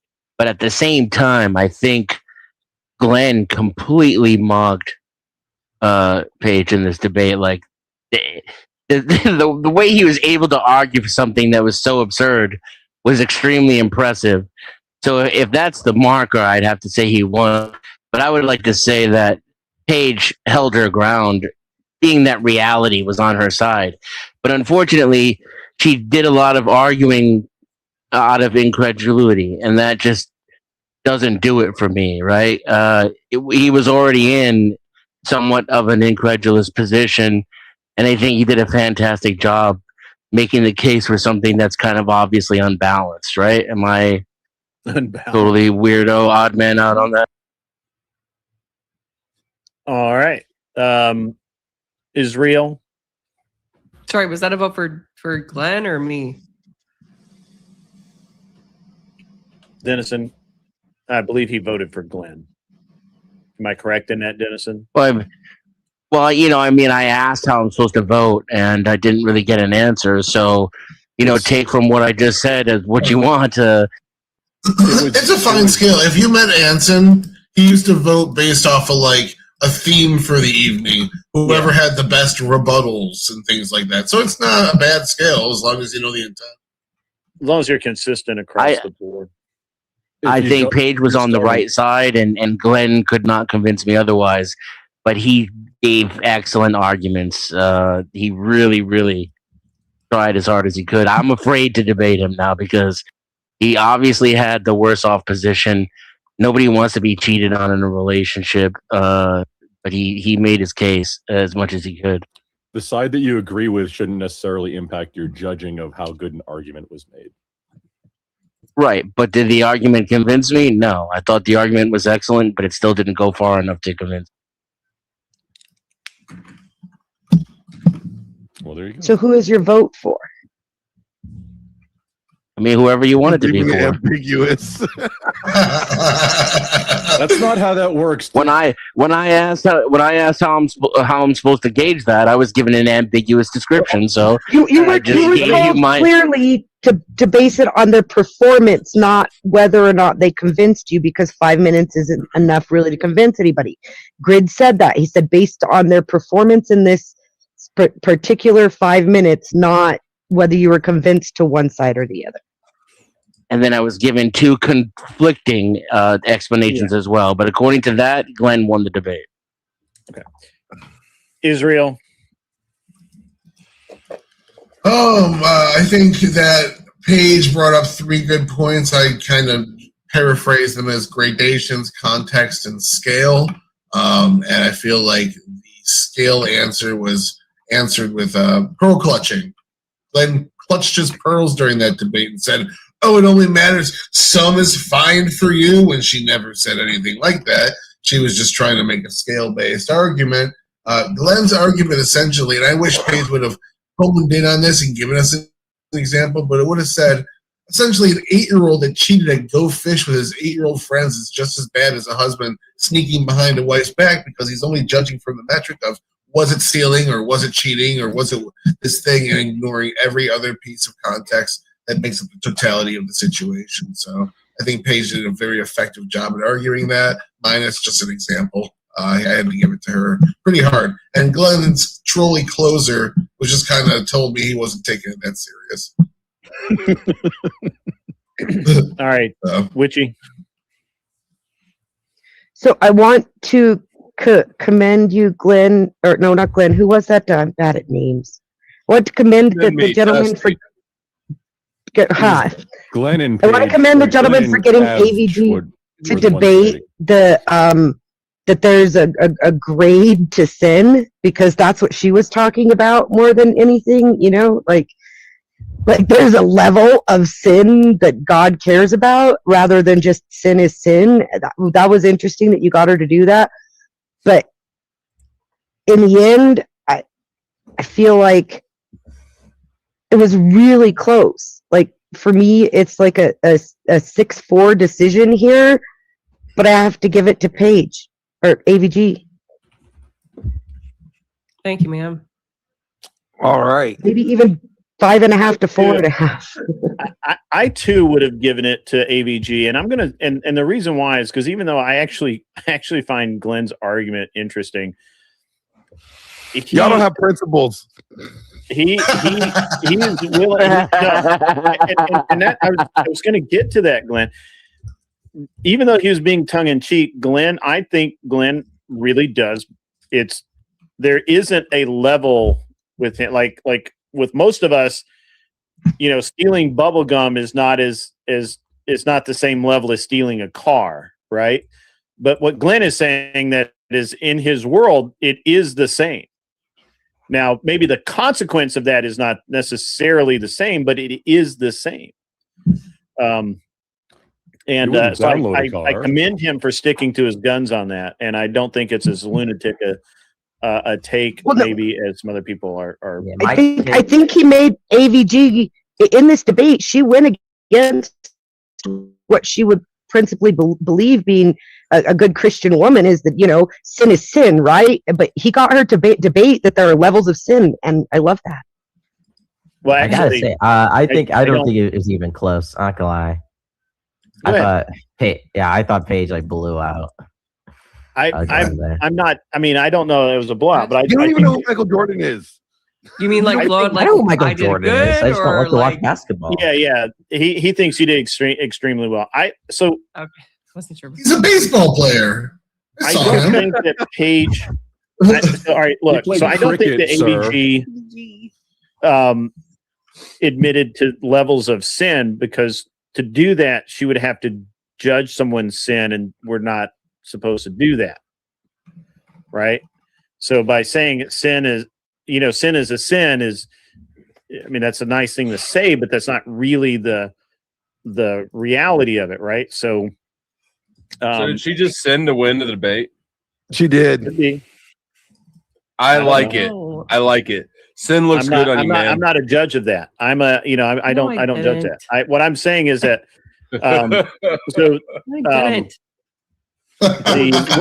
what would the sin have been? She totally argued for moral relativism. The sin would have been adultery.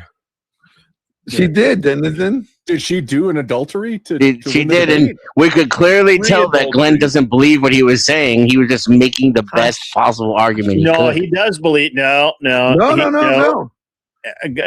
See, that's the mistake.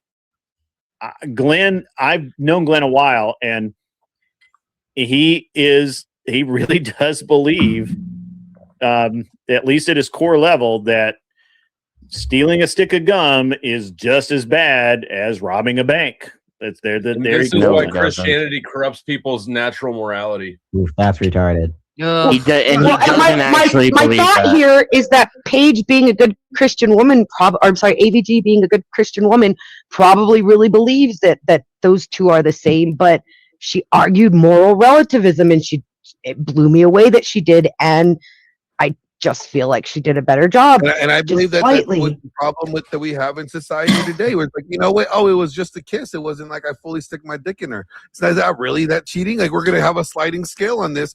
And yes, it is cheating. Black and white, and be like, you know what? No, if you're a liar, you're a liar. If you're a cheater, you're a cheater. Whether you cheated, I don't get into business with people that I know that cheat on their spouse. Why? Because if you're willing to cheat on someone you love, you're definitely willing to cheat on me in business, and that's a principle that I uphold.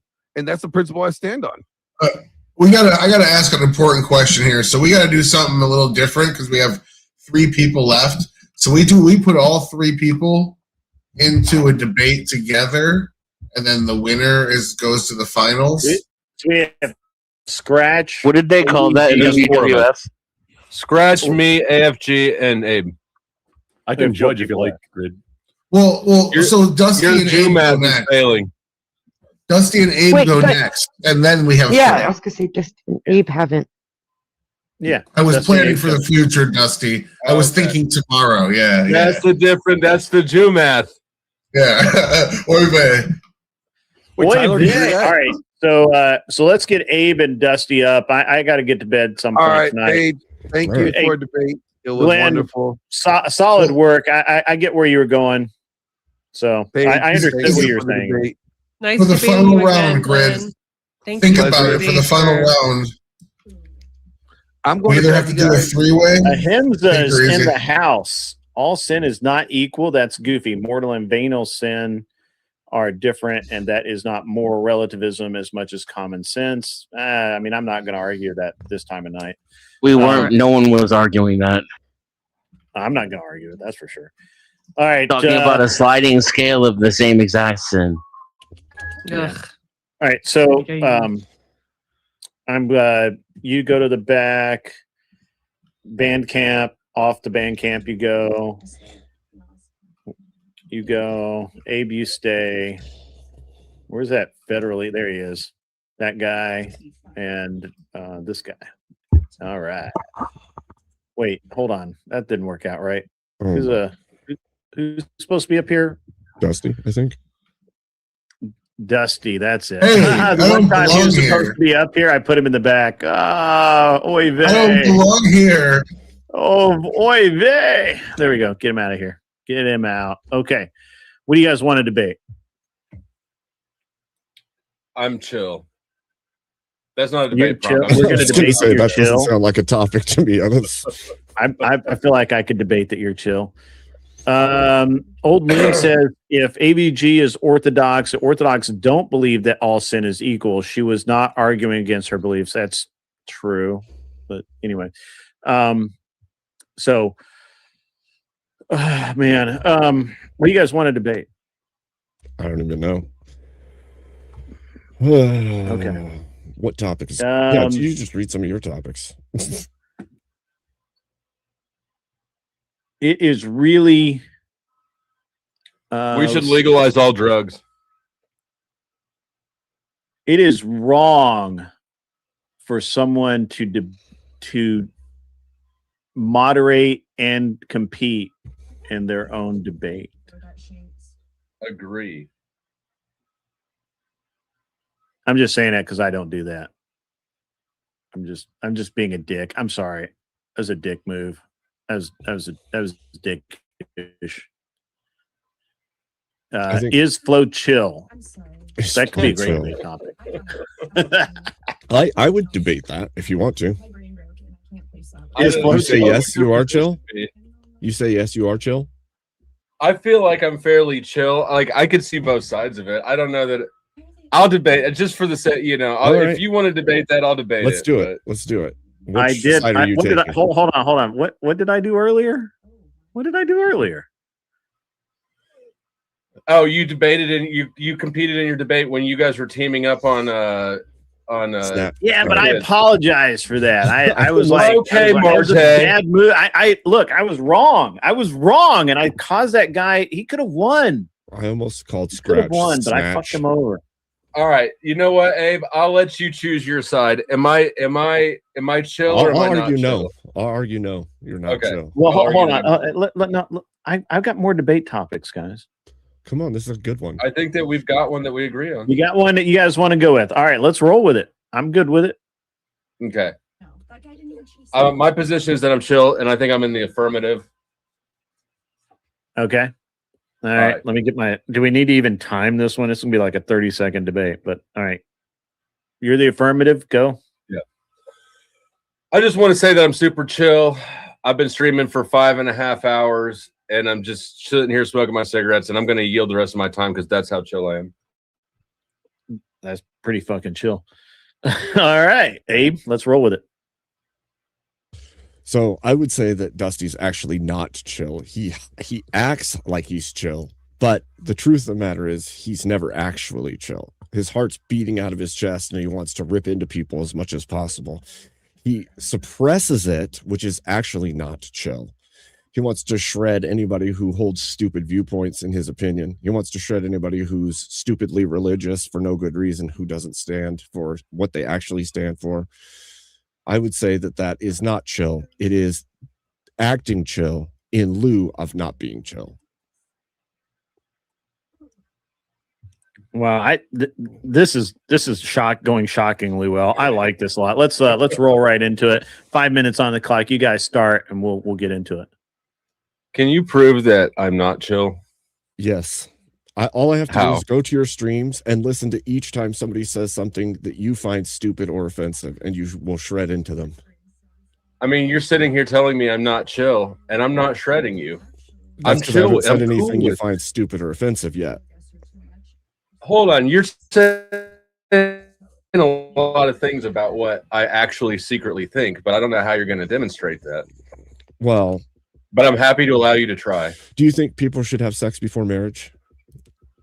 Yeah, if they want to. I'm chill with it. I don't think they should. I think no one should have sex before marriage. I mean, all that In fact, demonstrates I think is if that you do, you're it's a sin. Abe, all that demonstrates is that you're not chill. That Well- doesn't have anything to do with whether or not I'm chill. Well, if I profess it and then tell you you're wrong and I'm right, then what? I mean, then you got a bad opinion. Lots of people have bad opinions. It's not the end of the world. That doesn't sound very chill. It's telling me I'm wrong. Well, you're wrong, but it's How can I chill be too. wrong? You can be wrong, and I can be chill with it. The world is full of wrongness. You know what, Abe? Let me tell you. What sounds like absolute hell to me is perfection. Not only am I cool with you being wrong, I appreciate the wrongness in the world. There is mountains of psychological research that show that people are at their that well-being is maximized when people are making progress on problems in their life. It's not when they've achieved goals, it's when they're making progress. So the existence of problems is necessary for us to reach our maximum well-being. I welcome your wrongness. Do you want things to be less wrong, Dusty? Do you want people to be less wrong? Well, sure. That's Are you part of the willing to progress. fight for people to be less wrong, Dusty? Have you seen me fight? Well, not fist fight. I'm just asking, like, verbally, are you willing to fight for people to be less wrong? I'm willing to have the discussion. Do you feel you But have does that a mean I'm moral not chill with obligation it? to correct what's wrong? I don't think I have an obligation to look after anyone but myself and my family. If something's wrong with, like, say, my daughter, or me, then I have a moral obligation to address that. But wrong in the world at large, no. That's y'all's problem. But what if the government's doing something wrong, like to you? Don't you have an obligation to call that out as wrong? I don't have an obligation. I have a right to. Would you? If I thought it would be productive. You can't fight City Hall? Look, I've had the government do a lot of wrongs to me that I did not call out because in those circumstances, it would not have been productive. And so you know what I did instead? I hung out in jail. I played cards. I wrote letters. And I just was chill. Look, I'm so chill, Grid is falling asleep. I mean, I think we're both being too chill for him right now. So I just don't think that you can prove that I'm not chill. All you can do is speculate. What I would have to do is I could go to some of your streams where like people come up and profess things about their faith, and you'll shred into them and then try to make them look really stupid, because in some cases they look pretty stupid for the things that they're saying, but that's not chill. So I would say at the very least, you show them that you aren't chill at least once a stream. So you're saying that you interpret my behavior as being unchill. It looks unchill to you. I would say that drama seems to shake the cart, which is not chill. Are appearances always factual? Is it possible that I might be chill and appear unchill to you? I would say that it's possible for appearances to be a feigned reality, for sure. Right. But if the veins are which is actually was your opening point. That was actually your opening point, right? That I appear to be chill, but I'm not chill. So Indeed. Your opening point is that you recognize that appearances could be false. So I think that what you're burdened with now is demonstrating beyond just your impression or appearance that I'm in fact not chill. Well, I'm not going to present video evidence of you screaming at people, but I know that So we've seen. do you agree? Do you forfeit the discussion? Well, I'm not going to forfeit the discussion. Okay, well, I'm cool because with you that, can too. lean back and act chill right now doesn't mean that look you're how actually chill I am. chill. I know. Look how chill Yeah, freaking Grid hey, is. dudes, He's freaking it's taking a time to nap. chill. Time's up. Time's up. Time to chill. 1 minute for the closing chill arguments here. So who goes first? I believe you were the affirmative, so you would go last. Okay, our cool. our man. All right, will go first. So, as you can see, Dusty has put on a facade of acting chill this entire time he's debating with me. But look at him rock back and forth as though he's jittering because he wants to not be chill. You see that? That is him not actually chill. He's just acting chill by leaning back. But the whole time, he's got to be moving because he's suppressing the not chill in order to seem chill the entire time. That's all I have to say. He showed you the whole time he's not chill. He used as chill a voice as he could, and he tried to keep his mannerisms chill. But then the whole time he was moving the whole time. Imagine that. Suppressing, not actually chill, pretending to be chill. And that's all. That's pretty chill, dude. Go ahead there, Dusty man. I yield. He yields. Perfect. If you really wanted to show how unchill my man Flow State could be, all you need to do is bring up someone like Marte or Imperius. That motherfucker still owes me $100. I win. I got paid.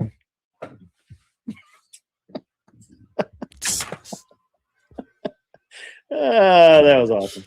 Nope. I was chill the whole time though, my lads. Judges, let's roll with it. So I want to go first. Before you get started, chill. A key point: Abe was not on Flo's show currently. Judges, take that into consideration. Please continue. I'm not sure if we should Okay, be can I doing that. give my judgment now? Yeah, absolutely. Go ahead. Yeah. Whatever. Okay. Seems like influence So- on the panel. Not like I think they both Give me lost, page. but since I have to ABG. pick a winner, it's going to be Abe because Dusty is on the affirmative, and it's impossible to prove he's chill or not against his word. So he he intentionally took a debate that he really couldn't lose, and for that, I give it to Abe. Chill. Wait, so then I was fucked from the get-go. You literally just said that I could not have done anything to win. Yeah, what kind of logic was that? I want to go Female second. I'm Just going to female vote chill. for Dusty. I'm going to vote for Flo being chill as fuck just to defy Witchy's bullshit. All right. So, all right, Israel, go with it. Be chill, honestly, dude. I feel Bro, for KJ. at the end of the day, can they like both win? I That'd hope be he pretty finds a chill. wife. Nah, bro, that's not chill. Nice one, Israel. Nice one. Yeah, I'm honestly but chill with it. yeah, if I had to, like, you know, like pick somebody, like I don't like hierarchies; they're not very chill. But like, I would say that like Dusty, like really kind of like he like had that like energy. If you think about it, like this is like that episode of Better Call Saul where like they were trying to prove that Chuck had a mental disorder, and I saw Abe try to bait out a little bit of anger, and Dusty just handled it like an absolute unit every time. That fucking that closer was dick on the table unitry. Like Dusty fucking the showmanship out of that shit. Absolutely 10 of 10. Abe didn't get a single point because Dusty was such a Chad in that debate. That's all I got. I understand, Being but, uneven is the bane but of my the problem existence. is that he lost his shit Just the kidding. minute I said One of the Marte. banes of my existence. Yeah, but like Hutch owes me $200. I'm pretty chill. That'll piss me off every time someone brings up Hutch. So Yeah, but I didn't lose my shit until after our closing statements. That is true. That is true. But hey, this was the chillest way for Dusty to just not say that he's been on stream too long and he wants to go to fucking bed. I'm excited I to just keep won, debating, though. but I'm also like, But yeah, really but yeah, you hungry just and not won. I mean, jealous. you absolutely failed at what you I wanted just to have do, laundry which to is do. fine. It's like 2 a.m. She doesn't know she's muted. So are we saying It's goodbye okay. to Abe? Are we saying that's what's happening now? Yep, All right. Well, that's what cool, happened. Abe. Man, hey man, it's been awesome to have you back on the show. It's been a minute. Heck Glad to have you here. But yeah, you should have let off with Marte is chiller than Flo. Even though Shoulda, he coulda, owes woulda. $105. Shoulda, coulda, Yeah. woulda. Do you want to he would've let lost his shit Abe? right there. Do you want to let Abe take over as Big judge Semper again? He was Tyrannis. judge to start. That's right. up to Abe. That's right, Denizen. I'm just chill with Up it to all. you. I don't care. Yeah. Yeah, that's cool. I'm willing to step away as judge if you want to take it back, Abe. I don't care either way. If you want to keep judging, you can judge. That's No, how that's chill cool, this. too. I'm fine with it. We can Is Abe chill? That should be the debate. Everybody's I just actually too believe chill. Abe is chiller than I am. Abe is chiller than you. That should have been the debate. Abe is just way chiller than you. All right, so do whatever. Who's the next? Whatever. It's AVG and Scratch. I got that right. Much. Yeah. We have 3 All right. people left Oh, now. shit. So either one person has to take a bye and then debate the other two's winner. And we everyone maybe picks a number between 1 and 50, and the closest to the number gets to sit out the next debate. I'll just debate the winner. I'll just move to the final. No, actually, I'm just gonna move to the final two. I had to work 9 hours today, and I need to go to bed. I'm sorry, y'all. So I mean, that's what I'm just giving Grid as options. I don't really. You're going to you're leaving. You said Scratch. Yeah, bro, I'm too tired for this. I'm gonna pass out. Okay. Are you out? Well, then we know the finals now. Can you drop your channel in the back? Yeah, you did fantastic, dude. Like you blew the doors off of it. Yeah. I actually am a staunch capitalist, and I disagree with basically all of your points, but I think that you did really good. Appreciate it, man. Please come back, Scratch. We like you. Yes, Tough, we always need good lefties here. So, because the current level of lefty sucks. So, yeah. Scratch, have I met you? All right, let's go. Me versus AVG. Let's go. Legalize drugs. Channels and YouTube chat. Channels and Again, YouTube chat. sir, I know how that Appreciate it. competition works out. All right. Did he put his channel? I'm just gonna go ahead and kick it. There, I don't know if he gave got his it. channel or not. He just not in the private. He like zipped out. Well, I'm not sure how Talk Studio works. I just posted it in my in the chat on my side, so people. So kawaii of me. Well, you got him. All right, cool. Yeah. All right, I'm gonna kick everybody in the back, and then we got to come up with a topic. Who's is Abe and is Abe or who's judging? We know. All right, you two. No flirting. All right. Come up with a topic, please. Okay. Dusty, do you have a proposed topic other than the one that you just mentioned? Thank you, Michael Hatch. I'm so chill. I'll let you choose. I agree. He did good for Damn his it. first time on this one. Do you think I don't know eugenics if he are gets lunch, but he should did be decent. available to the public? Voluntary, involuntary? Available voluntarily. I'm fine with No, voluntary. I'm fine with anything that's voluntary. I'm not fine with involuntary. Okay. Okay. Also, homeschooling. other big yes fan, or no? Michael. Pro. I like homeschooling. I'm for it. Okay, damn it. For being here. Can we largely explain like the roles of men and women in society based on biological differences? Say that again. The social roles of women and men can largely be explained by biological differences. Yes or no? Agree. Damn it. Narcan. Do you want to do a Narcan debate with me? We can do a Narcan debate. I think Narcan. Wait, I think we agree on Narcan. Narcan should be available. Yeah, it should be available. Okay. I also think that secular, the point of secular marriage and religious marriage, I think that's when we'll disagree, is essentially the same.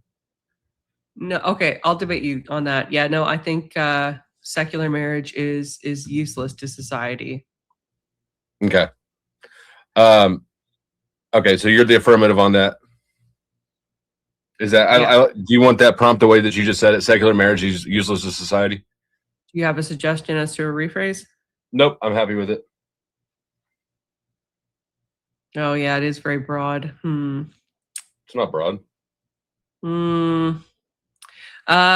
Geez. There is little utility in a secular marriage compared to a Christian one. Okay. All right, I guess we're just waiting for Grid.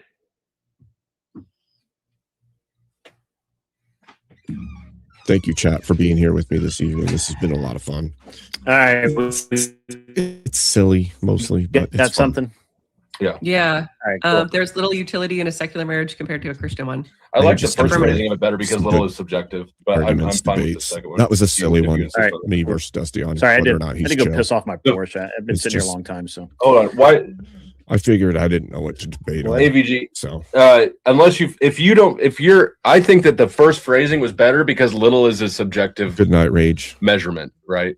But if it's very important to you, I'll accept the second phrasing. Okay. No, wait a sec. I can change it.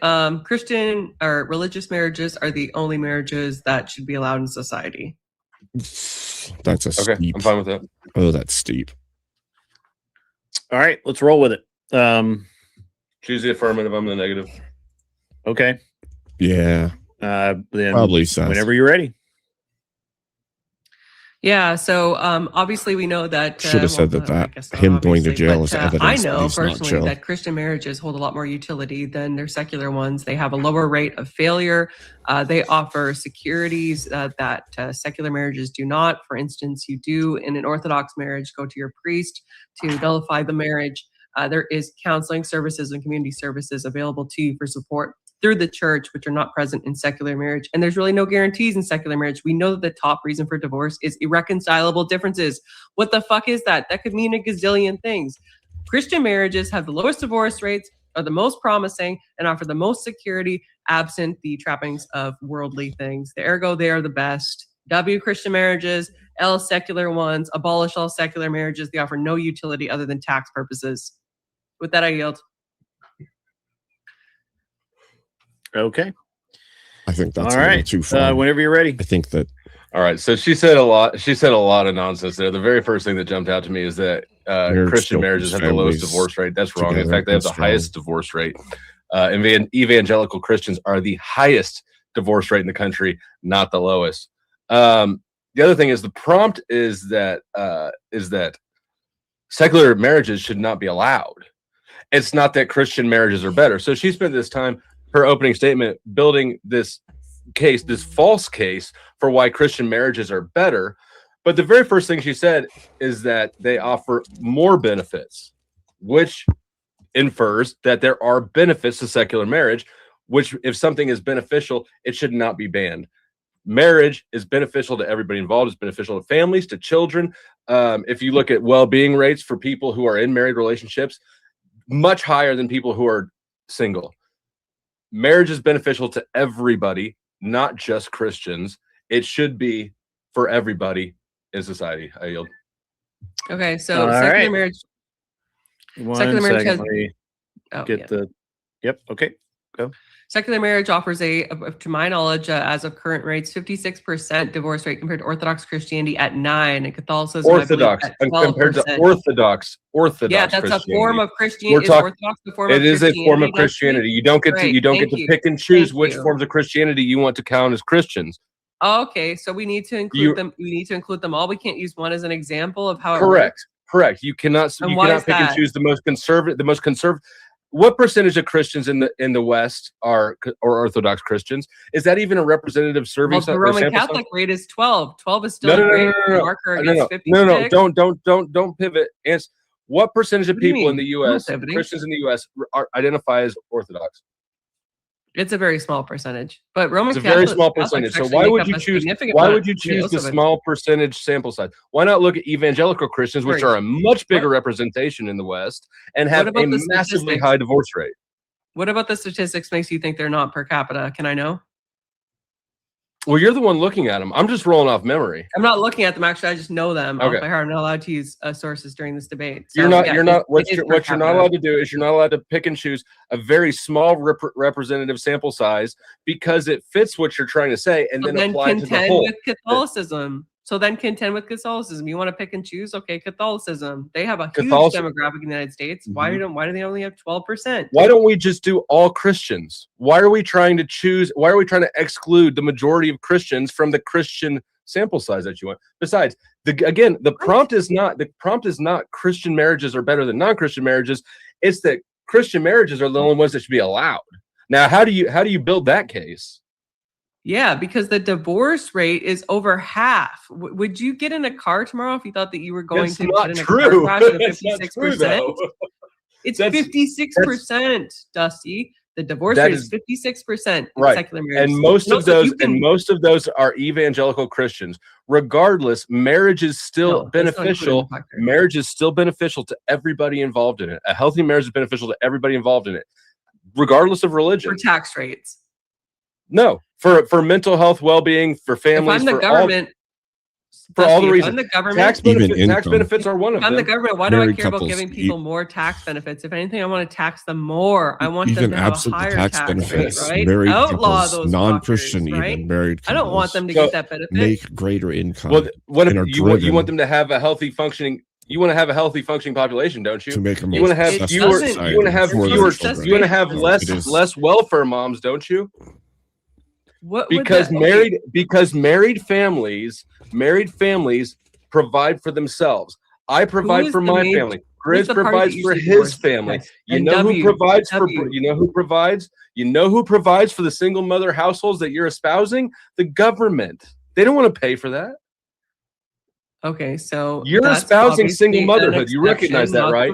No, by trying to prohibit secular marriage, you are espousing single motherhood. That's what you're promoting. Not at all. I'm saying the security that might be offered through a secular marriage is not security at all. There's a 56% divorce rate. Ergo, a 56% divorce rate amongst Christians as well. 100%, though. No, there isn't. If you don't allow secular for 56% is secular marriages, i.e., non-Christian. Do you understand the definition of secular, sir? Yeah, and I understand that you're making up statistics on the fly. I've looked this up before. I'm not. These are legit. I've had this debate before. Evangelical Christians are the highest divorce rate. The highest divorce rate in this country. Christians. The 56% is for secular marriages, sir. Okay, so you're saying they're not good enough Christians. They're not the right kind of Christians. So you're not actually arguing for secular. You're not actually arguing for Christian marriage. You're arguing for Orthodox Christian marriage. Definitional disability apparently here. Yeah, no, secular we have a moderator. He's super chill, maybe. But regardless, right now. You know what? Let me make this interesting. I don't believe this, but I'm going to go ahead and concede. I'm going to tell you, Christian marriages are better than secular marriages. Oh, bam! Now, why? That's not the end of the debate. Why do you think that should prohibit secular marriages, which do offer all the same benefits? Because secular marriages don't offer a guarantee of those benefits. Neither do Christian marriages. They don't offer a guarantee. Nothing guarantees. Can you get divorced? Can you get divorced in the Orthodox Church? Not without a priest's consent. Can you get divorced in the Orthodox Church? After you receive a dispensation from a priest. Can you? So yes? After you go through that extra Yes, step, you can. Yes, you can. There's no guarantee there either. And there's no guarantee the priest is going to grant it. Sorry, I was Then muted. what? That's time, guys. I'm sorry. Sorry, I muted myself. I apologize. Wow. Good debate. Okay, so I believe my man Dusty goes first. Thank you. Yeah, I think that throughout this debate was like, let's be real, this was just a slaughter. She was arguing the whole time, trying to use made up statistics to say that Christian divorces are more infrequent. At no point did she make a case for why secular divorces or why secular marriages should not be allowed. She completely ignored that. Also, just real quick, Pew Research shows that in 2023 to 2024, divorced or separated people accounted for 66% of them identified as Christian. We should sin. So we should avoid sin and turn away from sin. All right. We find ourselves in it. Go ahead. Yes, you forgive. Yeah, no, for We sure. have to So ask my opponent couldn't and contend with the difference change. between secular and religious. I did not make up those statistics. Those statistics are ones that I know. I didn't need to look up statistics, something that to my knowledge we're not allowed to do, even though Dusty did so in his closing, which would be an automatic disqualifier. And let's not forget about the fact that my opponent conceded that Christian marriages were better. Why on earth would you want to motivate people to not pursue that? If anything, we should be motivating more people to become Because Christian. people are Become gonna Christian, become Christian just and to get convert. The married. New They're World not. Order is here, ladies and gentlemen, and this is how you get the benefits of marriage and family and home. And the nuclear family is the cornerstone of modern America. God bless America. With that, I yield. Paige, which one of us has the benefits of a nuclear family right now? Oh, okay. Oof. Damn. All right. That was fun. I like that one. Judges? Well, I now want to I have take to back ask a the. question. Can I ask a question first? Yes, Is absolutely. fact checking using sources, would that be a disqualifying thing? Because like earlier, the guy I debated had his girlfriend, wife, partner, harem member, whatever, feeding him facts, and you guys let that pass. So I don't know if Dusty fact checking her is a disqualifier. I just read a chat just like Glenn did earlier. Yeah, that's Yeah. fine. It's just that I have giant detailed citation documents and shit I use all the time. It was specifically about using AI in a way to help aid your arguments. and I That's prefer you not exactly do what the. I prefer no notes and that sort of thing during the actual debates, but that's fine. I'm okay with Dusty reading his chat. Although I personally believe that the actual statistics are a little bit different, but statistics are mostly bullshit anyway. I think that was just an excuse for Tyler to say he has a giant D. I just wanted to make sure it wasn't disqualifying before I bothered to vote. It hits the toilet water. It's totally fine for Dusty to read a chat and say that. I would have fact checked him anyway, so. I do. I mean, I do while we're watching this. Anyway, go ahead, guys. So yeah, that was something I think AVG, I'm sorry, keep that naming you as well. I think the biggest thing that you did this debate happened right before the debate when you agreed to a prompt change that completely undermined your arguments, which were very solid arguments for the previous prompt. But once you said you never gave a positive argument of why we should ban the other. You just said it's better. And because it's better, we shouldn't allow the other one, even though Dusty made compelling arguments as to why secular marriage is a step in the right direction besides secular single. So I, at the end of the day, think that the prompt fucked you there. You shouldn't have accepted that change and argued the original one. I think you would have won it. I gave it to Dusty. Sorry about your revenge. I was rooting for you. It's all good. Dennison. Yeah, I mean, you can't make the argument that marriage is good and that you should deny it to a large percentage of the population at the same time. It just didn't make any sense. I think Paige did an excellent job. She, she's good at these debates, but the prompt was too much to overcome, much like Israel Enjoyer said. I voted for Flo. Okay. Israel is also too much to overcome. I'll throw in my lame duck vote. I'll throw in my lame duck vote and make it unanimous just because it's the exact same reason I lost earlier. You got caught up in the debate prompt that you wanted and didn't respond to the actual debate prompt. That's just my opinion. So Flo takes it unanimously, in my opinion. Thank you, guys. Appreciate the feedback. I actually, so when you're gonna say things like, the majority of Christian marriages are more successful, I think that it's tough if you just don't really have those facts memorized, and I think that I understand. I mean, I believe that I understand what you meant by that, and that actual Christian marriages, or whatever you want to call them, because most people who claim, or most of the people who claim to be Christian are they just mark that on their marriage license, and they're called self-identifying. And when you actually start boiling down the statistics, you end up finding that that even the evangelicals have a lower divorce rate amongst actual practicing Christians than secularists.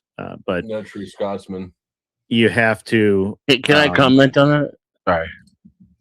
Yeah. Go ahead. Go ahead. Yeah, on that point, what the data show is that almost everybody considers themselves Christian, and they have the same divorce rates as everybody else. But religious people have better success in marriages. And that means people who go to church regularly, people who don't cohabitate before they get married, people who stay a virgin before they get married, people who are devoted to their local parish, whatever it is, even if it's not necessarily Christian, spiritual and religious practicing people stay together longer and have more successful marriages. And I think that would have been a more effective argument. ABG.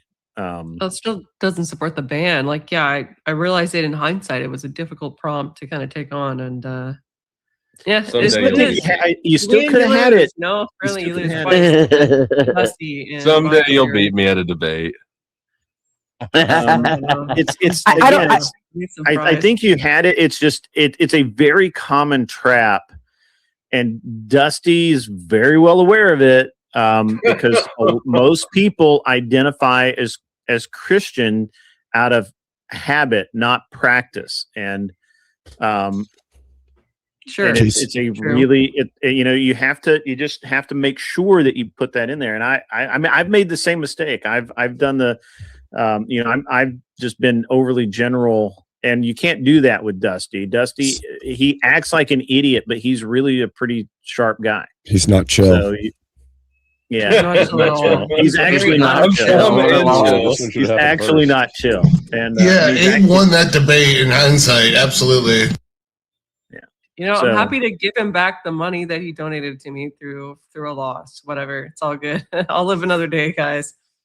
Yeah, well, it's okay. I'll pay him out here in just a few minutes. Actually, I'm probably going to go to bed. I'll pay him out in the morning. But I've already texted you my Cash App. Have you really? Awesome. Yeah, that was me a minute ago.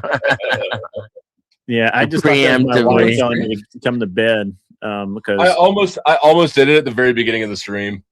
Did you? But I figured, Flo, remind me that the ego is just. I didn't expect to win. Remind me to talk to you about this after the stream, Flo. Should I put? No, we'll talk. But from Big M Pay me whenever. I know it's not from Big M. He still owes me $100. Ah, man, that's okay. All right. Anyway, hey, everybody, it was great. It was great fun tonight. We'll do the same thing next Saturday evening. Please get here earlier so we can have it done a little earlier. That if please just do that. That'd be awesome. And you guys were all awesome tonight. We had great debaters. It was a lot of fun. And I especially had fun. So, but now you all have to go away. Shoot. All right. Hey, Dennis, come over if you want to. No. Everybody go over to Dusty's. Right.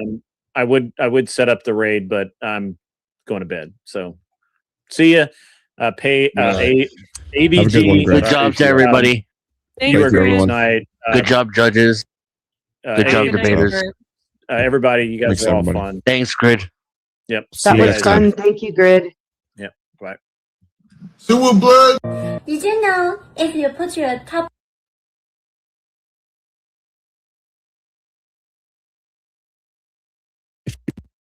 If you put your top lip and your bottom lip together, you can just shut the fuck up. That's a pretty funny video, actually. Let me fix some screen stuff here. There we go.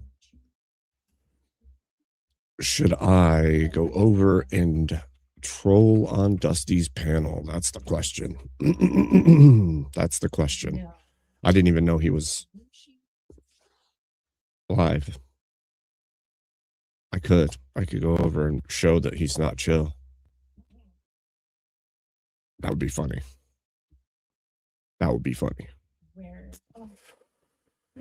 Or I could go wherever. Let's see. Let's see.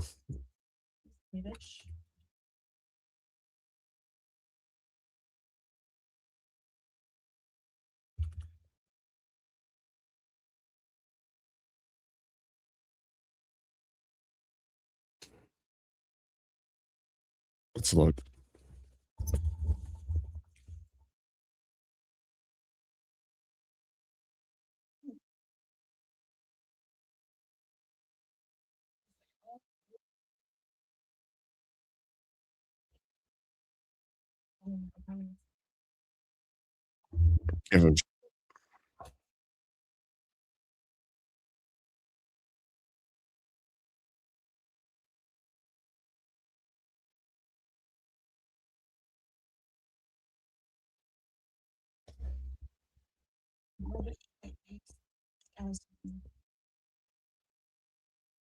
Low. It's low. Bluegrass. The sacramental marriages, I believe, is like really low, like less in the 10% or less range, something like that. Might be even lower than that. But the issue is that when you make a claim that no marriage outside of orthodoxy should be permitted, then there's a family breakage, like a really messed up family breakage that happens. Because at that point you're saying all marriage has to go through a church. Well, people will just stop marrying. They'll just start having children and not doing anything to keep the family together other than one person's word to another. And like all the Protestants out there, like myself, who get married, and I've been married 18 years, at that point, it's like saying, oh, well, that's not real marriage, or that doesn't matter. Well, then the idea or the perceptual carrying of the people outside of the Orthodox Church will be less and less founded in, we should make this work, we should keep this together. And then I think that, like Dusty said, no offense to AVG, but like Dusty was saying, at that point you're saying either you have to come to the church or you don't get married, and you're just promoting a lifestyle of doing whatever with whoever, and it doesn't matter. And we would see an even greater separation from holding things together, because the baseline, I agree with what AVG said, the foundation of civilizations, of societies, is the nuclear family. And if you make it so only the Orthodox Church is where marriage happens, which means you have to be a part of the church, that people will just say, well, screw that, I ain't going. And then what you'll end up with is 5% of the population that's in the Orthodox Church can be married. That leaves the other 95% of the populace to do as thou wilt. And I don't think that looks good. I don't think that looks good for society at that point.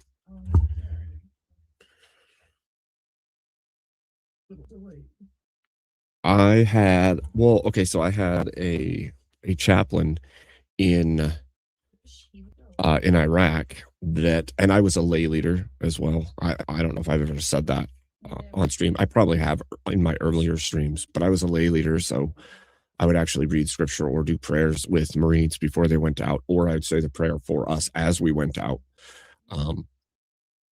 And I've probably said this on a stream before, but who was my first subscriber? That's a good question. I don't remember because it was a bunch of people at once. So this channel has been here. I'll actually give you a juicy tidbit here. This channel, let's see. I'll tell you. Hold on.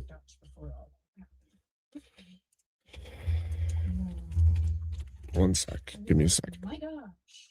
This Abe Dinkus channel, although the name has changed some, has been here since 2011. Okay. So I had subscribers that are not my live stream subscribers now, but like Cat, Oxcat, Doomerang, Robert Demita, people like them were the first when I started live streaming. But I had videos on here since 2011, and some have been popped off and taken off, and I was doing forging and stuff that isn't on here anymore. But okay, so back to the original story. When I was a lay leader in the Marine Corps, there were several missions I went out on, and this is confirmation for me, at least some level of testimony for me. I would say prayers over us before we'd go out for like IED sweeps or door-to-door snatch and grabs. Pretty feisty missions in 2004 in Fallujah, and in one of our caravans, you could call it, I did a prayer over all of us, and I prayed with one of our sergeants who also was Christian. He was kind of teetering on his belief at the time, but I prayed with him prior to the mission, and we went out, and an inbound mortar actually came in, ricocheted off of the vehicle, and hit him in his sappy plate of his flak jacket. It stuck in his jacket, broke a bunch of his ribs, but hit his sappy plate, which saved him, and got wedged into his flak jacket and was a dud. And we pulled that out, and he survived that whole encounter. And he came to me after, and he was freaking out because he knew that God had protected his life, and he ended up going home to his family, and now he does ministry work. But there was several instances like that where we lost quite a few boys in Iraq in 2004. And he's one that survived an encounter that obviously should have killed him, should have taken his life. A lot of us ended up injured and came home, but we're home. We came home. We have families. We have lives. And so, yeah, I know that like there's all the infighting between Orthodox and Protestant and everyone else, but I don't know what to tell you on that note. Like, yeah. And there's plenty of stories like that. So,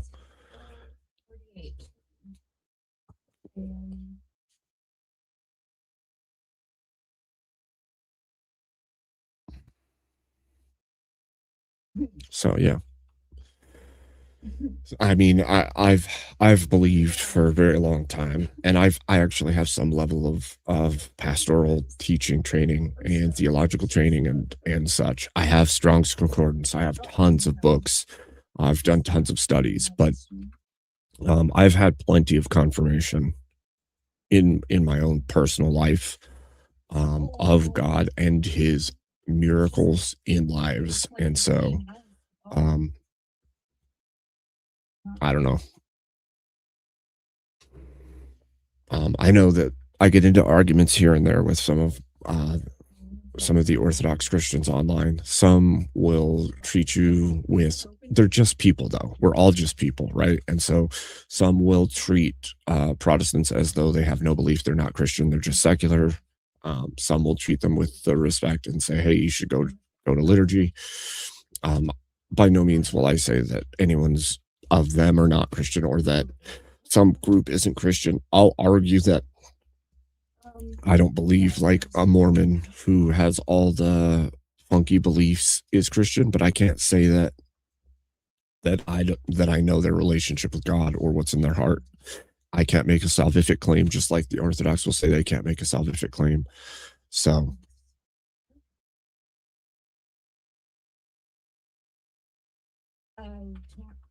Pocket Button says, I'm still confused on validating butt effers as much as marriage through a church, but did I hear you say you were a 4chan shit poster back in the day? Laughed my ass off. No, I haven't been. I don't know who you're talking to. Maybe you're talking to somebody in chat.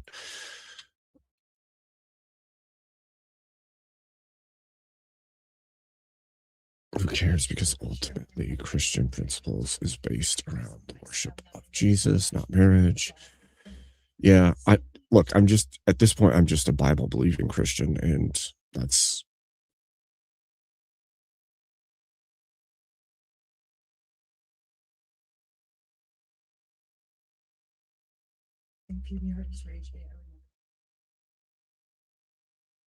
Thank you.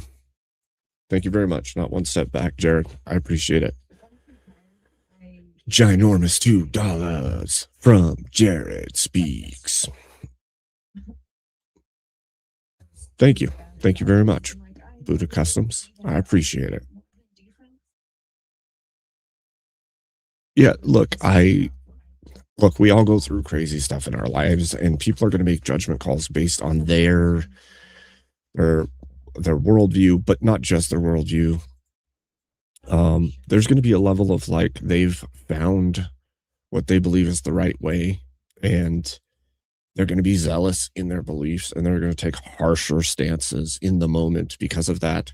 And over time, they will become more tempered, and they'll become less spurgy or extreme with how they handle people. But this is just like when people first become, I've seen this just as much in the Protestant churches, where somebody becomes a Christian and they go freaking nuclear. They just go running around telling people they're going to hell, or telling people you have to find Jesus, and getting in people's faces. I've seen the same kind of thing from people entering into Orthodoxy, where they feel like they have to do a crusade for what they believe. It's the same energy of, I finally found the way, and I have to tell the whole world, or I have to cast down the wrong people. I don't fault people for it. It's kind of, I've seen it as a part of our nature as people. When we think that we found the truth, we want to really push it out there. We really want people to know, and we want to stand for what's right and what's true. And I think it's admirable. And sometimes it's flawed because we're humans and we make goofy mistakes at times. We say things we probably shouldn't have, or do things we shouldn't have, because we think we're doing good, and it just happens.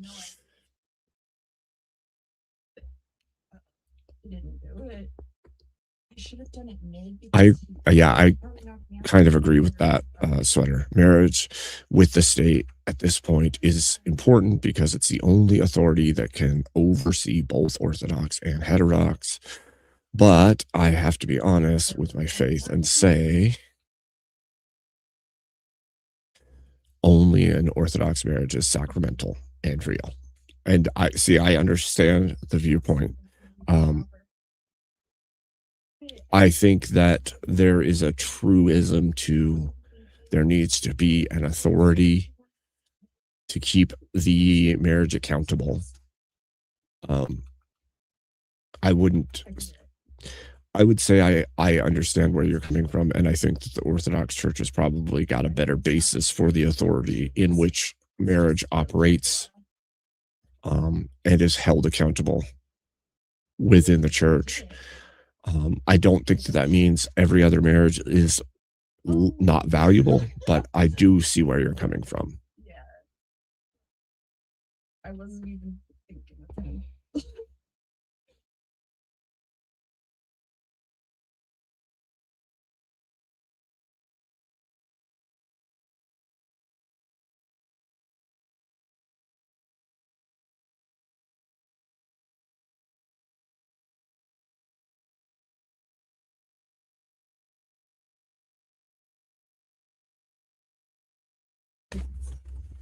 I just want people to come to Jesus Christ, realize that he is God and that he is the only way.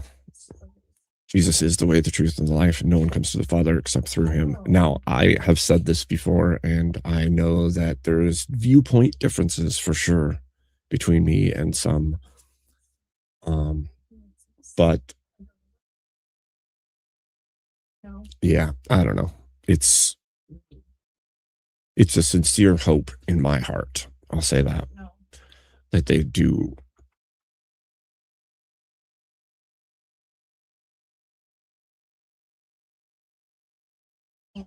Come on, dude. I get what you're saying. I get what you're saying, Sweater. It's the same claim as like Seraphim Rose makes about Orthodox Christianity versus heterodox, and it's like Orthodox Christianity is like a capital C Christianity, the true way, and non-Orthodox Christian is little c Christian. They're still following, they just aren't the true church or on the true path.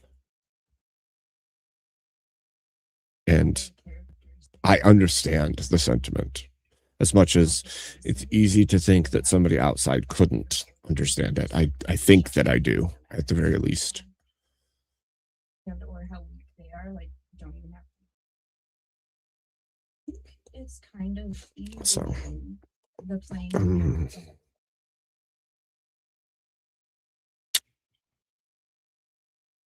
Let's see. What are we doing? What do we want to do? Over the top. And still play. I'll get cooked. Peace be chill, Dusty viewers. Wait, what Dusty viewers? But like, what are you talking about right now? as long as Did I miss something? somehow roll and get the character.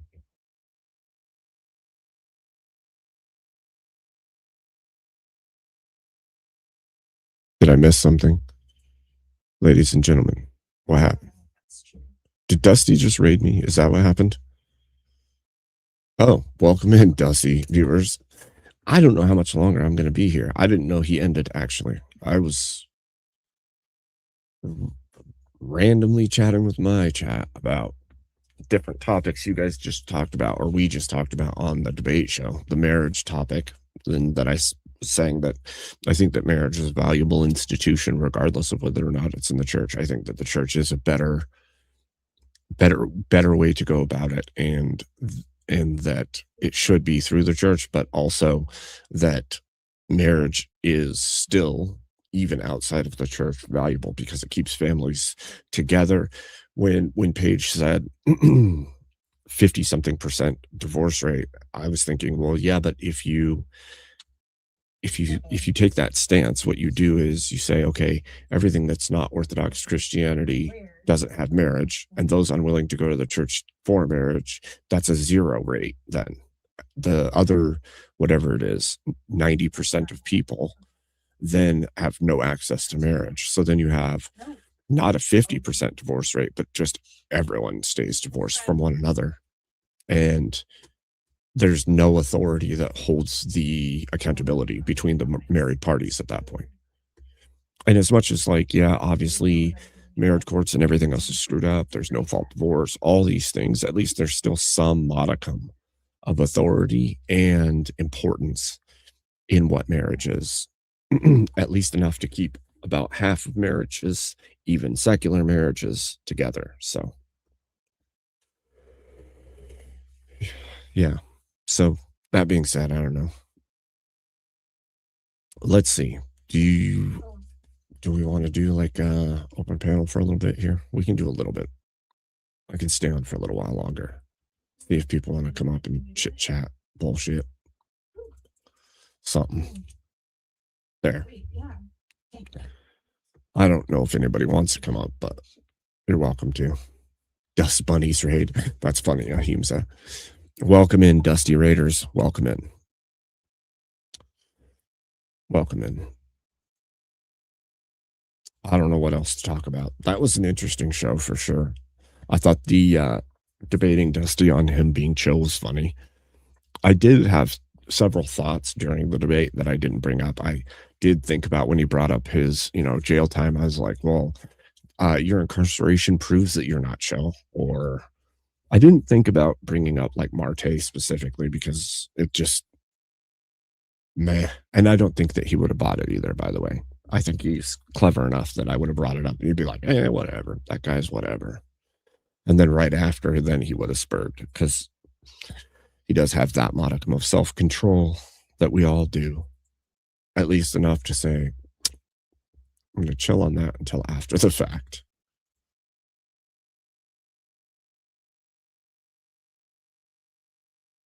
Yeah. Yep.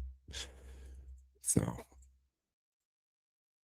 tough balance, but you're fair about it, given it's not like your commitment. Also before God. See, that's the thing for me too. Like, okay, for instance, I still wholeheartedly believe that, married by a pastor in a church, I made vows to God and my spouse, and she did as well. Right? Now, you can say that's not sacramental marriage, but I still made vows before God, and I'm going to hold to those like till death. So I don't know.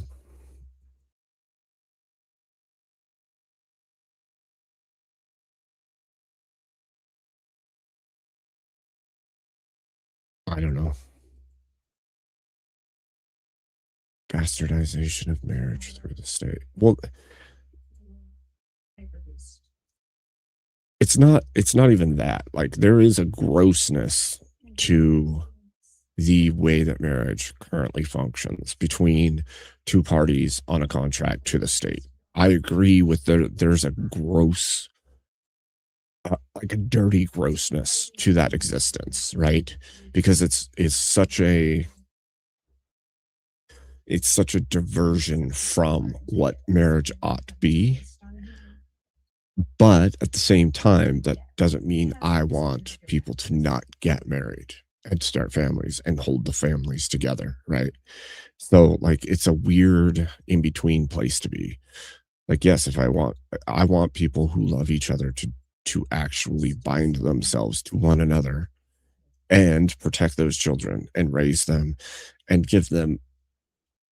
I know that it's not going to be necessarily a belief in Jesus Christ, but at least those humans are cared for in a fashion that gives them the ability to grow into maturity and then seek Christ, at least, right? So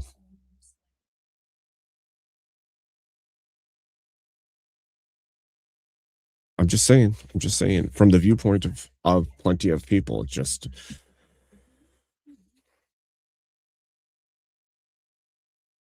I think that it's still important for holding our society together.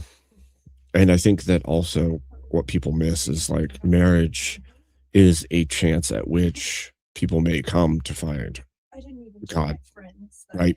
Because there's a certain level of change that happens within you at that moment of marriage. And then there's another level of change that happens to you when you have children. Those things actually make changes. Welcome, Michael Hatch. Good to see you. What's up? Dr. Hooliganism. Well, it's OG going through a brand change. I figured. Is there? Well, I mean, I figured it was you. Doctor Who? Doctor Who. That's funny. Dr. Hooliganism. That's funny. That was pretty funny. Well played, sir. Well played. So I'm pooped, but I figured I'd open the panel for a little bit. What do you guys think? You watched the show? I only caught the last debate with Dusty and ABG because I've been sick. So how dare you? Yeah, I caught roughly about the same amount, but I found I agreed with Dusty, but I also disagreed with him on a different thing. So I see. We're gonna set up a separate moon landing debate. Oh, fun. Hello. I got 8 more days to set up debates, so the dude abides. Good. That'll be fun for you. Lots of debate. Are you ready for Monday? Not yet, but working on it. Yeah, good. I want to set up a Google form though to do a question and answer thing, choose your own adventure of let's establish what your position is and then get that out of the way real quick. And then we can get to the good stuff. So I'm gonna see if that works. It's experimental, but we'll see. That's cool. That's a clever way of doing it. Yeah, I feel like we waste a lot of time on the clarifying of terms and positions, and I just hate the wasted time in debates because I sit so long waiting for the juicy part, and sometimes you never get it right, and so much time is wasted on the. I like semantics. I think semantics are good. If you do semantics well, it's great, right? It's super important. But when people say, "Oh, I don't like semantics," it just means that they want to avoid being categorized. And it's no, you want to be categorized. like allow yourself in your position to be categorized. Yep. So many years ago, I tried to do a startup to solve this with automation, but the technology wasn't ready yet. So it's in my old YouTube channel history. It was a failed Kickstarter from 2012, but I was Mitt Romney Obama debate. Okay. And I was I thought Mitt Romney and holy Obama. Fuck, I want to get him and Landry in the room together. Yeah, they were too spicy, man. They were too spicy. Romney and Obama were too spicy. So I did a startup to help fact check in live time their debates, and we should do the next debates in a sports center style stadium of fact checking. And Kickstarter rejected because they said it wasn't polished enough, so it just went nowhere. Somebody in our space, in the debate space, Steelman, who I have my back and forth with, but he's a Mushroom Jesus debater, whatever. Anyway, he has an AI that he has been working on and prompting. It's an already made AI, but he's utilizing it to analyze debates after the fact for good points, bad points, fallacies, basically deciding who the winner is based on criterion and stuff like that. So, and he's run a bunch of debates in the space through it in the past. I don't know if you've ever talked to him, but I think I might have seen something like this on Reddit about 4 or 5 days ago and commented on it. Maybe it's a different person, but it was really similar. Yeah. I shared my same weird startup from 10 years ago on that same chat. So, hey, fun times. I mean, I agree with though. There's a whole level that's foundational to debate and communication in general, that semantics and rhetoric and logic and all of these pieces actually play into it, and they're actually fundamentally important to conveyance of ideas.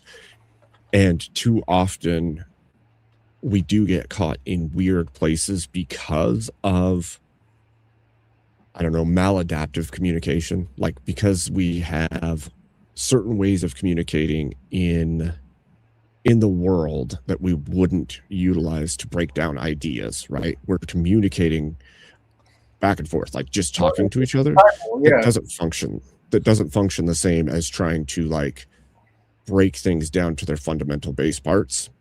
And so I think the more you debate, the more that becomes more refined and clarified to your mind. But if you don't debate topics in that way, then you don't even think that way. You like, I've watched people come up that have just been conversing with people, and then they come up for their first debate, and you can see their mind is trying to get concepts of getting under what's being said, but they're not getting it, and so it'll go over their head. But after a while, it starts clicking, and they're like, "Oh, I see what this is. I see how this works." Yeah. Like, well, and you also can't make people believe stuff. Like, I think that, like, you can't choose to believe in something, right? Like you will research it, you will become infused in it, you'll begin to understand it, but you can't just choose to be Buddhist, choose to be Muslim, right? Like something deeper has to happen before you move, right? And you have to immerse a little bit. Like, so I've explored this idea, actually, because it's like the idea of me telling you, tell me what your favorite food is, and what the flavor accents are that you like about it, and all these different things, and then just stop liking it. You have to choose. Just stop liking it right now. You don't have that capability. No way. Right. But I hate onions, but I wish I liked onions. Right. And so it's so I would weird. pay $1,000 right now to like onions. There's a level of internal preference that you don't actually control on a lot of levels. Yeah, our minds are complicated stacks. Are you sure though? It's weird to be a human being. Through sheer will, I don't think that I think there are things you cannot change. I don't think sheer will is a thing internally. Like, you can't just will yourself to anything. Yeah, you can do it. You can. Are you sure? Person, no way. I can't say that I'm sure, because there's always exceptions. Maybe there is somebody out there that can. Yeah. But I can't on plenty of things. You're sure you can't? Maybe. Okay. I'll be Imagine a Marvel superhero who just choose. Because I don't even believe in free will, but I'm pretty sure that you could will your way into liking or disliking onions. I could help my homie here. He said he would pay $1,000. Yeah. I'll only charge you $850. I'll give you a hell of a discount. You give me $850 at the end of 6 weeks. I will have you liking onions. I swear on the God I don't believe in that if you can make me like onions, I'll give you $1,000. I don't care.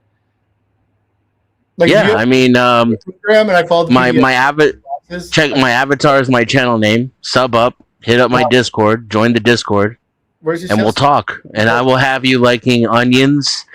For sure in 6 months, but 6 weeks, I think probably. How?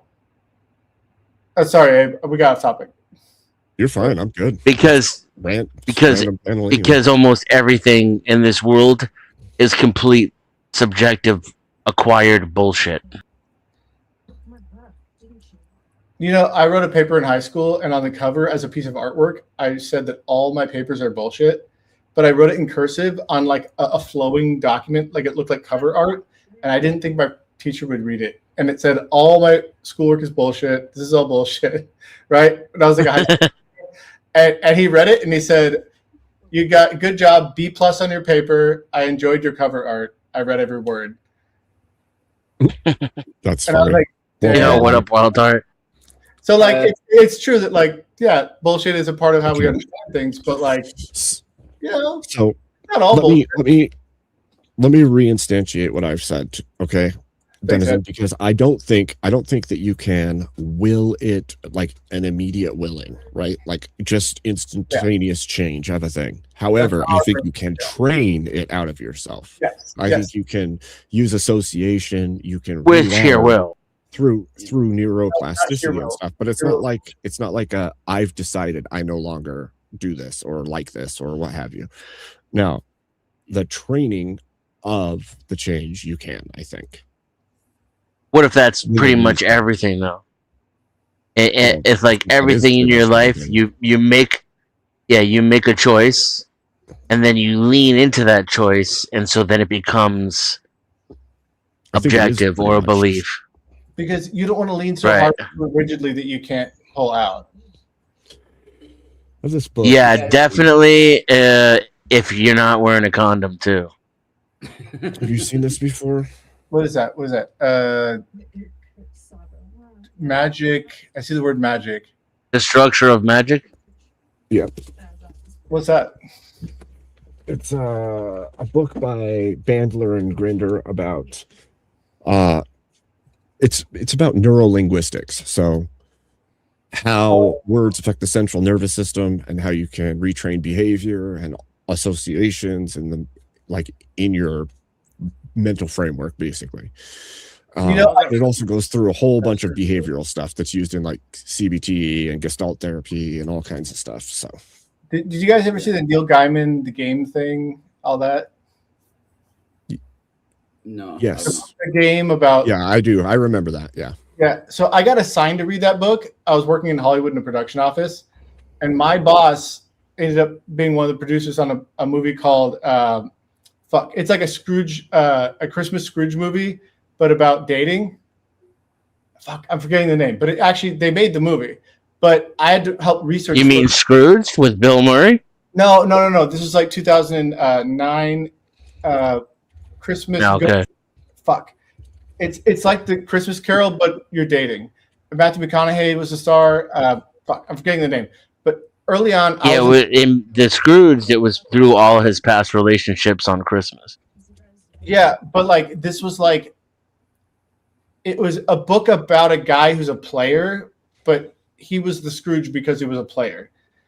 And I had to do research on men being players and how to be like a guy who could go out and meet ladies and get laid, right? And so I was paid to read all the books. So you have to learn about mystery and all of them. Yeah. Right? And I read about this like cult of guys who went to Hollywood and like read all the psychology books and like talk about like neurolinguistic programming. And I'm like, all right, some of this is interesting and it's a good way to teach social skills. Other parts of this is demented, like carnival scam, right? And I felt like I went into the demon core of like all of the heart of American salesmanship, where a lot of it's good for making business and a lot of it's good for like being a liar. and it was a weird like portal into the depths of like, but there's a second side, right? Lessons to take away, right? It was like how to be confident and like you're wearing a giant hat right now. I'm wearing a silly hat right now. That's still from that book. That's peacocking. Like, right? Like be interesting, have a good time, keep it positive, and that's cool, right? It is. Yep. And that's fun. But there's also a second side, right? Like most mentalists are all using some level of neurolinguistic programming as well, because they know where your attention is and how your brain functions in order to trick you or to get answers from you without you knowing you're giving those answers. Things like that. It's all within there. But it's not normal psychology. It's not normal stuff. So this is a coincidence, but I've just been watching Darren Brown's videos. Do you know what I mean? Do you know Darren that guy? How interesting. How interesting. What are the odds? That guy's a scammer. It was like on look. There was a statue of a dog in a park, and he convinced the local townspeople that if you pet the dog, you will get good luck. And yeah, it was all like that. Yeah. Well, there's a certain level of like placebo to the human machine that is true and real, right? And so that and your perception is very fallible. You think it's not, but it is very fallible. Yeah. So yeah, I agree with that. But Darren, going back to the way. No, going back to the choice thing, I don't think like you're either convinced of something or you aren't. I don't think it's a choice. I don't think there's free will. I agree. I mean, you know what I mean? Yeah.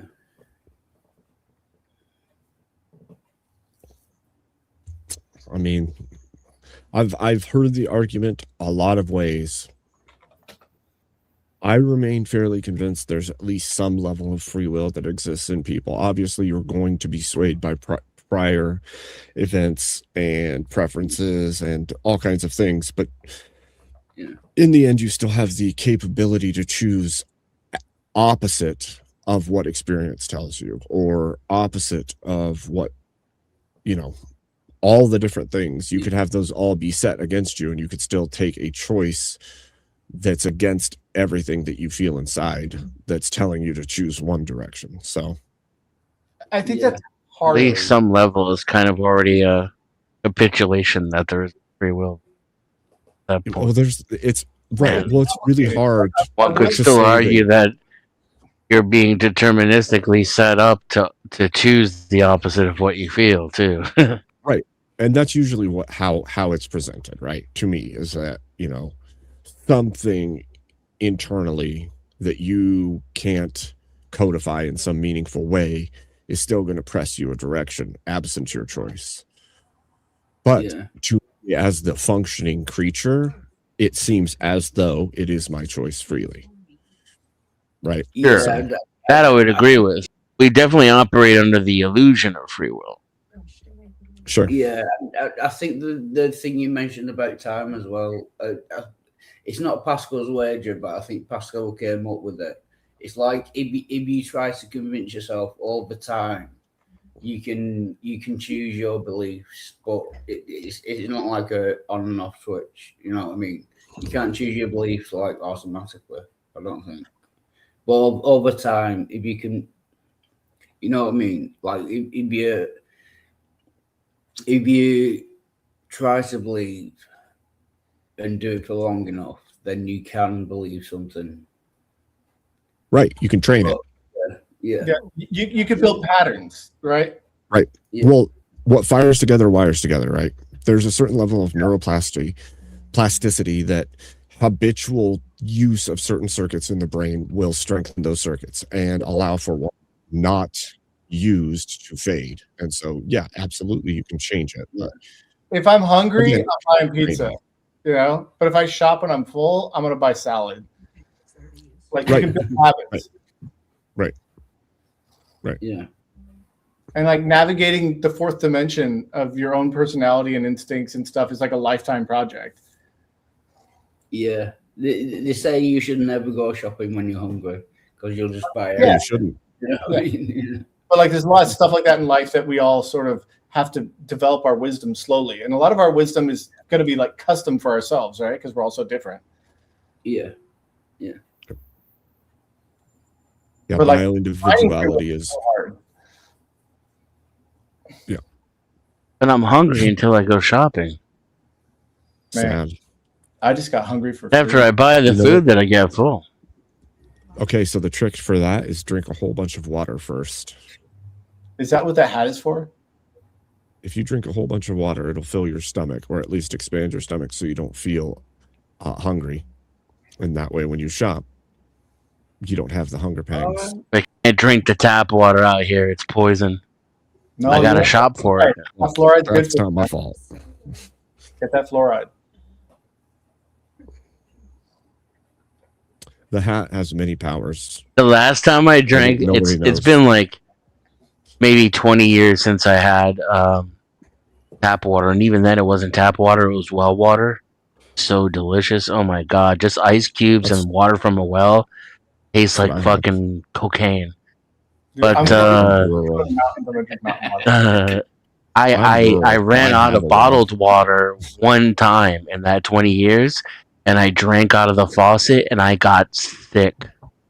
I got a fever immediately. Like within 5 minutes, I started burning up and getting sweaty. I got cramps. It was hard to walk. My breathing got weird. My heartbeat got erratic. They put drugs in that shit. I'm convinced of it. Wait, 5 minutes? Maybe you haven't run faucet water and built up sediment or something. Like what? 5 minutes? Yeah, 5 minutes won't do anything. Yeah, but it's got like fucking all sorts of pharmaceuticals and toxins in it. I mean, if So it's you got bought arsenic, water and then in it, had right? it tested so you could sue someone for hurting you, right? Because that's what we do. We have a system for that. Yeah, No, they admit there's like acceptable levels of fucking birth control pills in our water. But if it's hurting you, you can just collect it and then show someone, and then show the signs how it hurts you. Right? My well water does not taste like sludge steel. My well water is very good. Yeah, but like well water is delicious. I don't know what planet steel lives on. It just sounds like if it was a serious issue, you would have collected the water and given it to a lab or something. Of course, I also live in the mountains of Montana, so like just didn't drink the tap water anymore. That's all. Dude, I used to live in Wyoming. It's based. Yeah. Yeah, but proper drugs take like at least 20 minutes to work. Like, you know, like paracetamol or ibuprofen or, you know, painkillers. Nothing, the water won't have done anything in 5 minutes. I'm sorry. It's just, no. Yeah. Well, like I said, dude, it takes way less than 5 minutes for water to go into your stomach. There's cyanide in it or arsenic in it or something. Dude, even polonium. Yeah. Not all drugs take longer than 5 minutes to interact with your body. Were you choking on the water? Were you drowning? Drowning would do it. No, I just drank a glass of tap water and it gave me cramps and gave me a fever and made me sweaty and crampy. All right, what if you were really dehydrated and there was that weird moment where you get the water in and you feel weird? It's like we've all had that, right? Where you get like super dehydrated, then you drink the water. Yeah. I don't know. I wasn't super dehydrated. I don't know, man. And it tasted like shit. That's just where were you? Water. Las Vegas. Oh man. Oof. America. Oof. Oof.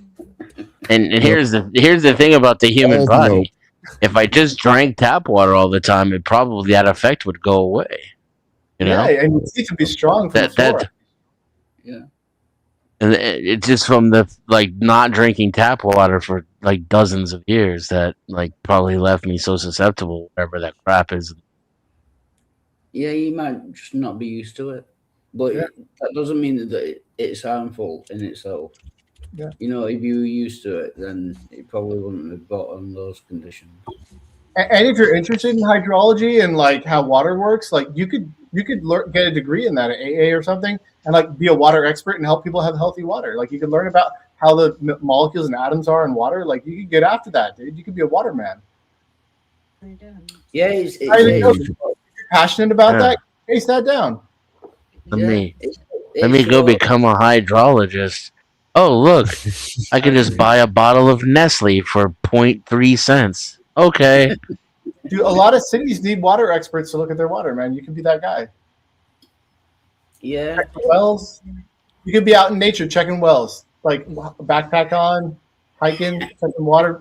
For real, that could be a thing. That's a real thing. Like that's a real people. Most people going on somebody's property, check wells, will get shot if they don't ask questions. I mean, if they don't ask for permission. So you come on my property, check my well, I promise you, I will shoot you first. That's a fair point. Check them out. Bring If them you out. come to check on my well, you ain't gonna be well. If somebody's Bring it out here. Now, let's be correct on this too. Well water can be bad, but that's only if you have sediments in your ground and you're pouring stuff within that ground to where it's going deep into the ground and is being absorbed by the water.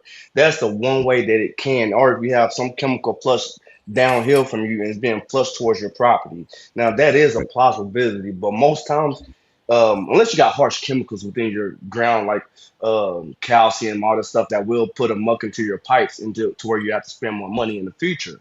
But like my groundwater, it has sediments in it, but it tastes 10 times better than just city water. When I go visit my mom and she live in the city, I hate the taste of the fucking water. I can't understand how the fuck I drew it. I can't understand how I drink it. Yes, you can smell everything. Yeah, I know in the UK they put chloride in the water to help your teeth, and yeah, that tastes a bit weird. Yeah, chlorine. No, I prefer my well water to any other water. Yeah. You guys all They put chlorine to kill bacteria. To put fluoride to harden teeth. Fluoride. That's it. Yeah, fluoride. I feel like they just really didn't have anything to do with the fluoride, right? So they just sold it to the board of public water. Here you go. This will help with the water Fluoride, somehow. right? We don't know. You love fluoride, right? No. But fluoride's great. I mean, it's good for on your teeth, but it's not meant for consumption, right? Yeah, exactly. Well, no, you have to do parts per million. Like as long as you have to set the right like tiny amount, it's fine. Yeah. Well, just the amount of fluoride that is in tap water has been known to cause fluorosis in infants and susceptible. Link. Oh, Yeah, www.google.com. Abe, am I okay smoking on your channel? It's only tobacco. I don't care, dude. I don't I have care. to ask. Okay. I know. Fluoride is going to save your teeth, but it needs to be tiny bits. That's all. Just have a professional water department. That's all. And how do they get that exact calculation to say that small middle whatever the fucking measurement that they make for it? How can they say that small amount won't affect our body still? Because they've done a lot They of test a deadlier dose on rats, and then they just guess. Exactly. And then people like this dude spread it around as though it's information and not speculation. Go use Google.com. That's where you can find it. You told me to find it. That's exactly what Google will tell you. If you read it enough when you're at Google.com, it'll tell you that they tested deadly versions on mice, and that's how they extrapolate what the safe versions on humans is. Great. Let's both share our links then. Now we've agreed that we should both Google, right? If I'm gonna share any kind of link, it's gonna be my dick across your forehead. That's the link I'm gonna share with you. You know what? I'm gonna put it across your forehead so that your nose is right underneath my balls. Now, I will warn you, I shower every day, but I haven't showered yet today, so be warned. On his skin, I didn't consider that. I didn't consider the fluidity and the viscosity of his sweat in my argument, and I was wrong. I apologize. I take it back. Good man. Damn, that escalated quickly. Let's look it up. Come on, let's look it up. Fluoride. Come on, we're acting like feel free to look it up. We can save teeth tonight, right now. Michael, you're acting like that. I mean, you don't need us, Michael. You got this. I already got my fluoride. I'm in Oakland, California. We got great fluoride in the water. I got fluoride in my toothpaste. I'm good. No. Google all the links, right, for both sides of the argument, and then present them in the private chat. Why not just use fluorinated toothpaste and then spit it out so you're not consuming it every single day, all day? Because parts per million, that might be a good idea. Yeah, I use parts per million. Because swallowing it is delicious. That's why I try to and it's good for your colon. No, I guess my love for the flavor my butt feels when I ate it. Yes, I apologize. My secret's out. The only thing I'm saying is like if they say that you're not supposed to ingest it and that technically there's no safe level of ingestion, but parts per million are going to be negligible in harming you, then why not just negate it completely by only using it on the teeth and then rinsing the mouth after the fact? That's all I'm asking. It's not like lead. Like lead is actually so damaging that you Because actually they're too lazy. But you won't get fluoride- the proper amounts of fluoride unless they put it in your water. Well, no, there's an enormous mountain of evidence that you can go and look at it on this, and I'm happy to provide it. But like the ordinary people, like regular boring people who aren't on podcasts, just do their lives and do research and are experts on stuff, and they're good at those stuffs. And they're boring people good at boring stuff. And there's a lot of boring people good at boring fluoride stuff who care about it, who do data analysis on it, and they have a mountain of evidence. But you haven't bothered to even ask them about it. You just decided somehow, without asking the experts or any dentists, why they're doing fluoride. And I think you should have done more due diligence to ask a fucking one dentist or any dentist in the field rather than deciding there must be a conspiracy. What? I have prescription fluoride toothpaste. I don't. It's great. 9 out of 10 dentists recommend fluoride toothpaste. Yeah, and I have decades of research into fluoride in the water under my belt. How many quote unquote It's an old debate, bro. said that made plenty of claims that said, okay, yes, fluoride was good for you or something was good for you, but turns out they were lying the whole time. They misleaded us by only showing us the results that they wanted to when they did the scientific method on the subject that they was going off of. That's a great question. Hey, crack baby, 3 out of 4 doctors recommend Camel cigarettes above other forms of cigarette. Now, there's a lot of terrible instances in science where people have manipulated their power in universities to take things from people. Like I forget her name, but she had this DNA that just kept replicating for decades. You're talking about Henrietta Lacks. Thank you. Yeah, sorry, I couldn't remember her name. Like there are systems in place who have fucked with people, right? And that's bad. Yeah, they stole her genes and used it for a lot of shit. Apparently, it went to the moon without her permission, or her family's permission. Like, that is a problem, and we got to stop that. But the 99% of science that's happening every day, we don't hear about because it's just happening, and it's not horrible because it's not newsworthy, right? The good things in this world are boring. There's a lot of boring good happening all the time. And I'm saying fluoridated water is one of the boring good things that people misunderstand. Yeah, but with 90% of that scientific stuff that's going on, you have to conclude that half of that is stuff that's still being tested and that they still haven't came up with a found conclusion with. So they have to keep testing to make sure that their result is steady and found. Where the other ones, they do have a found result, and so they're trying to push it. But then, of course, they're going to go based. They're still having to fight against someone else on the opposite side. Right, if that makes sense. You've made me Google now. It's Sorry, right. Can you say that one more time? But I want to get it down correctly. All right, I got ADHD, so I'm not going to be able to remember what I just I have ADHD too. I teach. I forget. I have a bad memory. I forget shit. No, I do too. So that's why I have to write it down. I'm with you. I teach special ed. I got ADHD. All right. So all right. So what I said was, you said the 90%, correct? All right. So I'm saying most of the good things in the world are happening boring, and they never make the news because they're not newsworthy because they're boring and good. I can agree with that part. Sorry, can I just read from Google? But you said, well, I didn't follow what you said about the 50% or whatever, unless Sid wants to go, whatever. The current EPA maximums are already too high according to their own studies. That's the thing. Fluoride in water is generally safe and highly beneficial for your health. It is a natural mineral that acts as nature's cavity fighter by strengthening tooth enamel. Drinking fluoride water reduces tooth decay by about 25% in both children and adults and helps prevent painful cavities. Yeah. Unless you take too much of it when you're a child. And the most common risk is what's called dental fluorosis. Yes. So you want to take the right amount and have your dentist and your city do it properly, and it's fine. What is the right And amount? if you do that over a long term, right? If you do that for a long term, it causes skeletal fluorosis. If you do it wrong, yeah, but we already have the data on that. There's 70 years of science. You know how we have the data on that? I do. We can look it up. It's in Google Scholar. Just like so do I. Do you want to admit it here on this panel? Wait, you got secret information. I'm like, I don't have secret information. You can Google it.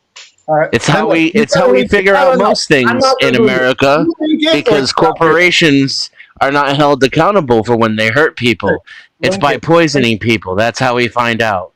Link it. We do whatever the fuck we want, and then when people's teeth start rotting away and they have long-term skeletal problems, we're like, hey, what's going on here? Oh, it looks like it's a consequence of all the fluoride in the water. We should probably lower the amount. Now there's like a third. Now there's a third of the amount of fluoride in the water as there was originally. If your concern is real, you should share a link. You're telling me to Google it? You're full of shit. That's a great way to avoid reality. Matter of fact, don't ever cure yourself of your ignorance either, because you're the one who seems to care about it so much. I do care about it. You're the one who brought it up. You're the one who's so adamantly opposed to any new information on the topic, and yet you won't go do a simple Google search to figure out if you're wrong. I said, send me the new information. Send it to me. I just sent it to you. I used my mouth hole to send it to you digitally over the internet. It went straight into your ear hole. Now, for a thinking person, their ear hole's connected to their brain mass, and that's when they learn something new. Unless you're obtuse. If you're obtuse, then it just goes in one ear hole and out the other ear hole, and you remain ignorant and wrong for the rest of your life. Your ear holes are underwater like a whale. Sorry, I've just done a Google search and I've read the results. Fluoride is good for you in water. I'm sorry, buddy. Yeah, sorry, no. Go on. I'm done. Yeah, fluoride is good for you. It's a natural mineral which helps your teeth enamel. Yeah. Right. I just read it out. In controlled amounts, right? Yeah. Isn't it The second naturally? you put too many milligrams per liter, you start causing damage, Yeah, that could be true. which has to be managed. Yeah. Isn't fluoride also a byproduct from factories too, as well? It's possible. Yes. Because that's why they have to end up Aluminum getting rid of it. processing. Yes, and so whenever they found out that they had a lot left over from the factories, what they ended up doing was trying to subside it to somewhere else so they can get rid of it, and then that's when they started using it, saying that it was great for our bodies. So it's not. It's like if you can isolate a connection between that, that's fine. But I would need to see the data. But I provided 2 links just now that show a lot of great scientific evidence by the support of this is solid, based on the medical understanding of the chemistry by experts in the field. Now, if the timing makes you suspicious that a corporation making aluminum wants to poison people's teeth, I suppose that could be true, but you got to show something more than the basic understanding of science. Well, unless you have. You can also cause acute toxication of fluoride immediately by ingesting it. So, like, say, like a baby, like a kid were to eat like some toothpaste, he could immediately cause himself abdominal problems, nausea, vomiting, diarrhea, excessive salivation, etc. Good. I would welcome any information you have to share about that, but I'm not Googling it myself. what that eating fluoride toothpaste could kill a baby? Well, no. If Denizen has a claim he wants to make, he's responsible for his own citations, right? Like, I'm making a case, I provide citations. I'm not responsible to you at all, bro. He has citations. You're responsible for your own education. No, you've offered nothing that I didn't already know. This is the difference between the two of us. I don't have to look up anything you're saying because I looked it up 20 years ago. Good. You're unaware of the things I'm saying. So if you actually care to know, which you appear like you do, you seem like you're really, really a grand proponent of fucking fluoride for some weird reason. Since it's so fucking important to you, you should take the 30 seconds it takes to go to google.com and say, is there such a thing as dental fluorosis? What causes dental fluorosis? Can children get sick from eating fluoride toothpaste? That would literally take you 45 seconds of your life, and then you'd be less dumb at the end of the process. Instead, you're so fucking lazy and incredulous, you're going to blame me for your own ignorance. I'm not buying it. Because literally all you have to do is Google what I just said about the factories. I don't think you care. Literally, all you have to do. Yeah, same thing with the factories. You can literally just Google that shit right now. My links, you show me yours. Thank you for putting it up, Bluegrass. Thank you very much. Thank you. Are you saying that children like eat like tubes of tooth? He's not serious. He doesn't provide links. I'm gonna get a beer. Yeah, like if it ate. Yes, I am serious. He's a fucking asshole, and he's deliberately ignorant. Yeah, you could eat like half a tube of toothpaste and get sick from it because there's way too much in there. You just brush your teeth with it and then you spit it out. You don't ingest it. Right. But kids ingest shit, especially when it has sugar and mint in it. So all if a you're child saying grabs is your toothpaste off the bar. Kids that eat toothpaste like by the bottle. Yeah. Okay. Kids do get into things. Just gonna throw that out there. They will literally just get into random shit for no good reason. That's what. And I'm not guessing. It happens all the time, which is how I know about it. Yeah, I'm not saying it doesn't happen, but it's not normal. Do you know what I mean? Like regular people don't eat toothpaste. Look, I was a retarded kid, so I used to eat toothpaste, and when I used to brush my teeth, I can admit that shit. I was a retarded kid. I love the minty taste. Lots of kids do. Lots of kids do. So how can you tell a kid to fucking use only per milligram or whatever the fuck you was using as a measurement to say, oh, that's just the perfect amount? You can't. You can't control what the fuck a kid's gonna do with toothpaste. They like to play with shit. Yeah, True. that's true.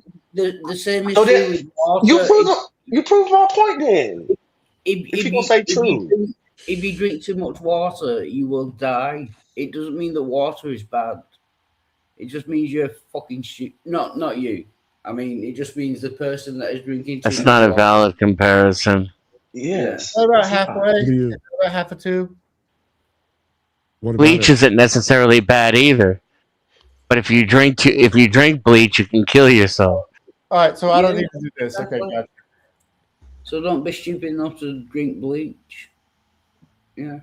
Well, fortunately for 8-year-olds, bleach doesn't smell and taste like sugar and mint, but toothpaste does. If what you're saying is true, cool. It's important. Cite us to experts of the field. But I'm not going to do your homework for you. Someone just I already did the homework. It's your homework now. Your magic audio waves to my ears are not accountable. Yeah, that's called information. No, it's actually kind of not information. It's just kind of like No, it actually kind of is. I And nothing. Here's what happens if I'm you. If I'm you, there's no benefits to fluoride. Okay? Because all you did was say that there is. There's no benefits to fluoride. It's just poison. As a matter of fact, it'll kill everybody, even if you taste just a tiny little bit of it. Now what? Who's saying that? Cite me evidence to the contrary. Sorry, you lost me a little bit just because of the audio. I literally couldn't hear part of that. So, you're saying all fluoride is bad and kills people, or sorry? Just a tiny little. All you have to do is sniff the fluoride. If you take some tap water that has fluoride in it and you just smell it, it'll be enough to kill a grown adult. I think that's wrong. Cite me. I don't believe you. I'm not going to do your homework for you. Okay. Oh, Abe, no, I think that's right. If you took like 2 tubs of fluoride and drank it, I think that will probably kill you. Do you know what I mean? But No, I don't think it'll kill you. It's just going to make you throw up and have a burnt asshole. Yeah, anything in too large of an amount was bad. You got to know the parts per million, whatever. How much and in what concentration, whatever. You know, there's just a tiny bit of cyanide in apples. Yeah, and it's low enough that it's okay. And that's kind of like fluoride. That's a good analogy, actually. Yeah. We should start putting cyanide in the tap water too. Who knows what it can do for your teeth? I bet that bubbling effect will really make them whiter. Who knows? I like ricin. Your teeth? Dude, you're not using any kind of responsible analytical structures here. Like there are ways to analyze data. You look at the data, you structure it into models. What data? You're just giving me words. It's just assertions. It's not information. Well, no. I need cited links from experts, buddy. I don't believe anything you're saying. You just don't believe in expertise. I think you don't believe in expertise in general. I think you'd walk into a black. I don't believe in your expertise. You have to give me links. I'm not going to do your homework for you. I think you doubt expertise across the board. I think you think you're smarter than everyone, and experts are dumb. I'm here trying to. I am an expert, and you're not. Oh, what are you an expert in? If you don't mind me asking. Systems administration. What? Sorry, I missed that. Systems administration. I got administration. Systems I think administration. Okay. Yeah. Is there something wrong with my mic, or is it only Michael and Wildheart that can't hear me? Actually, you should probably take down the mids. I'm definitely not going to take advice from you, Fluoride Boy. What the fuck? This panel's goofy, man. Holy shit. We're arguing over fluoride at freaking. We should have space. There are billions of amazing teeth out there. He's really, really into fluoride. What can you say? You know? I'm arguing. Are you talking about big fluoride? Believe in conspiracies, okay? If you don't believe in One fluoride, night. you believe in a lot What of conspiracy? all the others. What conspiracy? All of them. Are you calling dental fluorosis a conspiracy theory? Are you that retarded? I've already addressed this. Dental fluorosis is a thing that happens if you have too much and too dense of a thing and crazy specific. No, I addressed it. That's what I said. You said it wasn't even real, and then I need to give you links to prove it. No, actually, that's fair. I did not say that earlier. I take it back. I meant to say it, and I forgot, and I got up. But I meant to say yes. So I take that point back. Oh, he meant to say it. That thing and You know what? you have too much and too Crack dense. baby. Did I teach you what is the secret to a happy life? What is this? I can't remember. Aristotle used prosthesis. Wait, hold on. I gotta remember the term. Aristotle's term. It's cease arguing with stupid people. Yeah, basically, stoicism. Yeah, Eudaimonia. That's the one. Stop arguing and let the idiot argue for Human themselves. flourishing. Eudaimonia, flourishing. Basically, really human flourishing. Good at staying in your lane, having a happy time with it, building a family, having a good life. That's Aristotle's definition. I think he was right. Yeah, eudaimonia. You are correct. Yeah, I agree with stoicism. Yeah. You see what I did there, Crack baby? Stoicism similar, yeah, similar shit. That's fluoride is great in proper amounts. They're both. You are correct. I give up. Fluoride in the correct amount. I wish I could drink a beer right now. Man. Why can't Oh, you? hell yeah, I'm at dude. A work. beer would be I'm dope at right work. now. Oh, Sorry, dude. damn. Who's Damn that it. work? Wild Heart or Crack Baby? No. I'm at work. There you I go. got like I 3 can't hours put left. Crack Baby. Oh, sorry. Why? Sorry, Why would you do that? Sorry, it's like California instincts, and I was like, oh wait, why did I just? Never mind. I was just reading. It's just a California stupid moment. Don't worry about it. Oh, that's why you like fluoride from California, all right? Hell Y'all been yeah, drinking it for a long California's time. hot. That's why you are the way you are. You used Yes, to the way you are. that's why I'm the way I am. Wait, are you from Yes. California? Born and raised? Are you from California, born and raised? Yeah, Riverside, outside of LA. Oh, Have you lived outside of makes sense. California before? I lived Heavy in amounts of fluoride. I was a park ranger in Wyoming for 7 months, but that's the only time I ever lived outside of California. So 2022 for 7 months, but that's it. Otherwise, all California. I see. Is that why you've got the hat? It's like No, a different world. The hat is faithful soundproofing material for podcasts that I take wherever I go. Sorry, not that hat. The hat you just put down. Oh, the park ranger hat. Ranger's Yeah, hat. yeah. I used to be a park ranger. Yeah, that's right. Yeah. I teach kids about the bears and the mountains and the rivers and stuff. It was really cool. It's the coolest job I ever had. That's cool. You have to teach the birds that they can drink as much fluoride as they want. Those bears' teeth are like this long now, dude. They're like tusks. You should see them. And all the kids I teach in Brooklyn, their teeth are down to here. I heard if birds drink enough fluoride, they become dinosaurs again. Hell yeah, let's do it.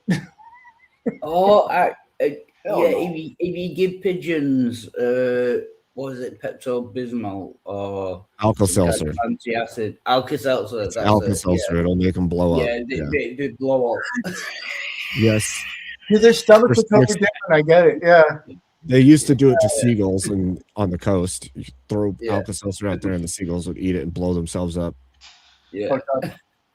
That's Jack. Not that's funny. I'm not endorsing the killing. It's kind of like pest control in some places, I think. Yeah. If that's the case, just let rednecks shoot them. Hell. I just think it's fucking hilarious. You know what I mean? Here we don't even. I mean, we have seagulls. Actually, listen, I live in the mountains of Montana. The only place I see seagulls is over the parking lots of like Walmart. The rest of the whole rest of the state's like normal birds, ravens, no seagulls. But for some reason, there's seagulls over Walmarts. Okay, it's very strange. Do you think they figured out what a Walmart is? Like, because the migratory birds are really smart. Like, I wonder if they figured out the shape of a Walmart, and they built it into their brain pattern. They're like, dude, trash gets dropped here, lots of it. Yeah. And in the UK, Walmart have taken over Asda, Asda used to be a supermarket that was Asda, but Walmart have like bought them out. So Yeah, that's pretty soon a it'll be like the useless piece premier of store information. worldwide. Yeah. It'll Oh be yeah, idiocracy style. We'll just have Walmarts for everything. that's when Idiocracy came out. Walmart was expanding here. They would take over whole communities. Yeah. Yeah. Where are you going for dinner? Walmart. Where are you going to get your soup? Walmart. If you live in a small town, you only got one main option, really, and that's Walmart. Unless you got one of those small, like in Texas, we got Butchers, and that's like basically a freaking Walmart, but just prices are way more ridiculous. Thank you, Nate, for the insanely large $10. Thank you. Thank you. Yes. Good to see you. Yep. We live in a weird time. Yeah, it's only 9 o'clock in the morning, so I'm not really thinking about dinner. So I've got plenty of food in. Yeah, I'll be fine. How dare you?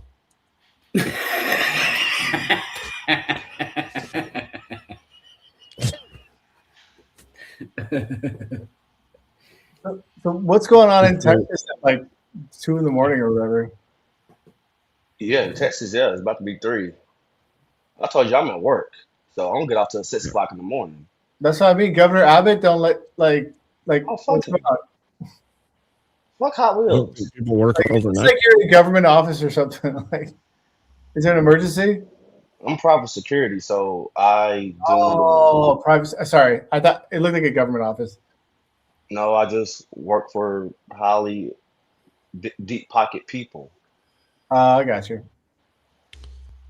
So you go around and Look it up like God's talking to you. Like, yes, sir. No, I got Sorry. like 2 screens right here with cameras. So if you see me do that, it's because I'm always looking at cameras. I'm just being a smart ass. I'm just being a smart ass. Well, he might strike my ass still, so I don't know. He's getting instructions. No, you don't have to worry. God doesn't exist. Just put your mind at rest. Hey, something can exist and you not believe it. Exactly. Saying. Yeah. And on the 8th day, God created fluoride. There's no way. If there's no way to prove or disprove he exists, he could exist and you wouldn't know, and you're just claiming he doesn't. That And the is same possible. could be true in the opposite direction. So, Yeah. I mean, Yeah. what are you gonna do?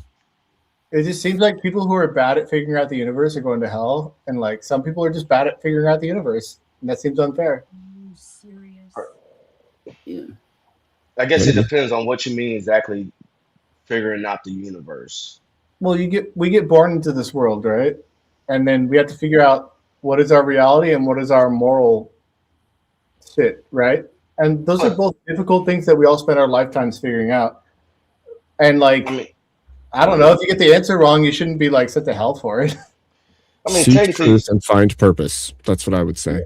Seek I mean, truth and find purpose. Hell yeah. reality is just what our brain interprets through our eyes. True. I mean, so I mean, What about more- what about blind people though? Because they can't see. they're You're interpreting all what they wrong. can hear. They'll figure out You're all. truth. It's all solipsism. We're just brains in jars, and you can't prove it's wrong. So Agreed. it's all just a simulation. You're just a speck in a system you don't even understand. It's okay. It'll be all right. I don't know. I mean, our brains are limited to electrical signals sent to it, but hard solipsism, I don't know about that. Every man is an island. You have no access to another's mind. True. Yeah, but there is no solution to the problem of hard solipsism. No one can figure it out. So The best answer is just to put it on the shelf.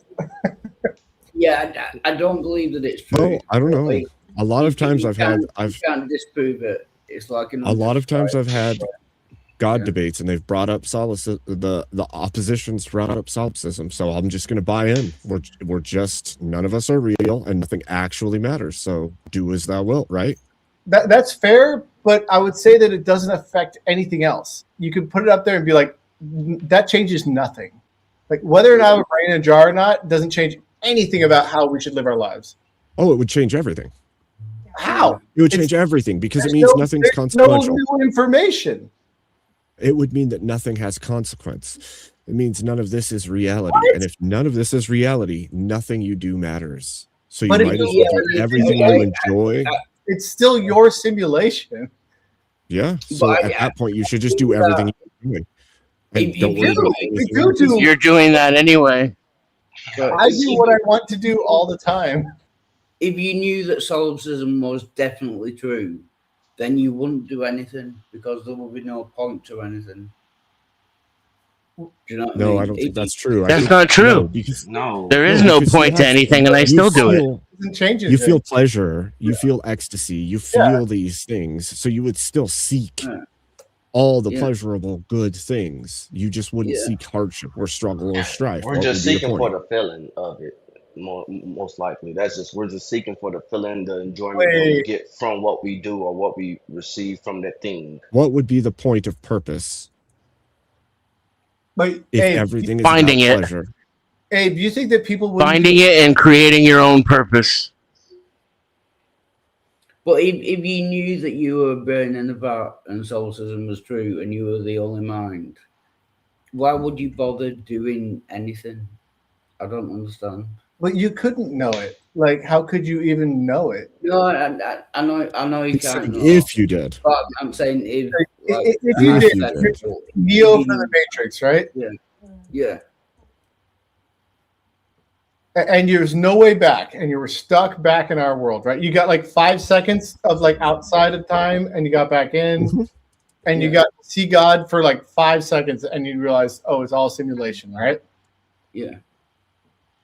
I think within 2 weeks, you'd be living a normal human life trying to find happiness.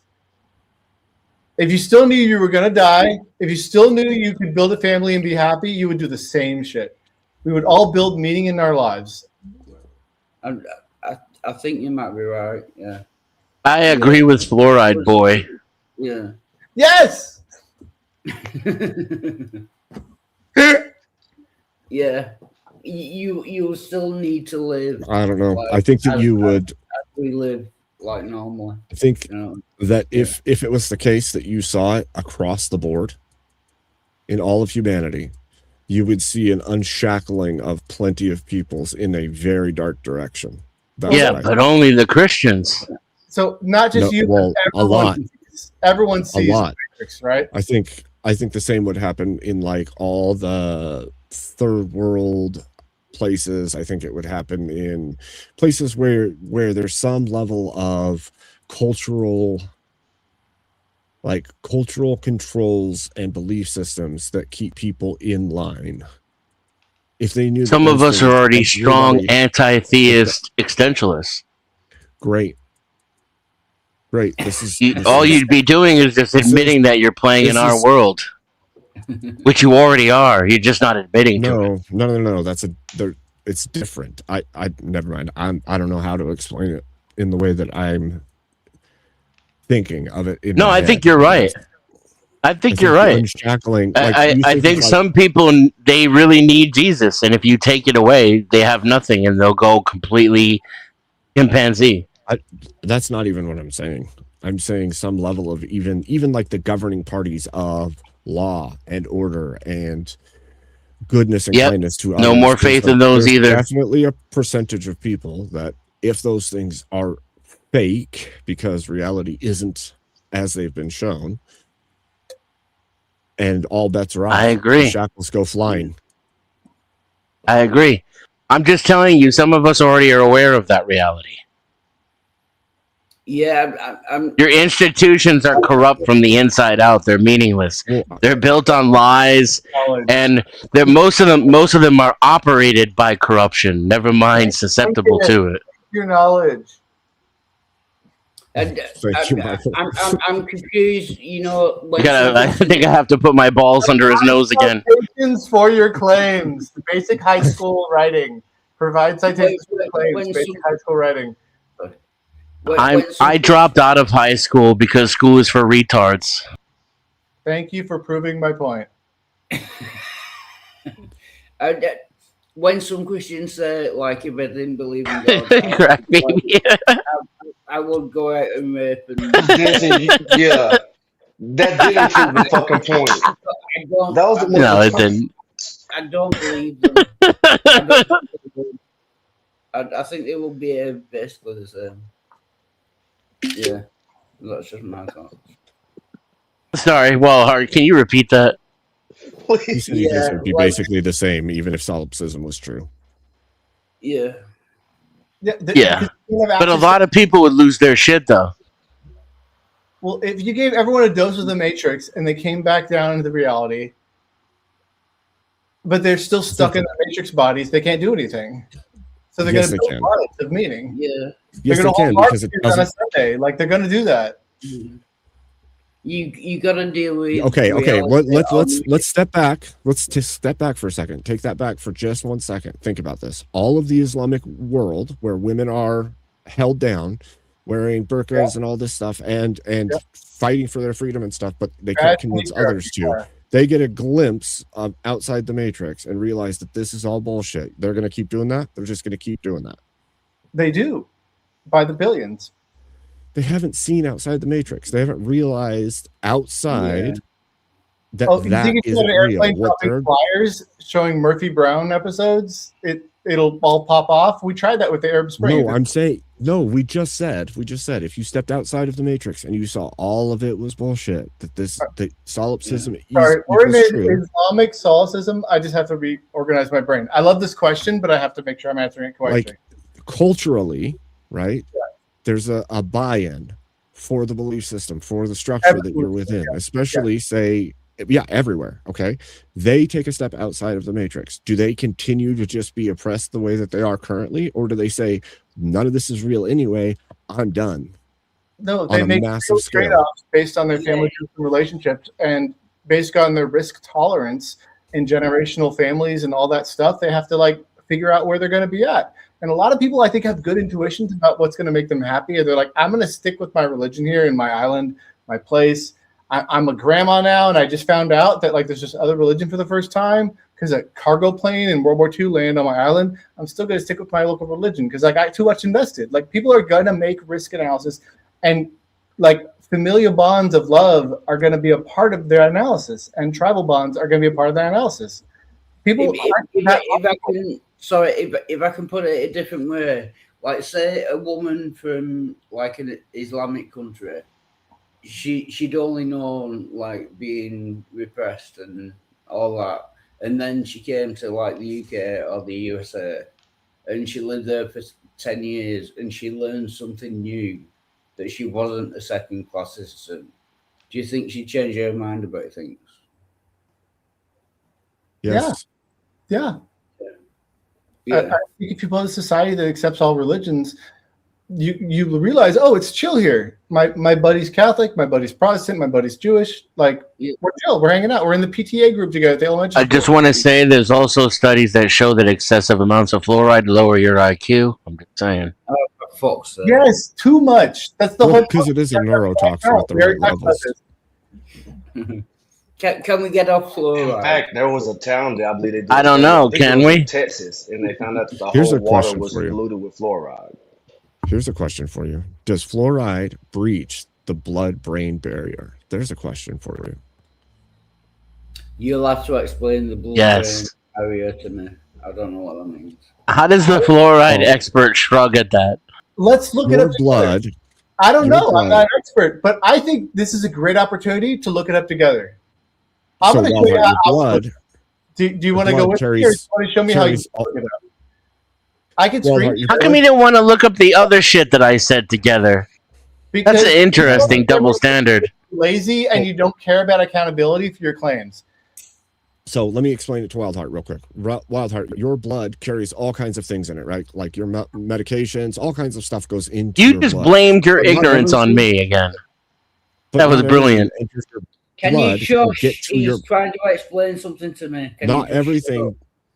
So not everything that enters your bloodstream can get to your brain. True. Only certain things can pass through into the brain. Okay. And because of that, we have to use very interesting different introduction mechanisms in order to get things to the brain if we need something into your brain cavity, right? So there's a clear distinction. Some things can breach the blood-brain barrier. Some things cannot. And depending on what can, like there are neurotoxins, for instance, that can, right? Like a certain snake bites or insect bites that can actually affect the brain. it's almost like a defense system that your body has. It keeps most things from ever getting to the brain. Yeah, it's really because important. it's a delicate machine. So let's look it up. Yeah. Thank you for explaining that to me. I've just never heard that it's already it's already been proven too. It causes lower IQ over time. Denizen, that sounds like an important piece of information. Why don't you send us a link to that important information? Because it's important to you. Why so clearly you want to It's share not it. important to me. It's old news to me. You're the one who's flabbergasted by simple facts about fluoride that are 50 years old. And refuses, like you've spent 15 minutes arguing about it, but you can't spend 15 seconds Googling it. Just let me know when you got the link. We were having It's not going to happen. It will literally never happen. I will never give you a link. Accountability. I will continue. Like everybody in the chat right now is on their phone or at their computer. So they're busy Googling what I'm saying if they care. If they don't care, they don't care. If they do, they're Googling it. Because you're a fucking hypocrite. So they already know that I'm right and you're wrong. Right, fluoride is bad. Let it go. Just There's one. The icon with the arms laid back, like the lazy man, is perfect for that guy because he doesn't want to do any work. That's the dude. The dude abides. For you, correct. I know that guy. I am completely and totally uninterested in doing any intellectual work for you whatsoever. Especially when you've continuously demonstrated that you have no genuine interest in the truth. Send me a link, man. I'll post it. I'll share it. I'll read it. Google the link. Nope. Google the link yourself and share it and post it. I have to do your work for it. Google for you. That's my red line. You do your own work. Good. We can have different worlds, but my red line is I don't Google for other people. Yeah, but you want me to Google for you. No, so I'm you're saying again a hypocrite. If you're making an argument, you should send your supporting claims. That's a basic thing. I'm not making an argument. I'm telling you a truth. No, you don't have to believe it. You can continue to be a fucking idiot. Just send me your supporting evidence. Like, it's fine. It's not a big Remain deal. ignorant. Level- It's all on you. High school level. Right. Writing. Can Send your I link. just refresh? Can I just High refresh school is for dum-dums.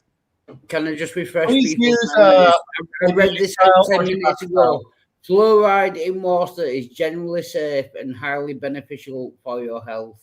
It is a natural mineral that acts as a natural cavity fighter. By strengthening tooth enamel, drinking fluoride water reduces tooth decay by about 25% in both children and adults and helps prevent painful cavities. That is the Google search that you wanted. It also just depends on where you look. PubMed, That's the Google search that who wanted. I linked a PubMed article in the back about No. fluoride in the nervous Try system again. and the blood-brain barrier. This guy wants to create no system of accountability for himself, and yet he's going to make you accountable for things he doesn't like, and that's hypocrisy. That's a bigger, deeper I hypocrisy. don't know what the fuck you're talking about. You're accountable for your ignorance about fluoride. Link your argument. Period. No supporting. The fact that you don't know fluoride crosses the blood-brain barrier, that's your ignorance. The fact that you didn't know about dental fluorosis is your ignorance. The fact that you don't know about skeletal fluorosis is your ignorance. The fact that you don't know that studies have been done to show that it lowers people's IQ is your ignorance. These are all things that are your fucking problem, not mine. It's not my job to do your research for you. And you will sit here and spend 30 minutes arguing about it like some kind of a queer rather than 30 seconds looking it up. Literally typing into Google. Watch how long this takes. Start the clock. Correlated with Has fluoride been known to lower IQ in certain circumstances? Stupid. That's a 10 seconds. You think 10 fucking seconds. correlated with skepticism? Does fluoride That's cross the blood-brain nonsense, barrier? dude. 7 seconds. 7 fucking seconds. Of what? Sorry, I was yelling, so I didn't hear you. Sorry, I was yelling. Not healthy. But like, what do you want for 7 seconds? What are you asking? You're not interested in learning anything. It's how long you have to stay on the bowl. I'll read them. I already sent the link. It's at Google. Send me, I'll read it. I'll highlight it. I'll show you on camera. It's waiting for you at google.com. Nope. Here, I'm putting the link in the back chat right now. I'm not, if you have a specific study or anything you want to read, There's the link in the back chat. But what was the 7 Read it. seconds? Google.com. No, but that's a website for information. That's not useful at all. That's a terrible link. Your link is bad. It's very useful. It's not even cute. It's not even up here. It's extremely fucking useful. You don't know how to use it because you're retarded, but it's very useful. Since Can I just okay. Sorry, can I just recommend the link Abe has posted? The NCBI, the link. Yeah, I've just The development basically. Okay. Yeah. Fluoride in essential system has potential influence on the. It says it. Now I'm reading a link because he cares enough to send the link. Now I'm reading it. I'll just read the title. It says fluoride in the central nervous system and its potential influence. Hey Abe, how did you find that? And in Google. He posted the link. Oh no. Yeah. On the development and invasiveness of brain tumors, a research hypothesis. So it's not confirmed, but it will be a good article to read, I think. Well, it codifies a bunch of studies. Yeah. And then I had a second one. I didn't keep it, but it was talking about pregnant women and fluoride because it can enter the placental barrier as well. Yeah.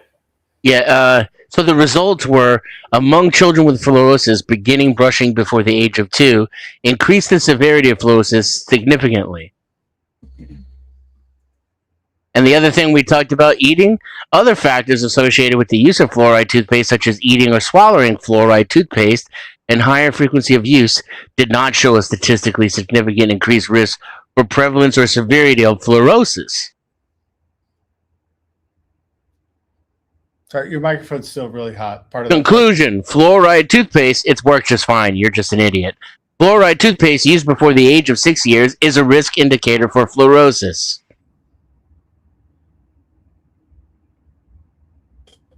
Damn, I just got back. What did I come back to? Denny mad or Denny yelling? Everything. I'm just trying to read a paper that Abe and Sir Wildheart had sent. I'm catching up with that, and then I'm going to jump on to what Denison was talking about, but I'm tabling that for the second so I can read the first thing.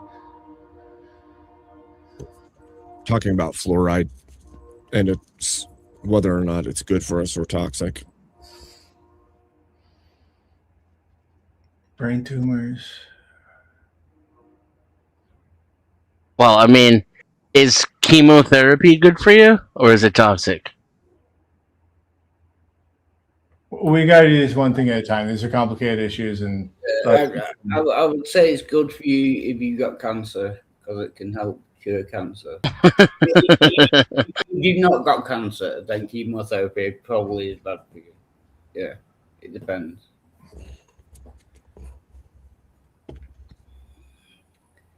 Well, what if you don't have cavities? Is fluoride still good for you? No, it helps prevent. It helps prevent cavities. That means you don't get cavities in the first place. Yeah, that's the general idea. Is that it helps teeth stay So healthy. does brushing your teeth and not eating shit. Those are both also true statements. Yeah. So is fluoride good for you, or is it toxic? I've just read out the Google statement twice. It is good for you. It is beneficial for your health. Yeah, but that's like reading So it's not toxic.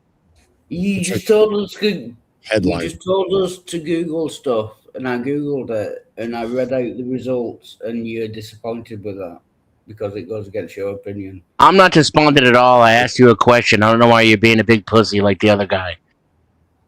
Right? Why am I being? It doesn't matter. Right? I am absolutely a big pussy, but you're too lazy and weak to actually look things up and send citations, so fuck you. Yeah. I'm not too lazy. I just don't give a fuck about your education. No, You shouldn't be on the internet arguing about subjects that you don't know the basic facts about. You don't even know that fluoride crosses the blood-brain barrier, and you're over here advocating for it. No, you just asked us to Google something. I Googled it. I told you the results. You didn't Google what I asked you to Google, though. Right, what do you want me to Google? Dude, this guy is like a frankly, I don't want you to. We'll wait for him to spurg out, and then I'll answer your question. Go ahead, buddy. You have to do it this way. You have to do it that way. Oh, you don't care about this. Like he's like a librarian bully, dude. This Denizen guy is more interested in winning a fight than he does about learning knowledge. Fuck him. Okay, now, so to answer your question, I don't want you to Google anything. I don't give two fucks. You just said we should Google stuff. You said we should Google stuff. Because you care. Worldview, it's disingenuous. He's an enemy of reality. There's a difference between you saying care. You should Google things because you are asking someone for the knowledge and then giving a fuck. Like, that's crazy. Yes, and not only that, I gave him. Here's the thing, though, OJ. While you were gone, I gave them the knowledge freely. I gave them specific facts about what they were asking about. He just told me that he could pretend like it wasn't true unless I sent him a citation. He needed me to cite him something on the internet. No, you go find it on the internet. I'm not going to do your homework for you on a subject I don't give a fuck about. I'm not going to do your homework for you either. You showed no sources, and you just said Google it.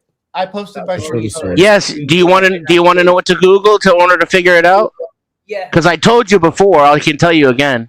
Nope, not my job. Send a link. Not going to do it for you. I'm not talking to you. I'm talking to the person who actually wants to learn. You're lazy and a liar. Right, go on. What am I typing into Google? Damn. Has fluoride been known to cause dental fluorosis? Has fluoride been known to cause skeletal fluorosis? Does fluoride cross the blood-brain barrier? And finally, has fluoride been linked with lower IQ? Give me the first one again. Sorry, I'm very slow. Yeah, no, I can keep repeating myself. It's no problem. Has fluoride been linked to dental fluorosis?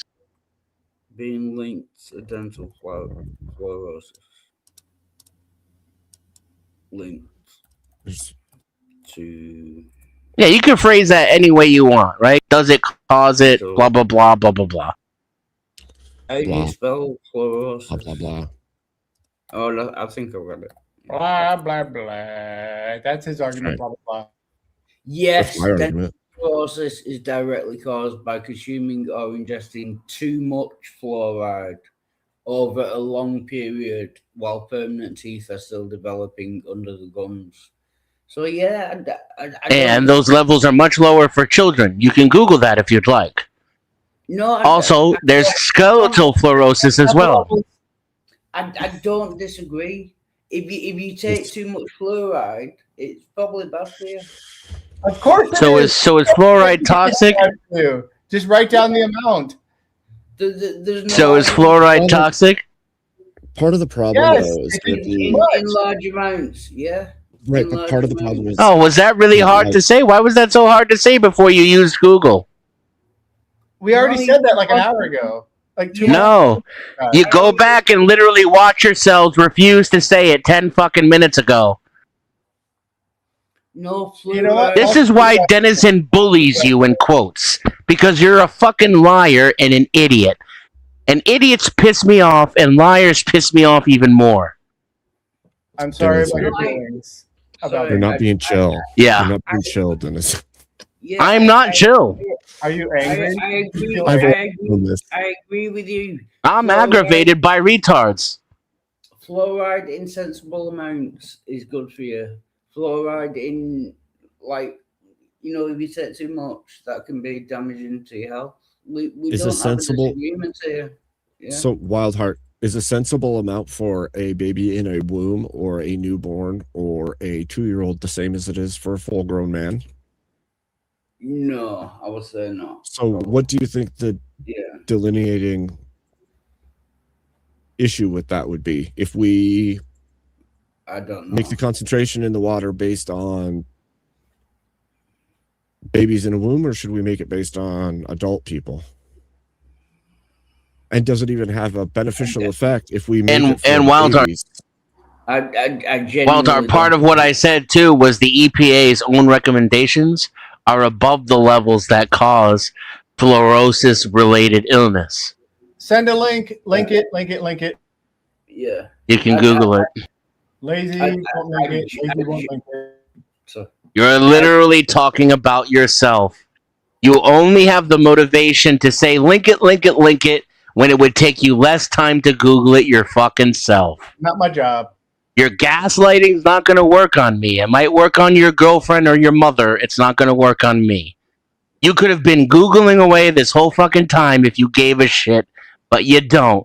That's why you're the only one who cares about winning an argument or being right or wrong, not me. That's what you project onto me. You're the one who's too lazy to fucking look it up. You're sitting right in front of a device that has all of the collective of human knowledge right at your fucking fingertips, and instead of doing it, you're making silly faces and throwing around ad hominem bullshit. Fuck you. Die in a fire. Spider fire. Oh, that's a little bit harsh. If you don't want to say. Yeah. Die of smoke inhalation? Yeah. What do we find though? What'd you find? What'd you find in your research? I have salt inhalation. Yeah, no, I agree. Probably babies and children, probably they can take less fluoride and it can affect them more. Yeah. Than grown adults. Yeah. But I'm not an expert. I'm literally, this is the first time I've talked to it. None of us are experts. I don't know. I don't know how much it would affect a child, as as opposed to an adult. I don't know. Ladies and gentlemen, but there's only gentlemen here, but I can say ladies and gentlemen. I'm gonna hop off and I'm gonna send a raid over to a friend's channel. You guys be good. We can argue about fluoride more if you want. Over No, please don't. Please don't. Where are you sending us, Abe? I'm gonna send you to Emmett. He's just gonna ban me. I know Emmett. Hey, Sir Wildheart, you are noble and strong. You did helpful things, and I'm sorry if I talked over you. No, you're fine. Yeah, you give a shit. I think that's cool. Yeah, no, it's cool. There's a lag because I'm in the UK. Yeah, I always talk over people. I'm sorry. No, me too. It's all good. That's why I let you guys up, because but it's you fun. seem to have a big heart and care a lot, and I think that's awesome. So yeah. Thank you, and it's very nice to meet you. No, he doesn't have a big heart. He has a wild heart. Okay, get it right. True. Unquestionable. Right, so everyone over to Emmett's. Yeah. Yeah, well, I'm gonna send the chat over in a raid. If you guys want to call out your channels or anything, you feel free to do that before I end this. I haven't figured it out yet, so nah. Okay. At Denizen-X. Yes. Subbub. We will not force you to eat fluoride. I will. If you don't mind. Once I set it up. Oh my gosh. Hey, OG, are you gonna go to bed or are you going live? I can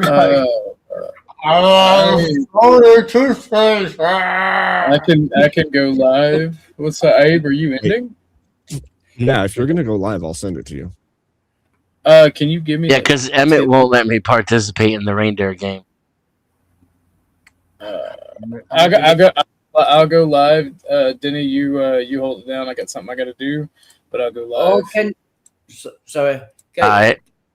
Can you put links to your channel? I'll subscribe, then I can join if you go live. I posted the StreamYard link in the back. Hold on. Oh, cool. Thank you. God damn it. All right. I'm there. Against my better judgment, I will go there. Right, I'm gonna either join that one or Emmett's. Yeah, whoever's allowed. I'm going to also link Emmett's if any of my chat wants to go to Emmett's as well. That way you have a choice, you have options. And thank you for having me on. It's been, of course, man. You're always welcome to come, you know. Cheers. Come discuss whatever, argue. All right, I'm gonna go ahead and hit the go live and then drop the YouTube. Flu ride. I'm sick of that topic. Oh, come on, you love it. See you later. You love it. Oh wait,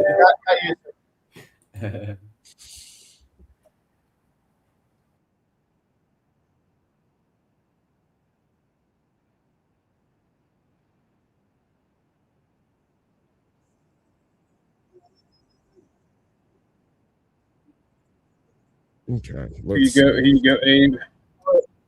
All right. It's in the back. The YouTube link's in the back. Gotcha, man. Thank you. And you all enjoy yourselves.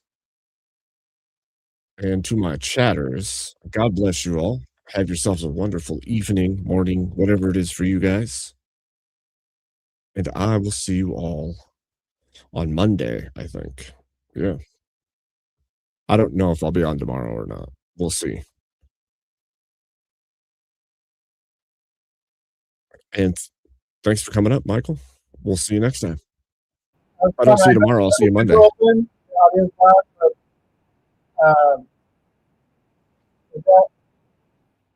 Yeah, but like, any thoughts on Monday?